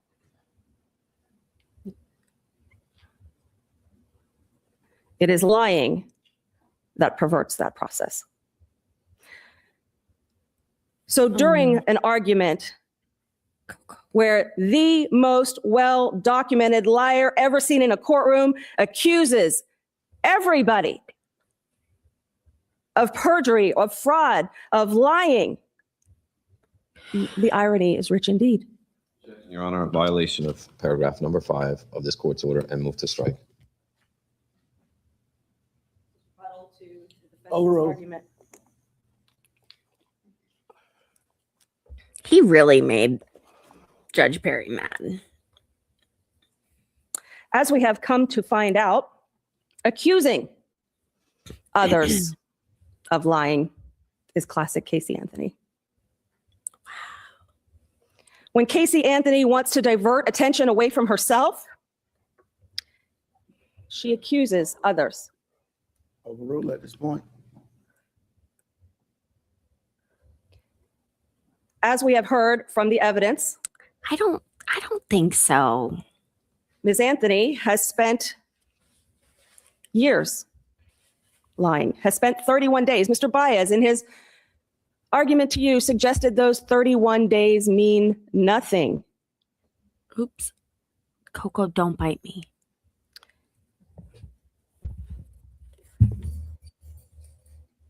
A lie told convincingly is still a lie. The defendant, through counsel, has accused Yuri Melich, Overrule at this point. Jason Forgy, Gerardo Bloise, Dr. Voss,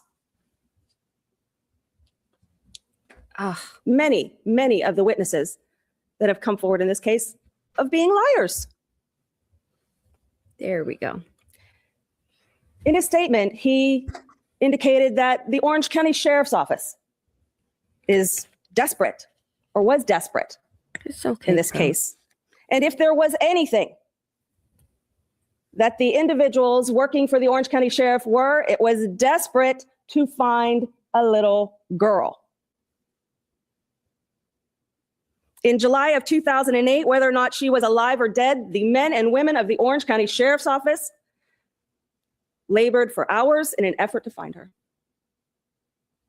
They were joined by the FBI, for law enforcement agencies all over the country, the Florida Department of Law Enforcement, Texas EquiSearch, citizens, people who had no other motive than to find Kaylee Marie Anthony.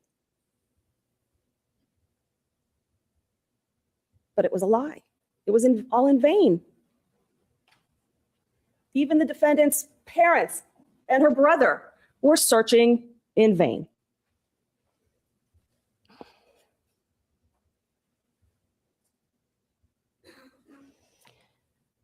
Hello, False Scotland. allegations of child abduction are I nothing know new. that wasn't a Scottish. And invariably, as in this case, it turns out that the perpetrator is a family member. The allegation of a false abduction diverts resources away He'll be back. from the perpetrator, I'll give you a piece of pizza. diverts attention away from the perpetrator, Your Honor, improper argument. Overruled. buys the perpetrator more time. And you will remember one of the things that That's what Casey I'm Anthony saying, said to her Daniel. mother when she picked her up from her boyfriend Tony's apartment was that she just wanted another day. She wanted more time. She was trying to buy time. When she told her brother about the kidnapping, she was trying to buy time. Time to concoct another lie, another story, and to divert attention away from herself. Nice. In his argument, counsel put up pictures of all of the law enforcement officers who were at the Anthony home that night, suggesting there was no smell in the car because they took no action. That first night, July 15th of 2008, the police did not think Kaylee Anthony was dead. At that point, they had no reason to believe Kaylee Anthony was dead. There was no reason to connect any smell in the car to Have you met Kaylee that Anthony family? being dead. They're all crazy. The defendant was telling them she was alive, that she was somewhere else. She was asking for their help in finding her. So much so that this episode that Mr. Mason talked about of Ms. Anthony being handcuffed was ended like that. Because the members of the Orange County Sheriff's Office were there to help. They weren't there threatening her to give a statement. Let's take a moment and think about what she's saying. She's throwing, as a prosecutor, mind you, she is throwing the local police department under the bus.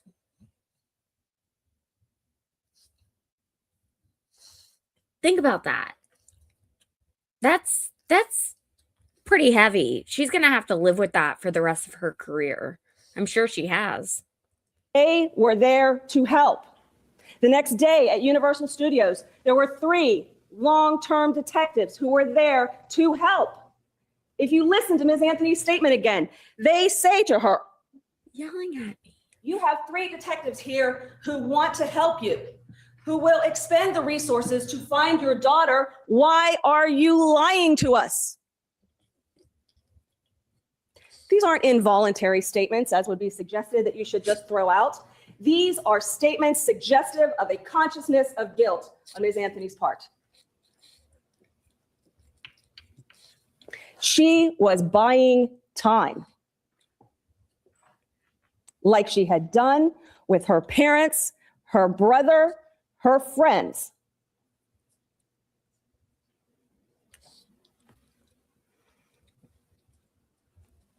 The 31 days are really meaningless. Did I hear that? Doesn't matter. Did I hear a version of that? Her calling it out is ballsy. Counsel suggested that the detailing of what Ms. Anthony was doing during these 31 days had more to do with the state trying to prove that she was a slut. Did I hear that? Yes, ma'am. Nothing could be further from the truth. Initially, the Orange County Sheriff's Office, in an effort to help her, was trying to backtrack and find out where she was and what she had been doing, because she told them she was conducting her own investigation. Really?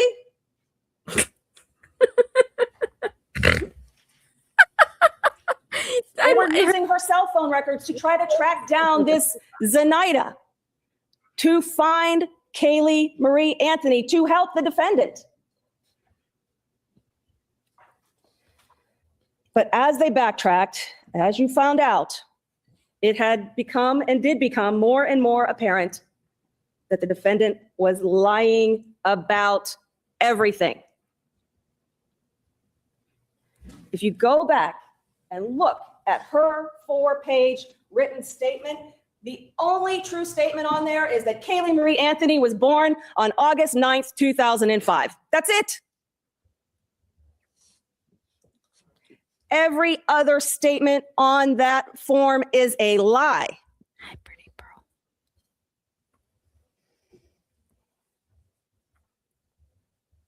You've heard during this trial, and it's been suggested to you in closing argument by the defense, that everybody grieves differently.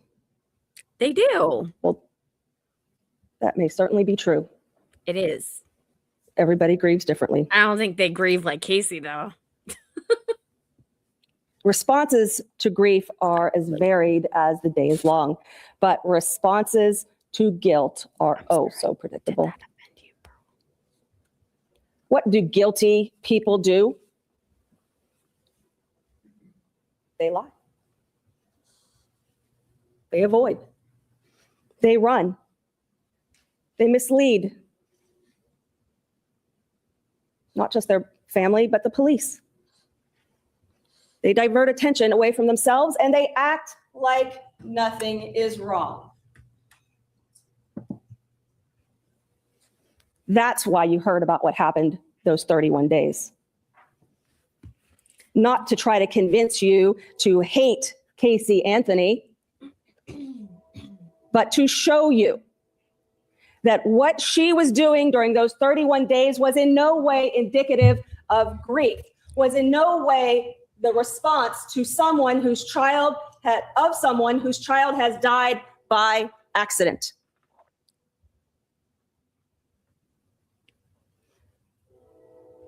Counsel said, well, she could have hopped on a plane and left the jurisdiction. The classic signs of running away. Ms. Anthony did not have options. In those jail videotapes, you did hear, and if you listen to them again, will hear her say, There's this was train a in the time of background. desperation for her. And her father was like, what? Desperation? What are you talking about, desperation? They were so dumb. I'm sorry. She had no option to go anywhere except away from her family. That's who she ran from, because those are the people who would be asking her all the questions. The friends are easy to placate. They're not really paying attention to her life. If she's telling them, my mom's crazy, or my parents are getting a divorce, or my dad had a heart attack. Sustained. That was a good objection.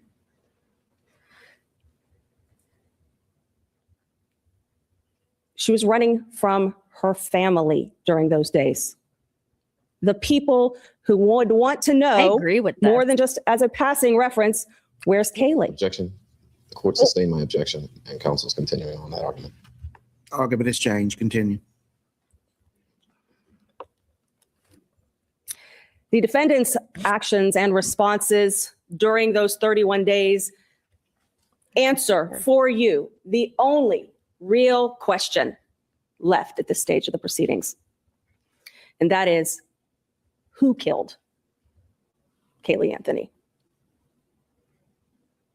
The question is no longer, where is Kaylee? You will remember in my opening statement, I asked over and over again, where is Kaylee Marie Anthony? We know where Kaylee Marie Anthony is. Non-rebuttal. Overruled. Margaret, The question is no longer what happened Yeah. to Kaylee Marie Anthony. I We tried know to find that out today. I was What happened? unsuccessful. Kaylee. It's a great The question. question is, who killed Kaylee?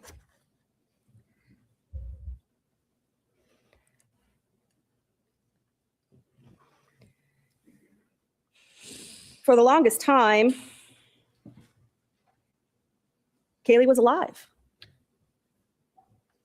Nobody killed Kaylee. Kaylee is alive. Until her remains are found.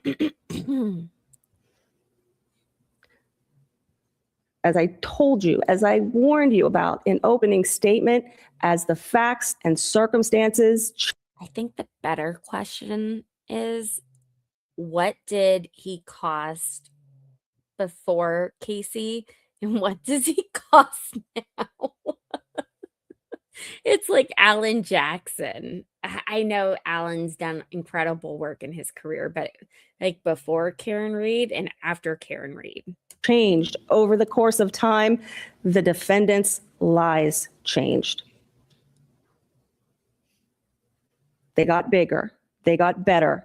They involved more people.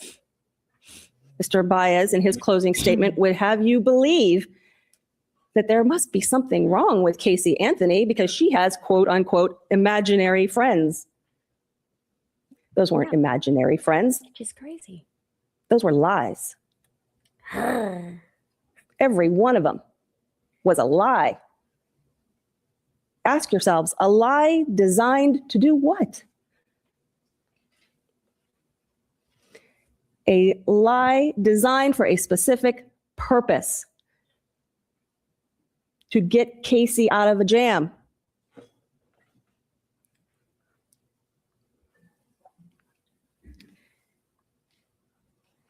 So for the longest time, Kaylee is alive until her remains are found. We're playing. And then, of course, the lie can't be Kaylee is with the nanny. She's alive. She's been kidnapped. I had nothing to do with it. May we approach? Ooh. No. The lie must change. I told you in opening statement that it would. So now the theory I really like him. I do. is that there was some sort of accident. Well, you know from the evidence in this case that Kaylee Anthony's death was no accident. First off, the Orange County Sheriff's Office proposed to Casey Anthony on July 16th of 2008, maybe your baby died by accident. Ma'am, why are you yelling? My Lord.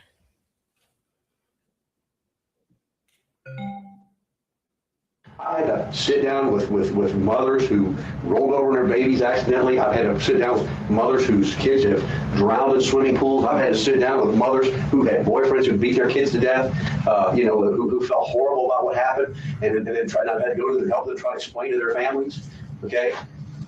And then I've also had to deal with people who had done horrible, unspeakable things to children, and then lied about it, and lied about it, and lied about it. Okay? Every single day. And I'll bet you somewhere in there, I'll probably tell somebody who's maybe made a mistake, but continued to lie about it. Maybe they weren't such a bad person, but maybe the whole world didn't see it that way. Maybe their family didn't see it that way because they kept lying about it. And then when finally, and months down the road, or days down the road, when they finally decided to come forward, okay, people passed it. You told me that you lied to me for the last time. I don't listen to what you have to say. Don't talk to me anymore, okay?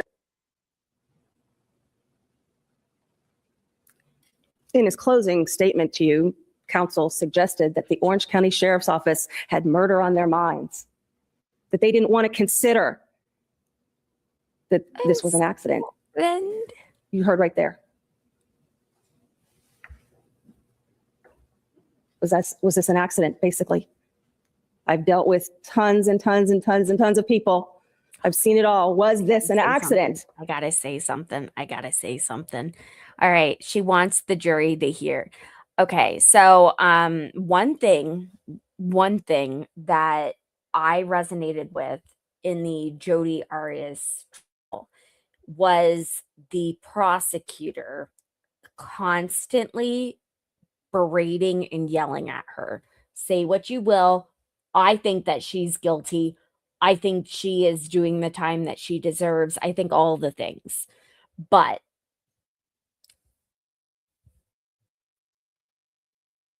I never, ever respond well to people speaking to me that way. I shut down. I'm a millennial. I'm not a Gen Xer. So take what you will with that. It's a trauma response. I stop listening. I completely think of other things. I am doing whatever it takes to not focus on whoever is yelling at me like that.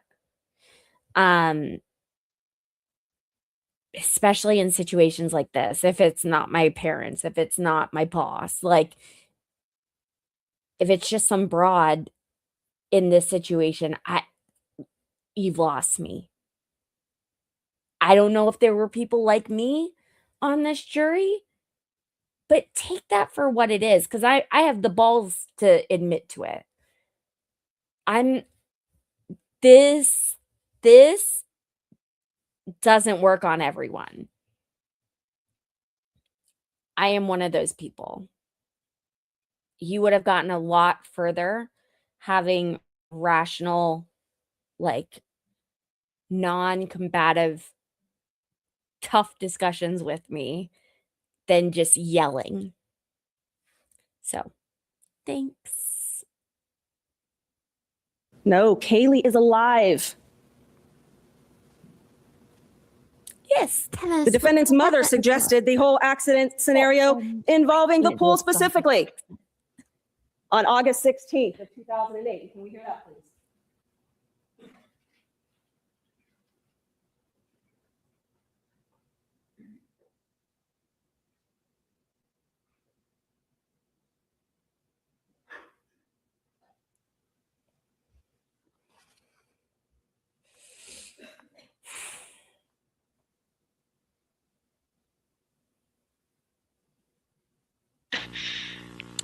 Well, someone just said that Kaylee was dead this morning, that she drowned in the pool.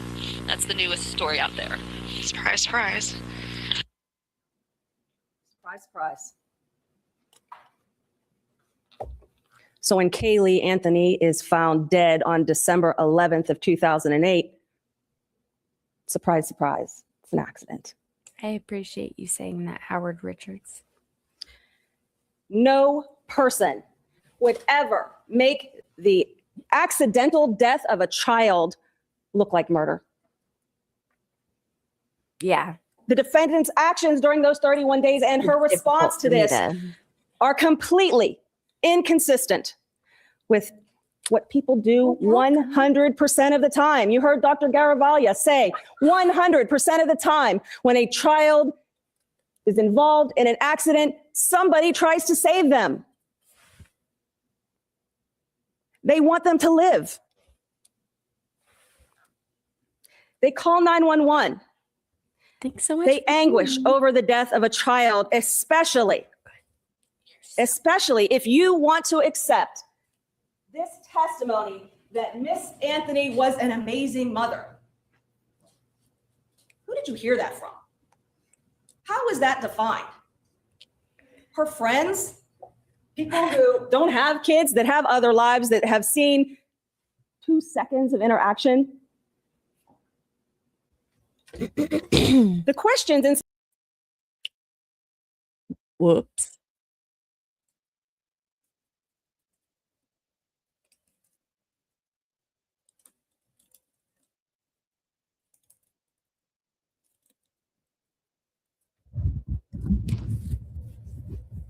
Oh, yes. I have enough time to run to the restroom. I'll be right back. You may have to listen to Pearl snore.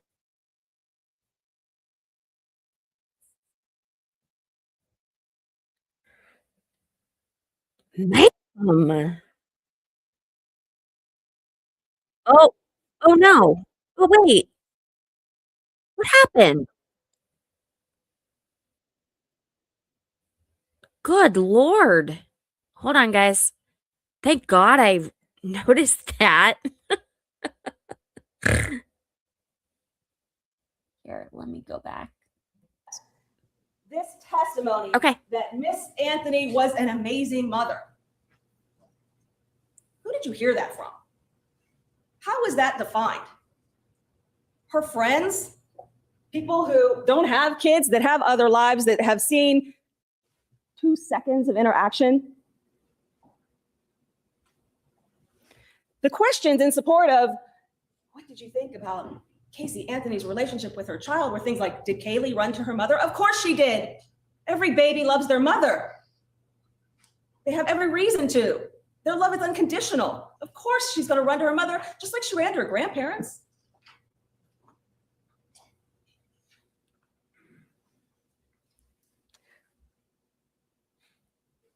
Well, Casey provided food and shelter and clothes for Kaylee.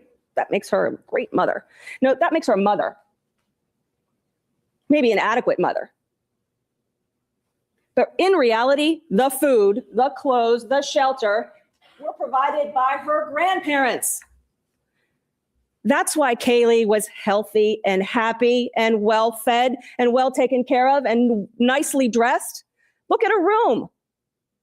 Look at their backyard. What amazing parent acts with complete indifference to the accidental death of their child? You heard from the defense own expert an example of an amazing parent, a woman whose child died and she wanted to go to the child's gravesite because that child had never been in a storm in the dark alone. That's an amazing mother. A mother who tried to protect her child even in death.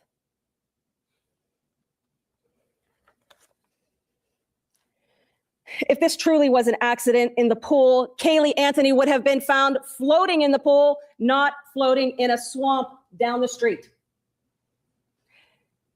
If this was an accident that George Anthony knew about, he told you, we wouldn't be here today. I wouldn't be here. They wouldn't be here. She wouldn't be here. You wouldn't be here. Overruled.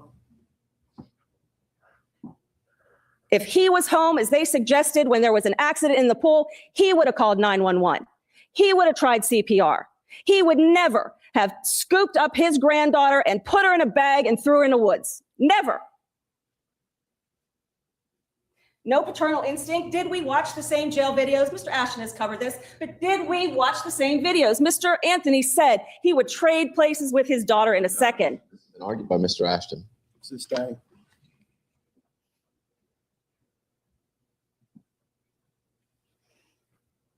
This argument cannot be followed to any logical conclusion.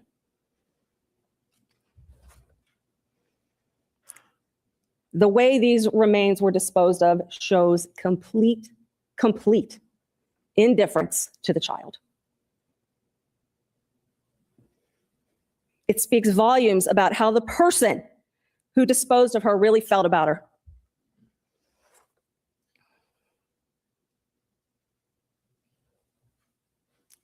Can we look at the picture of the playhouse, please?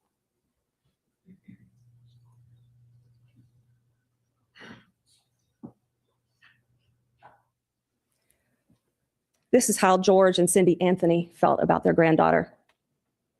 They built her a playhouse in the backyard. George Anthony landscaped it for her, put a little mailbox out there for her with her name on it.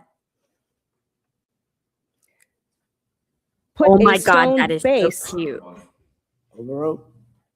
Put a stone base under that playhouse so that Kaylee wouldn't have to sit on the ground in case it was wet. So that Kaylee wouldn't have to sit on the ground where an What insect does that mean? could crawl on her.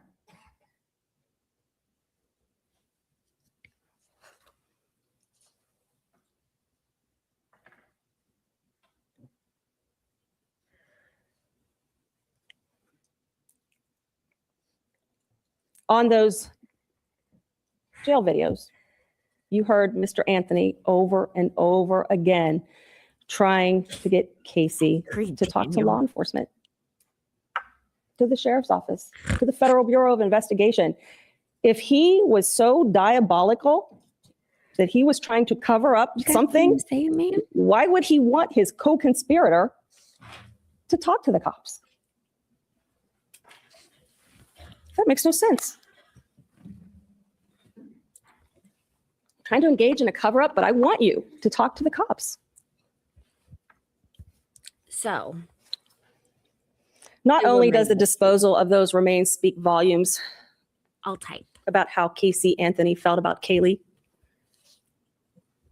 the phone call that she made to her parents the night that she was arrested, July 16th of 2008. Non-rebuttal. It's the second closing argument. Talking Overruled.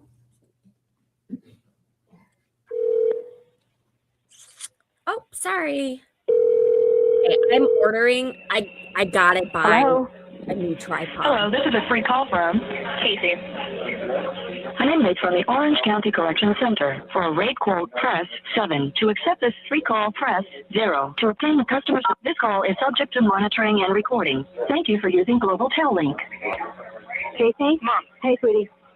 Well, I just saw your nice little cameo on TV. Which one? What do you mean, which one? Which one? I did 4 different ones, and I don't know. I haven't seen them all. I've only seen 1 or 2 so far. You don't know what my involvement is and stuff? Casey? Mom. What? No. I don't know I've what your had involvement this is, sweetheart. with my mom. You're not telling me where she's at. Because I don't fucking know where she's at. Are you kidding me? Casey, don't waste your call. No. Scream and holler at me. Waste my call sitting in, the jail? Whose fault Where is bunks are? Whose fault is you're sitting in the jail? You're blaming me that you're sitting in the jail? Not Blame my yourself fault. for telling lies. You mean it's not your fault? What do you mean it's not your fault, sweetheart? If you'd have told them the truth and not lied about everything, they wouldn't. Do me a favor, just tell me what Tony's number is. I don't want to talk to you right now. Forget it. I don't have his number. We'll get it from Lee because I know Lee's at the house. I saw Mallory's car was out front. Well, this was like the first day. It was just on the news. They were just live outside the house. I know they were. Well, can you get Tony's number for me so I can call him? Sound like crying. I think it might be my Hey, can you give me Tony's number? I can do that. I don't know what real good it's going to do you at this point. Well, I'd like to talk to him anyway. Okay. Because I called to talk to my mother, and it's a fucking waste. Oh, by the way, I don't want any of you coming up here when I have my first hearing for bond and everything else. Like, don't even fucking waste your time coming up here. You know, you're making it real tough for anybody to want to try to, even if it's you with giving you See, that's somebody's just phone number. every single You're not even letting me finish. Well, Let's go ahead. You're asking me for Tony's phone number so you can call him, and then you immediately want to start pressing towards me and saying, don't even worry about coming up here for all this stuff and trying to cut us out. I'm not trying to cut anybody out. I'm not going around and around with you. You know, that's pretty pointless. I'm not going to put everybody else through the same stuff that you've been putting the police and everybody else through for the last 24 hours and the stuff you've been putting mom through for the last 4 or 5 weeks. I'm done with that. So you can tell me what's going on. Christina would love to talk to you because she thinks that you will tell her what's going on. Frankly, we're going to find out. Whatever's going on, is going to be found out. So why not do it now? There's nothing to find out. There's absolutely nothing to find out. Not even what I told the detective. Well, you know, everything I have she's no telling clue them where is Kaylee. lies. If I knew where Kaylee was, do you think any of this would be happening? No. Anyway, you only got a couple minutes of this, so I'm not going to let you For the completely love waste of your God, interest in someone she thinks she can get this. No, I want Tony's number. I'm not talking to anybody else.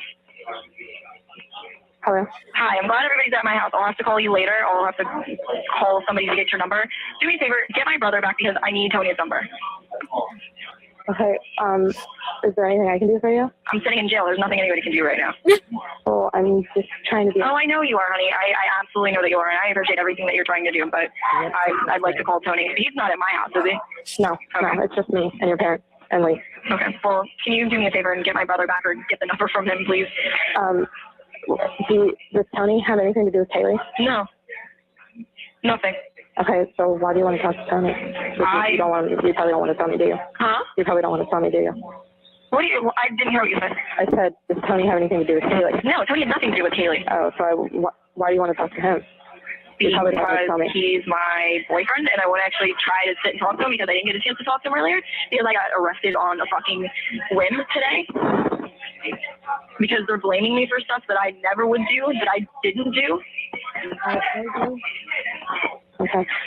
Well, I'm on your side. You know that, right? Oh, I know that. I just want to talk to Tony and get a little bit of... Casey, you have to tell me if you know anything about Kaylee. Sweetheart, if anything happens to Kaylee, Casey, I'll die. You understand? I'll die. If anything happens to that baby. Oh, my God. Calling you guys? A waste. Huge waste. Honey, I love you. You know I would not let anything happen to my daughter. If I knew where she was, this wouldn't be going on. So how come everybody's saying you're lying? Because nobody's fucking listening to anything that I'm saying. The media completely misconstrued everything that I said. The fucking detectives told them fucking bullshit. They got all of their information from me, yet at the same time, they're twisting stuff. They've already said they're going to pin this on me if they don't find Kaylee. They've already said that. Well, they arrested me because they said that... Yeah, because they said that the person that you dropped Kaylee with doesn't even exist. Because, oh, look, they can't find her in the Florida database. She's not just from Florida.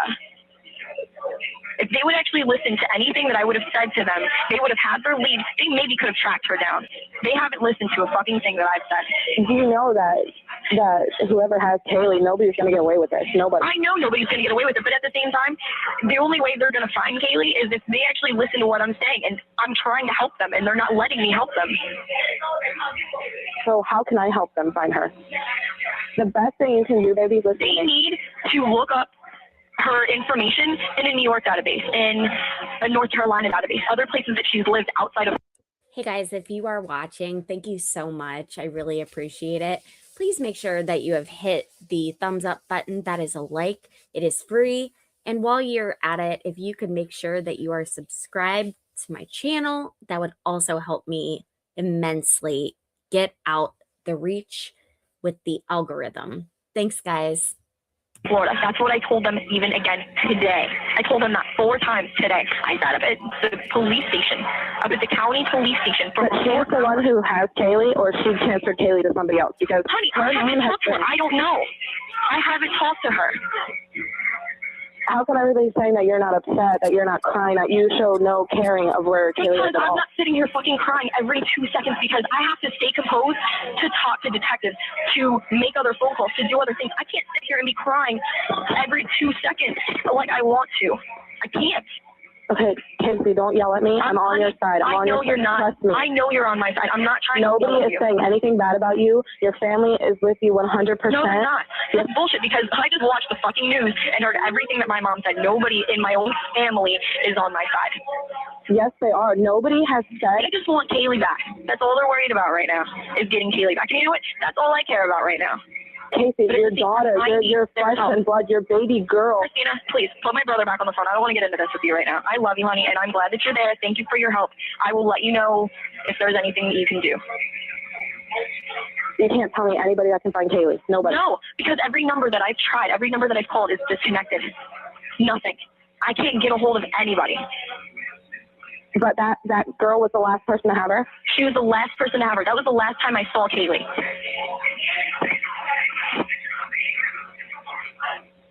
Okay. He doesn't. Lee says he doesn't have Tony's phone number. Yes, he does. He has Tony's phone number in his phone. He needs to stop fucking lying. He just told me a second ago that he'd give me the number. So if I go and I get you Tony's number, are you gonna finish talking to me? I will call you tomorrow. I want to talk to him really quick now. I know we're actually trying to close my. I haven't slept in 4 days. I have not slept in 4 days. Listen, if you're going to talk to anybody, you can talk to me. And I know I can talk to you, but at the same time, I know I can talk to Tony, and that's who I want to talk to right now. I haven't gotten a chance to talk to him since this morning. This family, I can read them like a friggin' book. When you use your common sense, you can listen and hear that there's nothing that's wrong with Casey Anthony that can't be explained using 2 words: pathological liar.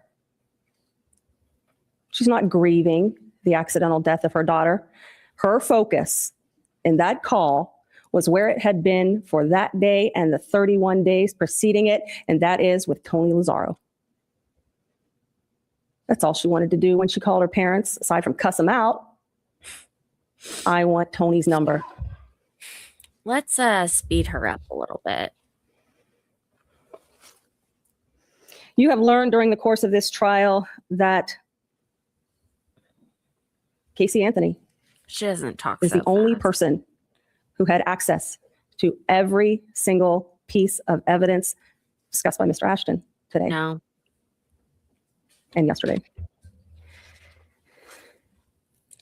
The duct tape, the laundry bag, the blanket, the shorts, the car. There's no evidence that anyone other than Casey Anthony was driving around in that car that began to smell to the point where she is texting her friend, Amy Huizenga. I think my dad has run over a dead animal. She texted that to Amy Huizenga about 15 minutes before her boyfriend, Tony, picked her up at the Amscot. So you would think if your car smells like there's a dead animal plastered to the frame of it, maybe you check the trunk. Maybe you see if there's a garbage bag or a trash bag in the trunk. That trash bag was placed there as a decoy. You heard testimony from Catherine Sanchez, that that car was backed into that spot by the dumpster. Why the dumpster? Guess why the dumpster? Because in addition to the bag of trash, the dumpster was a decoy to keep people either away from the car or thinking that was the source of the odor. The Anthonys didn't have access to that car. George Anthony didn't know where that car was. Miss Anthony was on the way to the boyfriend that her parents didn't even know existed. How would they know where to find her car? She told her mother she was in Tampa or Jacksonville or somewhere. They didn't know where she was or where the car was. And finally, the shirt. Big Just trouble. Jane, is your Comes name in small Kate? packages. Indeed.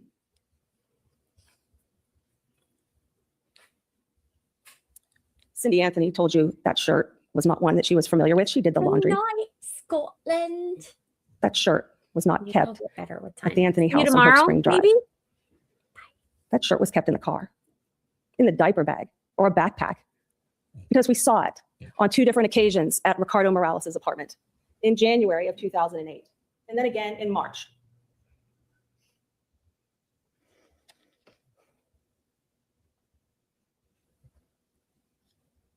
Someone in that house killed Kaylee Anthony.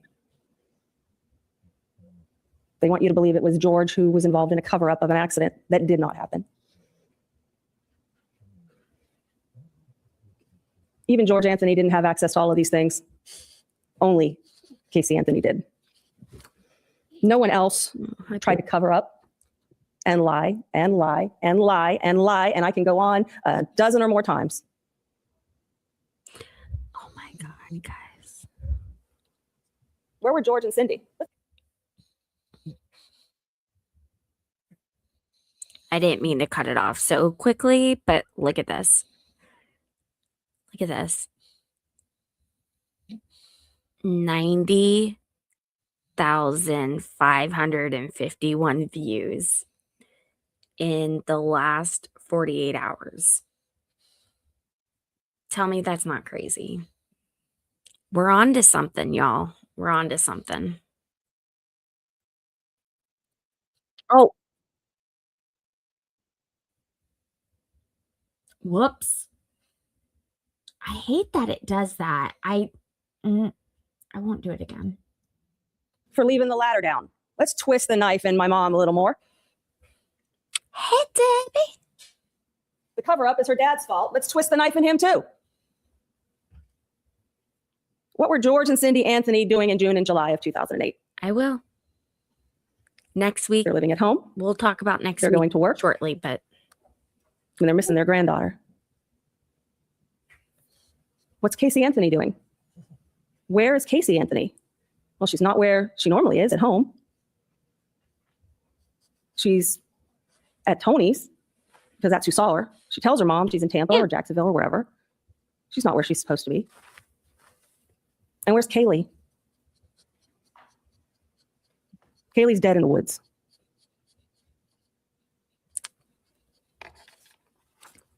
it's one way to put it. At the end of this case, all you really have to do is ask yourself a simple question. Whose life was better without Kaylee? Was Cindy Anthony's life better? No.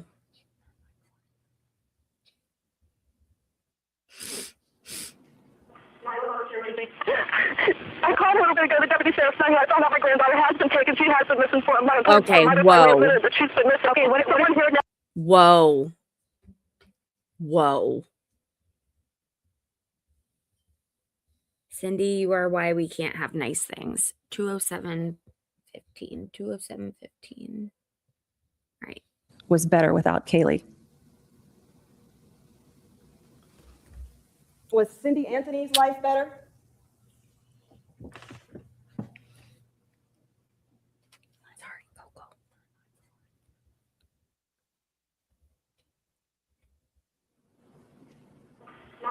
I called a little bit ago. The deputy sheriff saying I found out my granddaughter has been taken. She has been missing for a month. Her mother finally admitted that she's been missing. Okay, what is here now? Okay, what is the address that you're calling from? 4937 Hope Spring Drive. We're talking about a 3-year-old little girl. 4937 what? Hope Spring, HOPESPRING Drive, Orlando.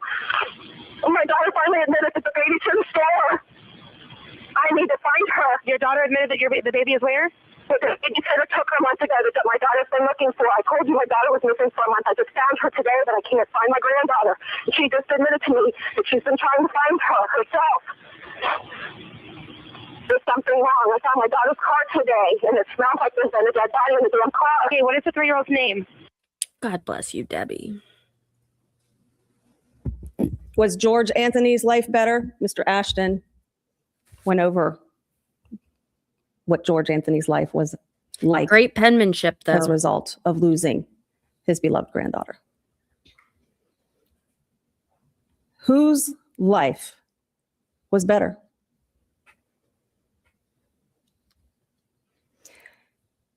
That's the only question you need to answer in considering why Kaylee Marie Anthony was left on the side of the road dead.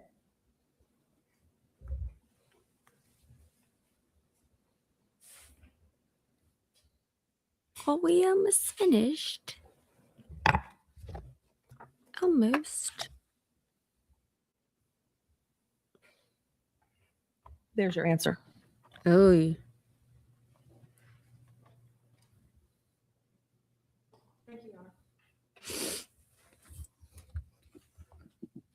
Okay, ladies and gentlemen of the jury, we're going to take a brief recess. When you return, you will hear the final instructions on the law from the court. We'll be in recess. Okay, has both sides had an opportunity to look at and review the final instructions? Yes, sir. Defense? Yes, sir. Okay. You want to have a motion at this time? Yes, sir. Yes, the defense would make a motion for a mistrial based on 2 improper comments by both counsels during their second and third closing arguments.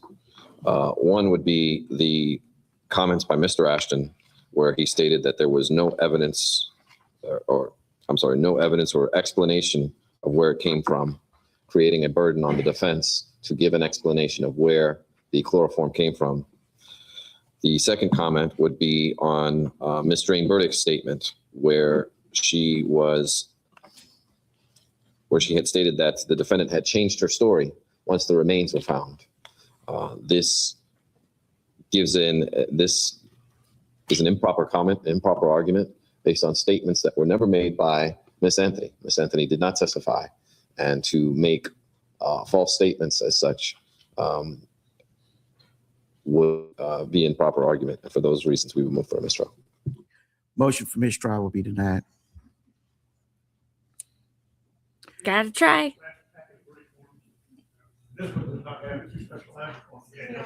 Mr. Mason, turn the speaker up. Please, sir. I mean, 3 Verdict form, complete package, missing the 2 special finding ones. You had the last one, Frank.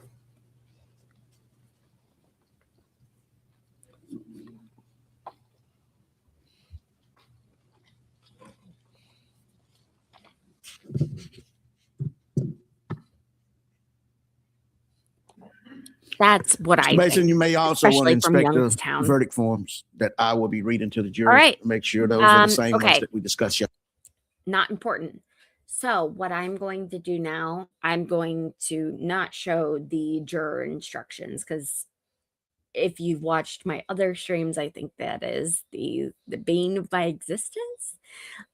So what we are going to do is go to the verdict, and then I am going to rather show you guys a clip from a juror interview, and we will end there. I got some questions. If you ask me a question, I said that I would address them. Please write them in the chat. It'll come to me all the things that I need to say. The best way that you can show your support, aside from liking and subscribing to the channel, is to become a member, to donate, gift memberships, like gift the memberships. Or if you want to send a personal donation, my information is scrolling at the bottom of the stream. And YouTube doesn't take a cut of it. So, all right, guys, you ready for this? Oh, tomorrow, 3:30 p.m. Eastern. I do this every Tuesday through Friday, beginning at 3:30. We normally go like 3 to 3.5 hours. It's just when I'm finishing up a trial, I have longer nights. I don't like it. Nobody likes it, but maybe maybe gets one of my kidneys. That's what I'm gonna say.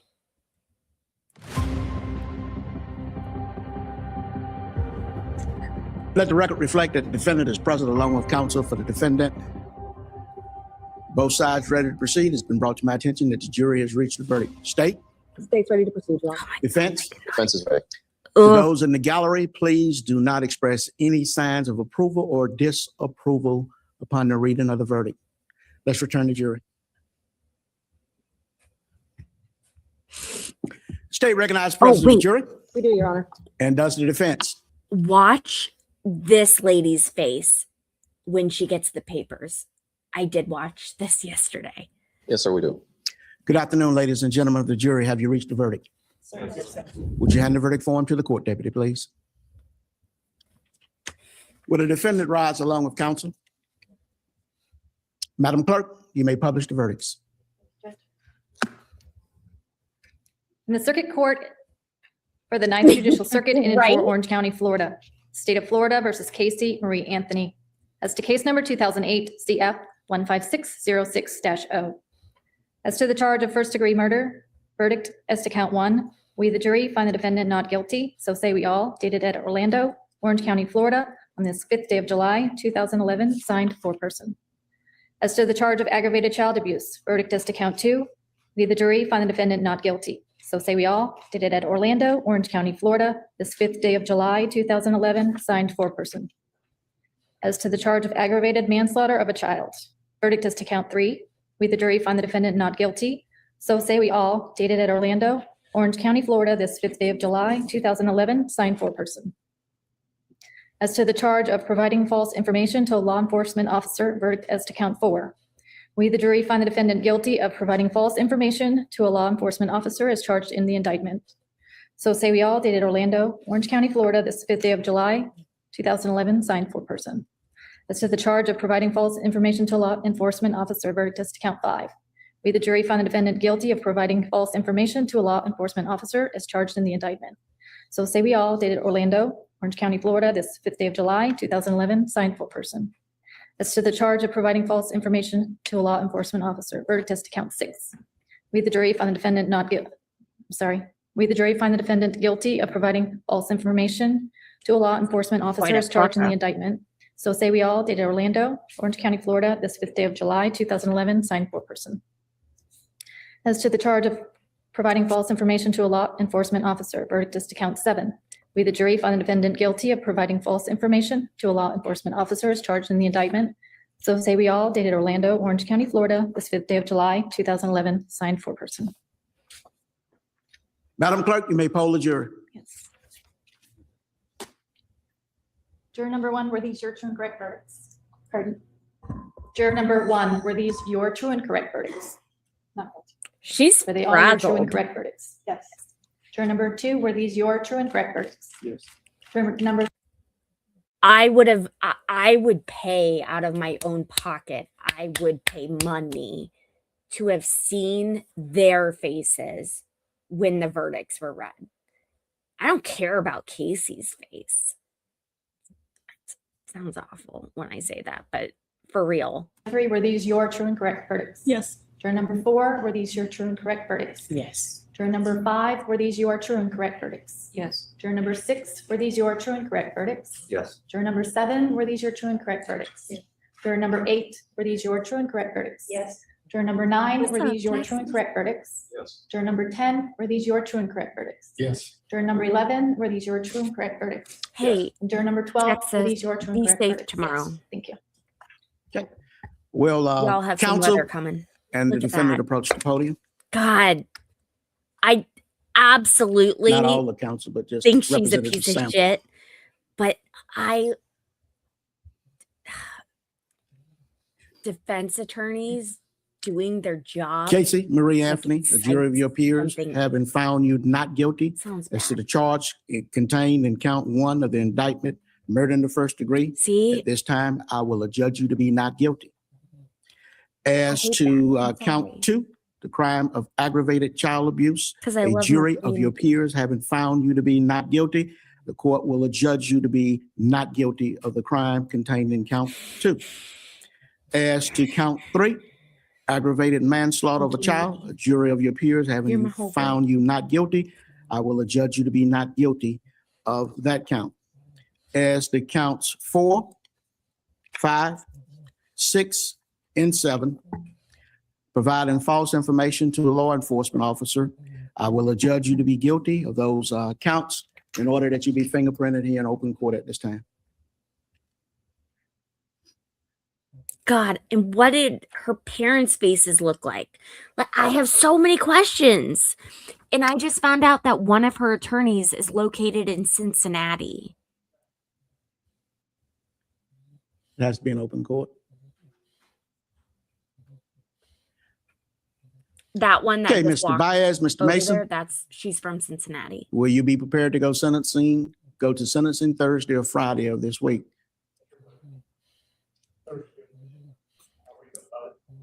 Okay, then we'll set sentencing Thursday at 9 a.m. in this courtroom. Okay, are there any other matters that we need to take up at this time? Nothing from the state, Your Honor.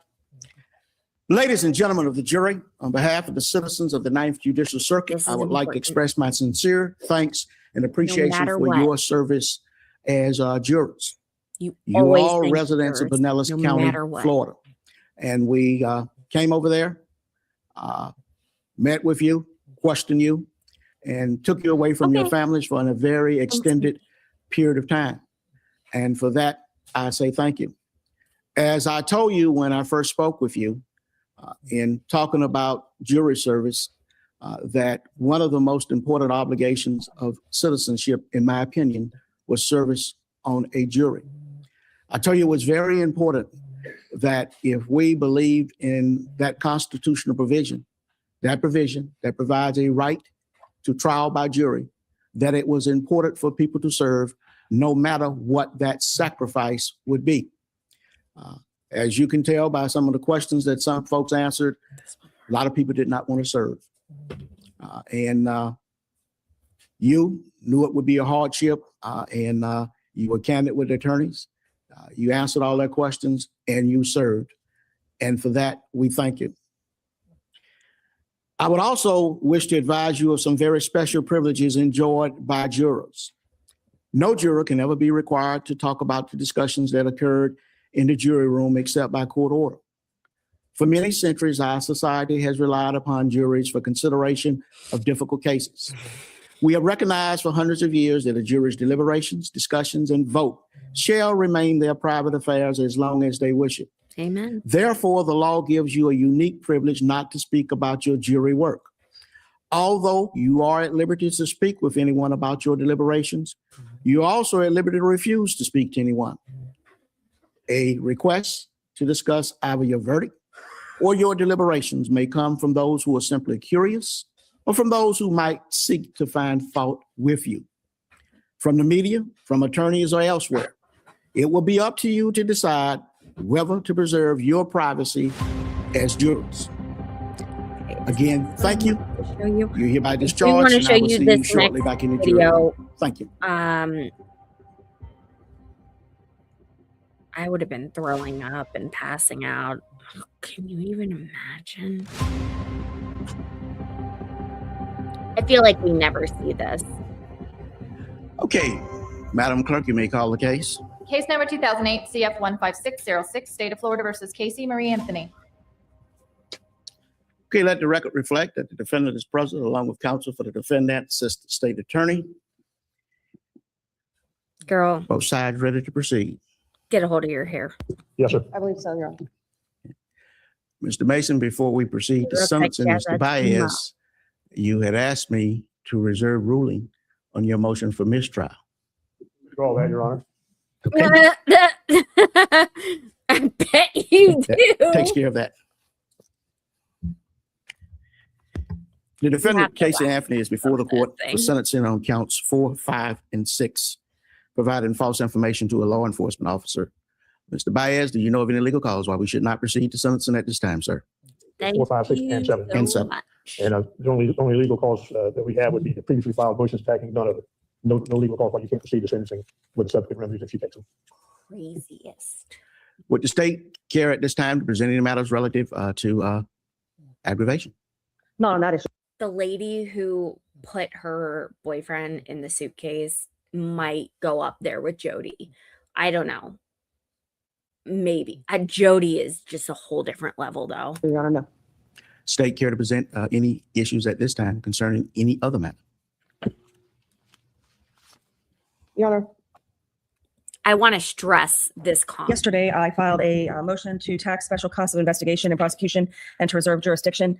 The only reason that I would bring this up prior to the actual sentencing has to do with the jurisdiction of the court. Once sentence is imposed, if defense counsel intends to appeal the misdemeanor convictions, then this court would not be able to entertain a later hearing until that matter is resolved as it relates to costs of investigation. If in fact that is their intent, what we would ask is that the court bifurcate the sentencing hearing proceeding to the matters of punishment. First, the issue of cost of investigation is not intended to be punitive, and I believe can be handled at a later point in time in a bifurcated type of proceeding that would not divest the court of immediate jurisdiction to handle this matter so that this can be closed as expeditiously as possible. That is the only thing I want to bring up at this time. Coverage Mr. Baez? footage. Mr. Mason and I will be handling. Mr. Mason? I do not object to the bifurcation process, Your Honor. They have not presented invoices to us in any accounting as of yet, which we will be reviewing and then challenging as a. I want to say something, and that is because I have in the last month, and I am going to pat myself on this. I listened to what was going on YouTube. I had the ability to critique myself and to take the criticism of others to realize that what I was doing wasn't working. And I feel like it's so important in order to understand the future to the best of your ability, you have to look at the past. And there are very few people doing what I'm doing right now. And I think that everyone gets so caught up on what's happening right now and just like, and maybe this has nothing to do with you because maybe wants me to do newer trials. And a lot of you voted for like a mix. I'm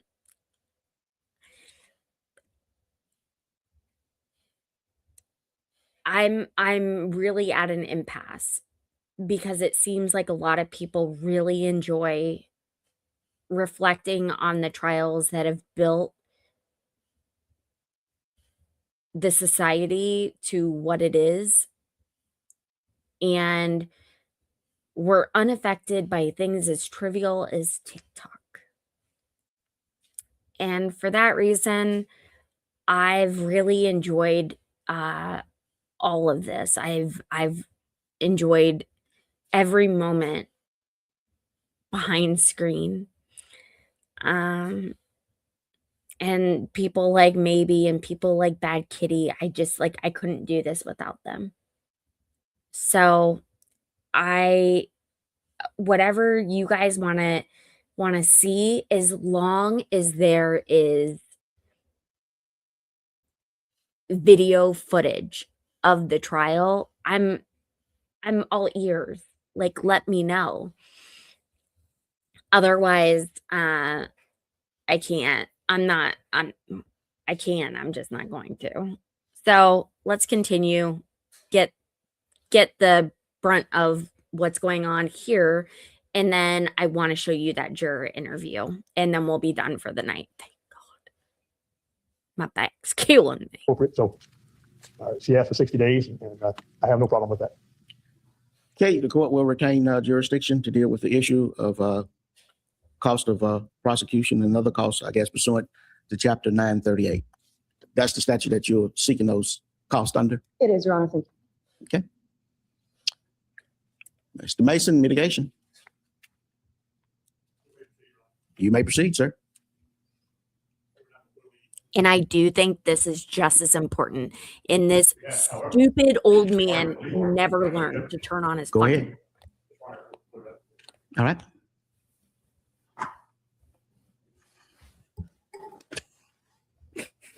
May it please the court? Good morning. Good morning, Your Honor. Your Honor, before sentencing, we respectfully request that the court address the violation of double jeopardy at issue with respect to counts 5, 6, and 7.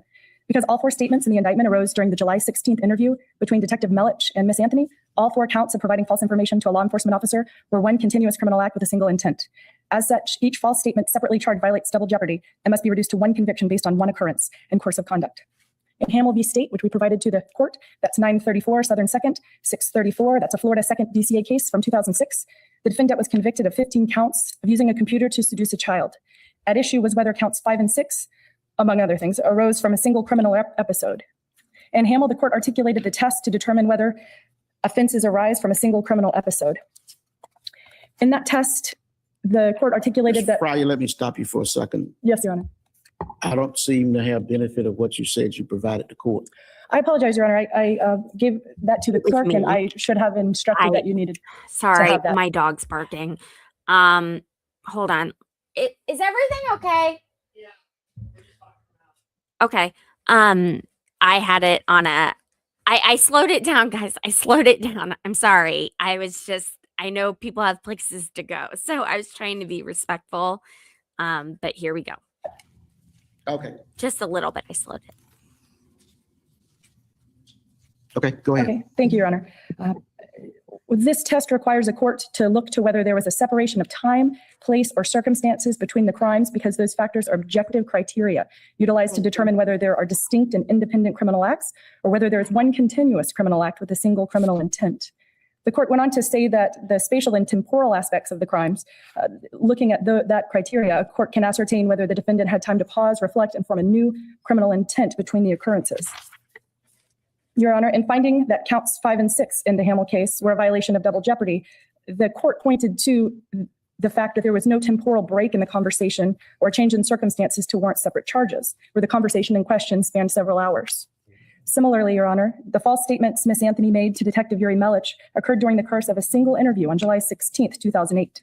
The interview was one continuous conversation, and similarly, there were no temporal breaks or other objective criteria that would suggest that the defendant had time to pause, reflect, and form a new criminal intent as required so as to not run afoul of double jeopardy. We've also provided the court with 2 other cases. That Hood case, that is 511 Southern 2nd 401, and that was out of the 5th DCA. That's a 1987 case. And we also provided the court with Burke v. State. That's 475 Southern 2nd 252, and that's a 1985 case. It's our assertion that the Hamill case is similar in that it touches on the temporal aspects that are present in this case as well. However, the Hood decision, the double jeopardy was invoked when the defendant was convicted of 5 incidences of leaving one scene because there were 5 people in particular who were left at the scene of an accident. Burke, on the other hand, is a case that's invoked a double jeopardy where there were 3 convictions of the defendant based on one transaction of 3 altered bills. And those convictions were charged separately. However, because they were found to be one act, double jeopardy was violated in those cases as well.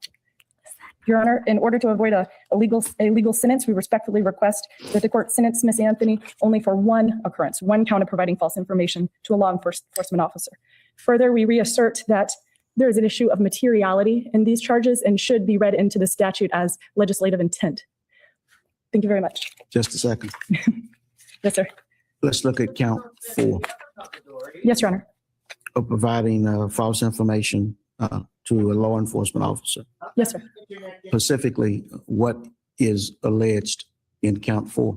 Count 4 alleges specifically that on the 16th day of July 2008, that in violation of the statute 837.055, there was a knowing and willful violation and giving false information to Yuri Melich, a law enforcement officer. So that specific allegation was that Casey Marie Anthony suggested that she was employed at Universal Studios. However, it arose during the July 16th, 2008 interview, as did every other charge, Your Honor. As a result of her telling the police that she was employed at Universal Studios, did the police have to take any resulting action with their investigation? They certainly did, Your Honor. However, if we're to charge her, we have to charge her for the crime. And the crime here arose out of all 4 incidences were a part of the same continuous act, even though there were several false statements. Count 5 alleges she violated that statute by doing what? That during that same interview on the 16th of July, that Miss Anthony identified a person as Zenaida Fernandez Gonzalez and suggested to Detective Melich that she left her child with this woman. And did that require a separate and distinct act on behalf of law enforcement to investigate? It did, Your Honor. However, I would assert that the reaction based on the violation isn't how we measure this. How we measure if there was one instance, one particular criminal act that wasn't broken up temporally, we look not at the resulting conduct of the police department. What we look at is the conduct of Miss Anthony and the temporal aspects of her statements as required under this Hamel decision. And count 6. Yes, Your Honor. What was she alleged to have done in count 6? During the same interview on the 16th with Detective Melich on that 16th day of July in 2008, the allegation and the conviction is based on Miss Anthony informing Detective Melich that she identified a Jeffrey Michael Hopkins and a Juliette Lewis, that she had told them of a disappearance of her child. However, we reassert that there's a materiality issue related to this particular charge, and again assert that this is out of the same instance of conduct. And count 7. Count 7, Your Honor. This is the same interview that we've been discussing to Detective Melich, and this allegation is based on Miss Anthony asserting that she received a phone call from Kaylee Marie Anthony. Just a second, since you just provided these cases Yes, to me. Let me read them right quick, see if I have any additional questions. Let me read Yes, them. Before I hear from the state of Florida. Well asked question, Ms. Fryer. Yes, Your Honor. Are you saying that Ms. Anthony did not have time to pause, reflect, and form a new criminal intent for each one of those 4 separate acts? Yes, Your Honor. As the test is articulated under the Hamel decision, there has to be some separation of time, place, or circumstances. In the situation that we're dealing with today, there was one single interview. It can't be said that there was a break in either time, place, or circumstance as required to not invoke double jeopardy. Is Thank this you, Ms. the Frank. state Thank you, Your Honor. or the defense? I just think it was a really Response from the state of Florida. okay. I didn't think it was a good argument. Like the court, Personal. I was only provided with this motion this morning. However, I believe even under their case law, as well as case law from the Florida Supreme Court, specifically Valdez, which I did not bring copies of, unfortunately, found at 3 Southern 3rd, 1067, the Florida Supreme Court case from 2009. 3 Southern 3rd. Second, I'm sorry, 3 Southern 3rd, correct. 1067, Florida Supreme Court 2009, and Anderson at 697 Southern 2nd 309, the Florida Supreme Court case from 1997. These are not single acts. This is different core conduct. It is our position that there is a temporal break between each of the lies, and there are several, not just the ones charged, but that these lies occurred over the course of 3 separate statements. The fact that they all occurred on July 16th of 2008 should be of no consequence. The court, through the course of pretrial hearings as well as the trial, knows that Ms. Anthony gave statements at approximately 1 a.m., 4 a.m., and then 1 p.m. I on mean, I July personally 16th say of 2008. crazy Each of the little lies are material to the issues that were investigated by the sheriff's office. As a result of the lies, each were intended to mislead law enforcement and to send them, as Ms. Anthony herself at the end of the final statement indicated, on a wild goose chase. They are not degree variants of the same crime and are not a single criminal act. Most of the time when we're not dealing with multiple telling me you punishments for a didn't single act, subscribe what we yesterday? are What the hell? dealing with are whether or not a single act can be broken up into episodes. We typically see this in sexual battery cases where there are multiple sex acts performed on a single victim at the same time. And then the issue is whether or not there is a break between the various types of penetrations in those cases sufficient to convict for separate acts. And indeed, the case law suggests that there is a sufficient break where an individual does have the time to pause and reflect, as the court has already inquired. Given the fact that there were multiple statements over the course of 12 hours, it is the position of the state of Florida that these separate acts, as separately alleged, do not violate double jeopardy. That their site was 3/7/3 edition. What page?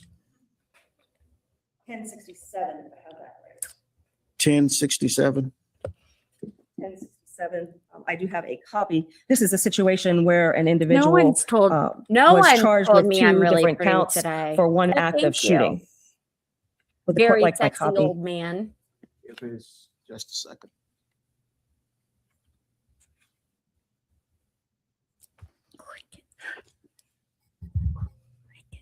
Okay, Mr. Mason, Mr. Baez, anything else you would like to say prior to the court imposing sentence? No, sir. Does your client wish to say anything prior to the court imposing sentence? No, Your Honor. Not my super love for Casey. I think she's friggin' nuts. The court will make the following finding concerning the defense motion to bar imposition of sentence on these 4 distinct counts as violating double jeopardy. Count 4 of the indictment alleging providing false information to a law enforcement officer Throw the book at her. basically dealt with the following conduct. It is alleged that the defendant was employed at Universal Studios during the year 2008. This information was given pursuant to an investigation for a missing persons report. That information caused law enforcement, in following up on that statement, to go to Universal Studios to expend law enforcement resources to determine that, in fact, Ms. Anthony did not, in fact, work at Universal Studios. Count 5, Ms. Anthony informed the authorities that she had left her child, Kelly Marie Anthony, at the Sawgrass Apartments with a babysitter, which caused law enforcement, again, as a result of a missing persons report, to develop and follow various leads trying to locate this babysitter, commonly known as a great Zanny. orator, like great speaker. Count 6. He didn't do well with this one. Dealt with the fact that she had informed 2, quote, employees of Universal Studios, Jeff Hopkins and Juliet Lewis, of the disappearance of Kelly Marie Anthony. Ms. Anthony, in count 7, indicated to law enforcement that she had received a call 100%. and spoke to Kelly Marie Anthony on July 15, 2008 at approximately 12 p.m., thus causing law enforcement to devote extensive resources. As a result of those 4 separate and distinct lies, law enforcement expended a great deal of time, energy, and manpower looking for young Kelly Marie Anthony. This search for her went on from July through December, over several months, Okay, I trying can speed to him up. find Kelly Marie Anthony. 4 distinct, separate lies. Just as the jury spoke loud and clear on counts 1, 2, and 3 by their verdict, they also spoke loud and clear as to the remaining counts 4, 5, 6, and 7. There being no legal cause shown why this court should not impose sentence, and the court having previously adjudged you to be guilty of the crimes contained in counts 4, 5, 6, and 7, I will sentence you to 1 year in Orange County Jail, imposing a $1,000 fine on each count, all 4 counts to run consecutive to each other. It was driving me giving crazy. you credit for the time that you have previously served. Mr. Baez, Mr. Mason, we're going to spend some time this morning figuring out her credit for time served. And it's going to take us probably about an hour to sort of sort it out because of the previous sentences that she has been given. But with the good time and gain time, depending on preliminary figures, sometime early August, maybe late July. But I can't say that until after I first determine time served, and then the jail has to apply, according to their figures, their good time and gain time that she has gained in this. So if you want to wait around, or we can communicate that with you, and if you have a different figure, then we can get that taken care of. I will reserve jurisdiction for 60 days to determine the cost of prosecution and investigation.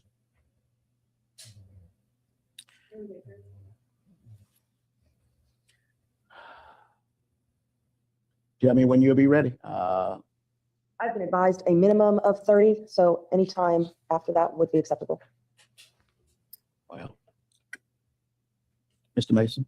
I'm going to have some time whenever they get around to providing and gathering up their invoices so we can check the validity of those and potentially conduct some discovery on it. So at least 30 days, I would assume. Depends on when she gets it to me. If she gets it to me on the 29th day, that's not going to be good. I would do that to Mr. Mason. They have indicated that they believe they can have all the documentation to me within the timeframe that I've suggested, and then that should give Mr. Mason ample time to review the validity of the affidavits of the sheriff's office. Well, after she gets it to me. Well, I'm trying to give you a date now. The week of August 15th, I will not be around. The week of the... But he was around. Stay tuned. 22nd, I'm involved in an evidentiary hearing on a 3851 case that's supposed to last 3 days. I have some time on the 25th and the 26th.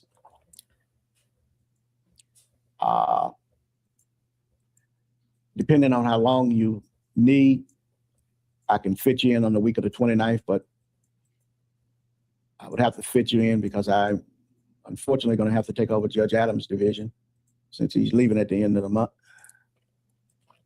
His plan was to retire right after this, and some asshole judge that he worked with, like 2 days before the trial ended, handed in his letter of resignation. And so Judge Perry had to like be a filler during this time when everyone knew that Judge Perry was trying to retire. Can you even imagine after sitting through this trial? I'd be so pissed. I'd be so pissed. Oh, 18 I have comments. I'm sorry.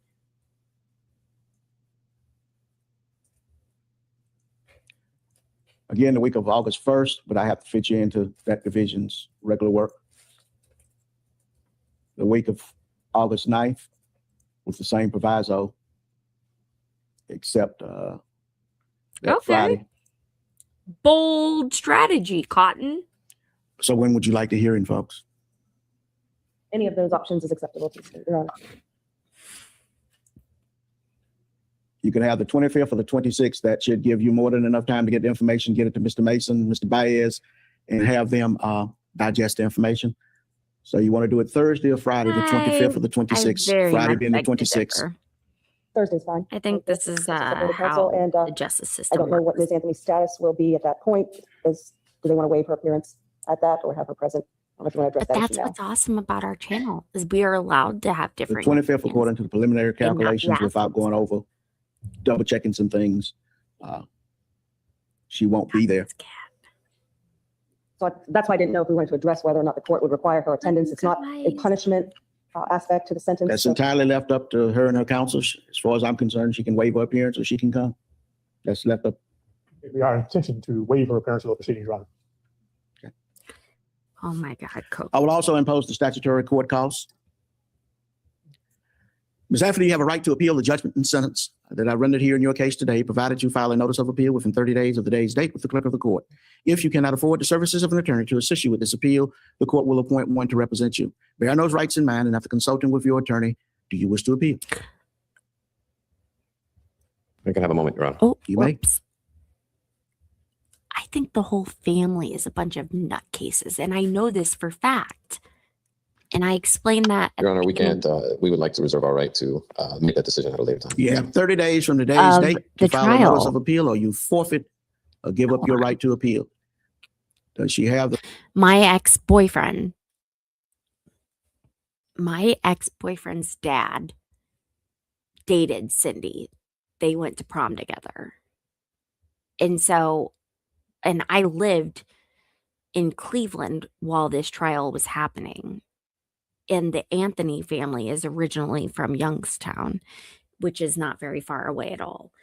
And so things like after the trial, I know for a fact that she was up in Youngstown. And it just like the whole family is in the head. financial wherewithal, Mr. Baez, if she decides to appeal, to pay for appellate counsel? No, Your Honor, but we would, If she decides to do that, then please make sure that she fills out an affidavit of insolvency with the clerk of the court to timely bring that matter so counsel can be appointed. sir. As you know, if she does Really not getting file a deported. timely notice of appeal, then she Here. forfeits or gives up her right to appeal. If she decides to appeal and she wants appointed counsel, but it will be your responsibility to file the necessary appellate paperwork. That is the notice of appeal, statement of judicial acts to be reviewed, and designation to the court reporter.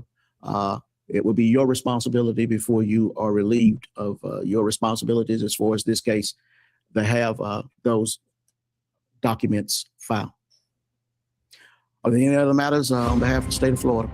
Nothing from the Okay, state, here Your we Honor. go. Are there any other matters That's on what I behalf of wanted the to show defense? you guys. This is the jury Court will be in recess. juror interview. It's not very long. Where tonight, for the first time, you will hear have to from a talk juror in the over Casey it. Anthony trial. In an exclusive interview, this woman, previously known only as juror number 3, gives us a first-hand account of the secret deliberations that led to yesterday's stunning verdict. Jennifer Ford is her name. She's 32 years old, training to become a nurse. And she tells us the first vote in that jury room was 10-2 for not guilty on first-degree murder. And tonight, she takes us inside those deliberations. Why? Why did you and the other jurors acquit Casey Anthony of murdering her daughter? There wasn't enough evidence. There wasn't anything strong enough to say exactly. I don't think anyone in America could tell us exactly how she died. If you put even just the 12 jurors in one room with a piece of paper, write down how Kaylee died, nobody knows. We'd all be guessing. We have no idea. So it's cause of death that was a problem? How can you punish someone for something if you don't know what they did? The prosecution wasn't able to give you a solid enough picture of how Do you see Kaylee that died. picture? I have no idea what it like. They didn't even paint a picture for me to consider. You think that this might have been an accident, that she might have drowned in the pool? You believe the defense on that? I'm not saying that. I'm saying it's a lot easier to get to that conclusion. I can walk from here to there and make it happen. With the chloroform, I'm all over the place. I have no idea. I'm in a maze. I don't know where I'm at. I don't know where the end is. I'm not even quite sure where I began with the chloroform. So I can't get from beginning to end, A to B, to see what even happened. I can't make it work. When you all went to deliberate this case, were you unanimous from the start? Or No. Oh no. Really? No, I mean, a lot of people, I mean, I don't know, I don't really want to speak for everyone else, but there were a lot of conflicting ideas, and some people were like, I feel like she did, but there's just not enough to substantiate it. Some people were just like, no, she didn't do it. Like, they have nothing for me to even have any idea what happened. And I did hear someone say, we're from Pinellas County, we didn't have that emotion, and whatever. That means we have no bias. We're just looking at the facts. And the facts, when you don't have that emotional connection, they don't prove anything. Like, I'm still confused. I have no idea what happened to that child. There have been people who said you only deliberated 10 or 11 hours, and that shows you weren't serious. That you didn't really look at the evidence. It's a 31-day trial or whatever, it was 33-day trial. They say you must not have looked at the evidence. That's speculation, and you know what? Speculation is not fact. We had a lot of discussions. We started to look through stuff, but none of it. How did she die? If you're going to charge someone with murder, don't you have to know how they killed someone, or why they might have killed someone, or have something where, when, why, how? Those are important questions. They were not answered. That gets to Casey. Right. 31 days. 31 days that she does not report the death or disappearance of her daughter, and she parties. Right. And people say that's evidence that she.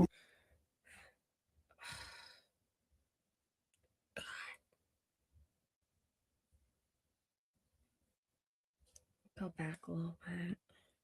Is, and some people were like, I feel like she did, but there's just not enough to substantiate it. Some people were just like, no, she didn't do it. Like, they have nothing for me to even have any idea what happened. And I did hear someone say, we're from Pinellas County, we didn't have that emotion, and that whatever. That means we have no bias. We're just looking at the facts. And the facts, when you don't have that emotional connection, they don't prove anything. Like, I'm still confused. I have no idea what happened to that child. There have been people who said you only deliberated 10 or 11 hours, and that shows you weren't serious. That you didn't really look at the evidence. It's a 31-day trial or whatever it was, 33-day trial. They say you must not have looked at the evidence. That's speculation, and you know what? Speculation is not fact. We had a lot of discussions. We started to look through stuff, but none of it. How did she die? If you're going to charge someone with murder, don't you have to know how they killed someone, or why they might have killed someone, or have something where, when, why, how? Those are important questions. They were not answered. That gets to Casey. Right. 31 days. 31 days that she does not report the death or disappearance of her daughter, and she parties. Right. And people say that's evidence that she is a killer. It looks very bad. The behavior is very bad, but bad behavior is not enough to prove a crime. What did it tell you about her? Well, if you consider the whole family, they didn't really live in reality. They wanted everything to be happy and everyone to be fine. Even when in the jail video, she came up smiling and she looked happy. She's in jail. Do you think that's how she really feels? I'm guessing not. Did you believe the defense accusation that this was a family that had incest in it, that Casey had been molested by her father or brother? I have nothing to substantiate that. So no, I mean, if you don't played prove no it, role in your deliberations. no, if you don't prove it, I'm not going to just because they hear it. No, that's not a factor. No, What did you make of George Anthony's testimony? that is. He did not help the state's case. Why? Because he was clearly dishonest. He was dishonest. Yes. How? Well, he was evasive, number one. His story seemed to change depending on, like they said, initially he was on the defense's side, so he would, fight with Mr. Ashton and not give straight answers. But then he switched to the prosecution side, and then he won't give the defense straight answers. It's all, what do you mean? And can you ask a question again? And I don't, clearly you can follow a logical conversation and respond. Like, he acted like he just couldn't understand what was going on. It was clear to me that he was just being difficult. He didn't want to answer questions, and if it didn't help the prosecution's case, he was going to try and just, I don't recall. Do you believe George Anthony had something to do with what happened to Kaylee? I don't know if he had anything to do with it, but I think he was there. Him and Casey have something, and the jail videos again, her mom has all the questions, and George sits there and pats his wife's back, and then he's like, "Do you have anything else you want to tell me?" He's not like, "What's going on?" He's always like a step back, hands are clean, not too close. I want to get back to Casey because she's been the focus of so much attention. Right, it was her daughter. So Casey lies Yes, and she lies does. again, and then she goes out and she leads the high life while her daughter is dead. Right. People say that is evidence that this person was capable of killing that child. Even if that's evidence that she is capable, it doesn't show that she did do it. Do I think she's completely innocent? I mean, I have no idea. I don't have the evidence to say one way or another. I'm not going to accuse her of killing. I have no idea, but we'll just say something happened. At some point, she probably needed medical care, or at least there could be some attempt to save the child's life. That was never made. That bothered me. If it was an accident in the pool or wherever, how did the child end up in a swamp months later, rotting away? You deny it, you get rid of it. You don't look at it, you don't think about it, it doesn't exist. It's gone. You push it out of your cover up mind. a murder. That's what the prosecution said. It was You're covering up something. It's not proven that's a murder. You're covering up something. It's either an accident or, nobody knows what it is. I'm going to press you on this. Go for Duct tape on a baby in a bag rotting in the woods. Most people look at that, they put two and two together, they say that's a murder. Well, in our country, unfortunately, we have to prove it. You can't just be like, yeah, that really looks bad. Smells bad, looks bad. I get that. It does. Smells bad, looks bad. I get that. But it's someone else's life, and if I'm wrong and I kill someone else, I can't live with that. When you're in court as a juror, you have certain responsibilities. Correct. You're here now. Do you think Casey Anthony might have killed her daughter? Again, it's a possibility. I don't know one way or another. Gut feeling, like I said, I feel like she had something to do with it. I don't know what, and I don't think it's fair to speculate. That's how I feel. If you feel that she might have killed her daughter, a lot of people might say, how are you going to sleep at night? I'm going to sleep just fine because She did her job. In this country, that's our constitution. I applied the law. I did the best I could. I tried to make it work. I was reaching. I was trying to, like I said, if they're all three there and no medical attention is given, She followed then the that's, rules, guys. Culpable negligence, failure to provide safety and medical care and things like that. I was trying to go for that, but there's just not enough. It's just stretching and reaching, and it's just not quite enough to get there. How emotional was it to be a juror in this case? I mean, there were quite a few people when we got back after the verdict was read. We were in tears. Why were you I crying? would be too. After you handed down You a know not she's guilty fucking verdict? guilty, but the state's Not guilty doesn't mean innocent. How do you feel about that you may have let a woman who murdered her own daughter walk off that charge? They didn't. It doesn't feel good. It's a horrible decision to have to make, but I had to do it based on the law. One thing you hear among the people who followed this trial is that they wanted justice for Kaylee. Was there any justice for Kaylee here? It's the way our system works. You can't. I don't, if there was a way to give Kaylee justice, if that's what happened, you have to prove what happened, and then I'll give Kaylee justice. I can't just do it because I can't. I mean, it's not how it works. When you left the courthouse after your verdict and you found out the international reaction, anger, fury, people calling you names. Yep. What was your reaction?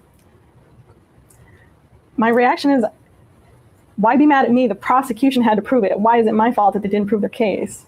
Like, if you give me the evidence, I'm happy to, return a verdict accordingly. But if it's just not there, I'm not going to speculate. I'm not going to be emotional and just charge somebody. I can't do that in good conscience. How much did the fact that this was a death penalty case weigh on you in the course of the trial and in your deliberations? Well, it weighs heavily. It's the ultimate. It's the ultimate. Like, it's as big as you can get. It's someone else's life in your hands. So if they want to charge and they want me to take someone's life, they have to prove it. You have to prove it, or else I'm a murderer too, and I'm not any better. All right. That's it. Nope. Wait, what's this? It's not very long. Let me, in case you have to go, my stream, I do this on Tuesdays through Thursdays, beginning 3:30 p.m. Eastern time. So next week, let's have a conversation. Very quickly, I have to leave the premises because my father-in-law has been nice enough to commit to doing some renovations in our bathroom. It's going to be loud. It's going to be gross. We have dogs. There's a whole lot going on. So my husband and I have decided to leave town. He is going to stay in the home. He doesn't drive. He considers staying here a vacation. So he stays here the whole time. He watches the pets. We are going out of town. I am going to be going live. But I wanted to let you guys know that because it's not going to be as consistent as it normally is. It might be a little bit shorter streams. And I think that I am going to have to restream one of my old trials. I don't know yet. And I'm not worried about safety because my father-in-law is a card-carrying member of the Second Amendment. So, with that being said, I felt like I needed to let you guys know that. Second thing, if you buy this Sunbum 50 kids and try to go buy it in the adult, same amount in the adult packaging, it is almost twice as expensive. I just found that out. So now you know. Hopefully that helps, and let's continue. Thanks for being here.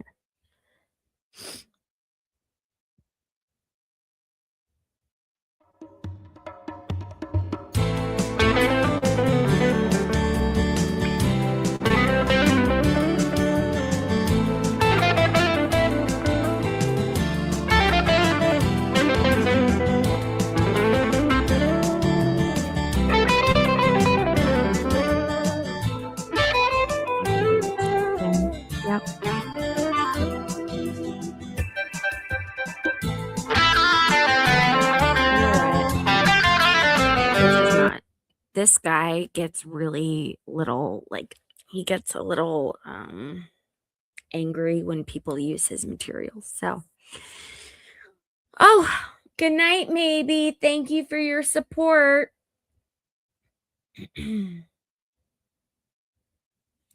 Okay, guys. I love and support you. Yes, bathroom. I'm thrilled.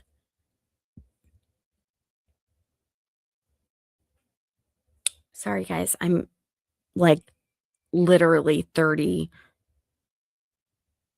things behind.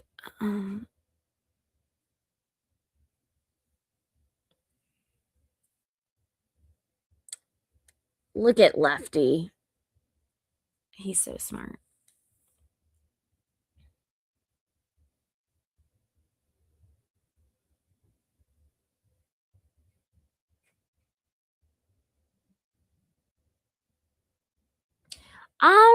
Hey, mysterious. Nope. And if you try to keep talking like that in my chat, it's only going to be more problematic for you. Because once again, I have built this platform by following the rules, by listening to people, by doing what I love. So I will not let someone get in the way of that. Please respectfully follow what I am asking you to do if you would like to participate in here. Thank you.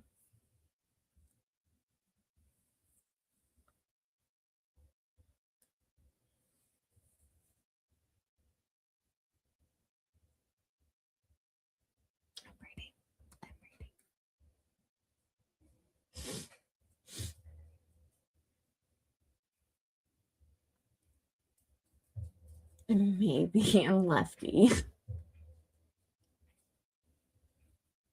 I will show the remodeled bathroom when it's done, absolutely.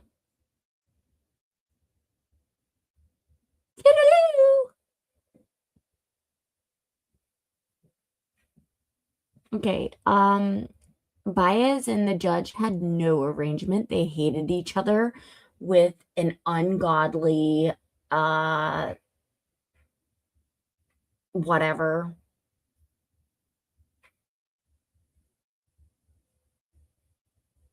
Yeah, I'm not going to debate you on which words you can and can't not use.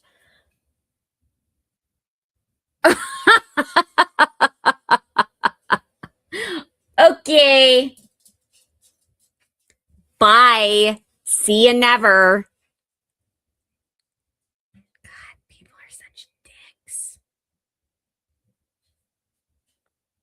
All right. And on that note, I gotta go. I've been doing this since 3:30. So, tomorrow we start a new case, and I think that you guys will like it. And we are going to do that until I leave town. And then while I am out of town, I feel like I have to say this. While my father-in-law is here, literally he does not leave. That's why I have to leave. Anyways,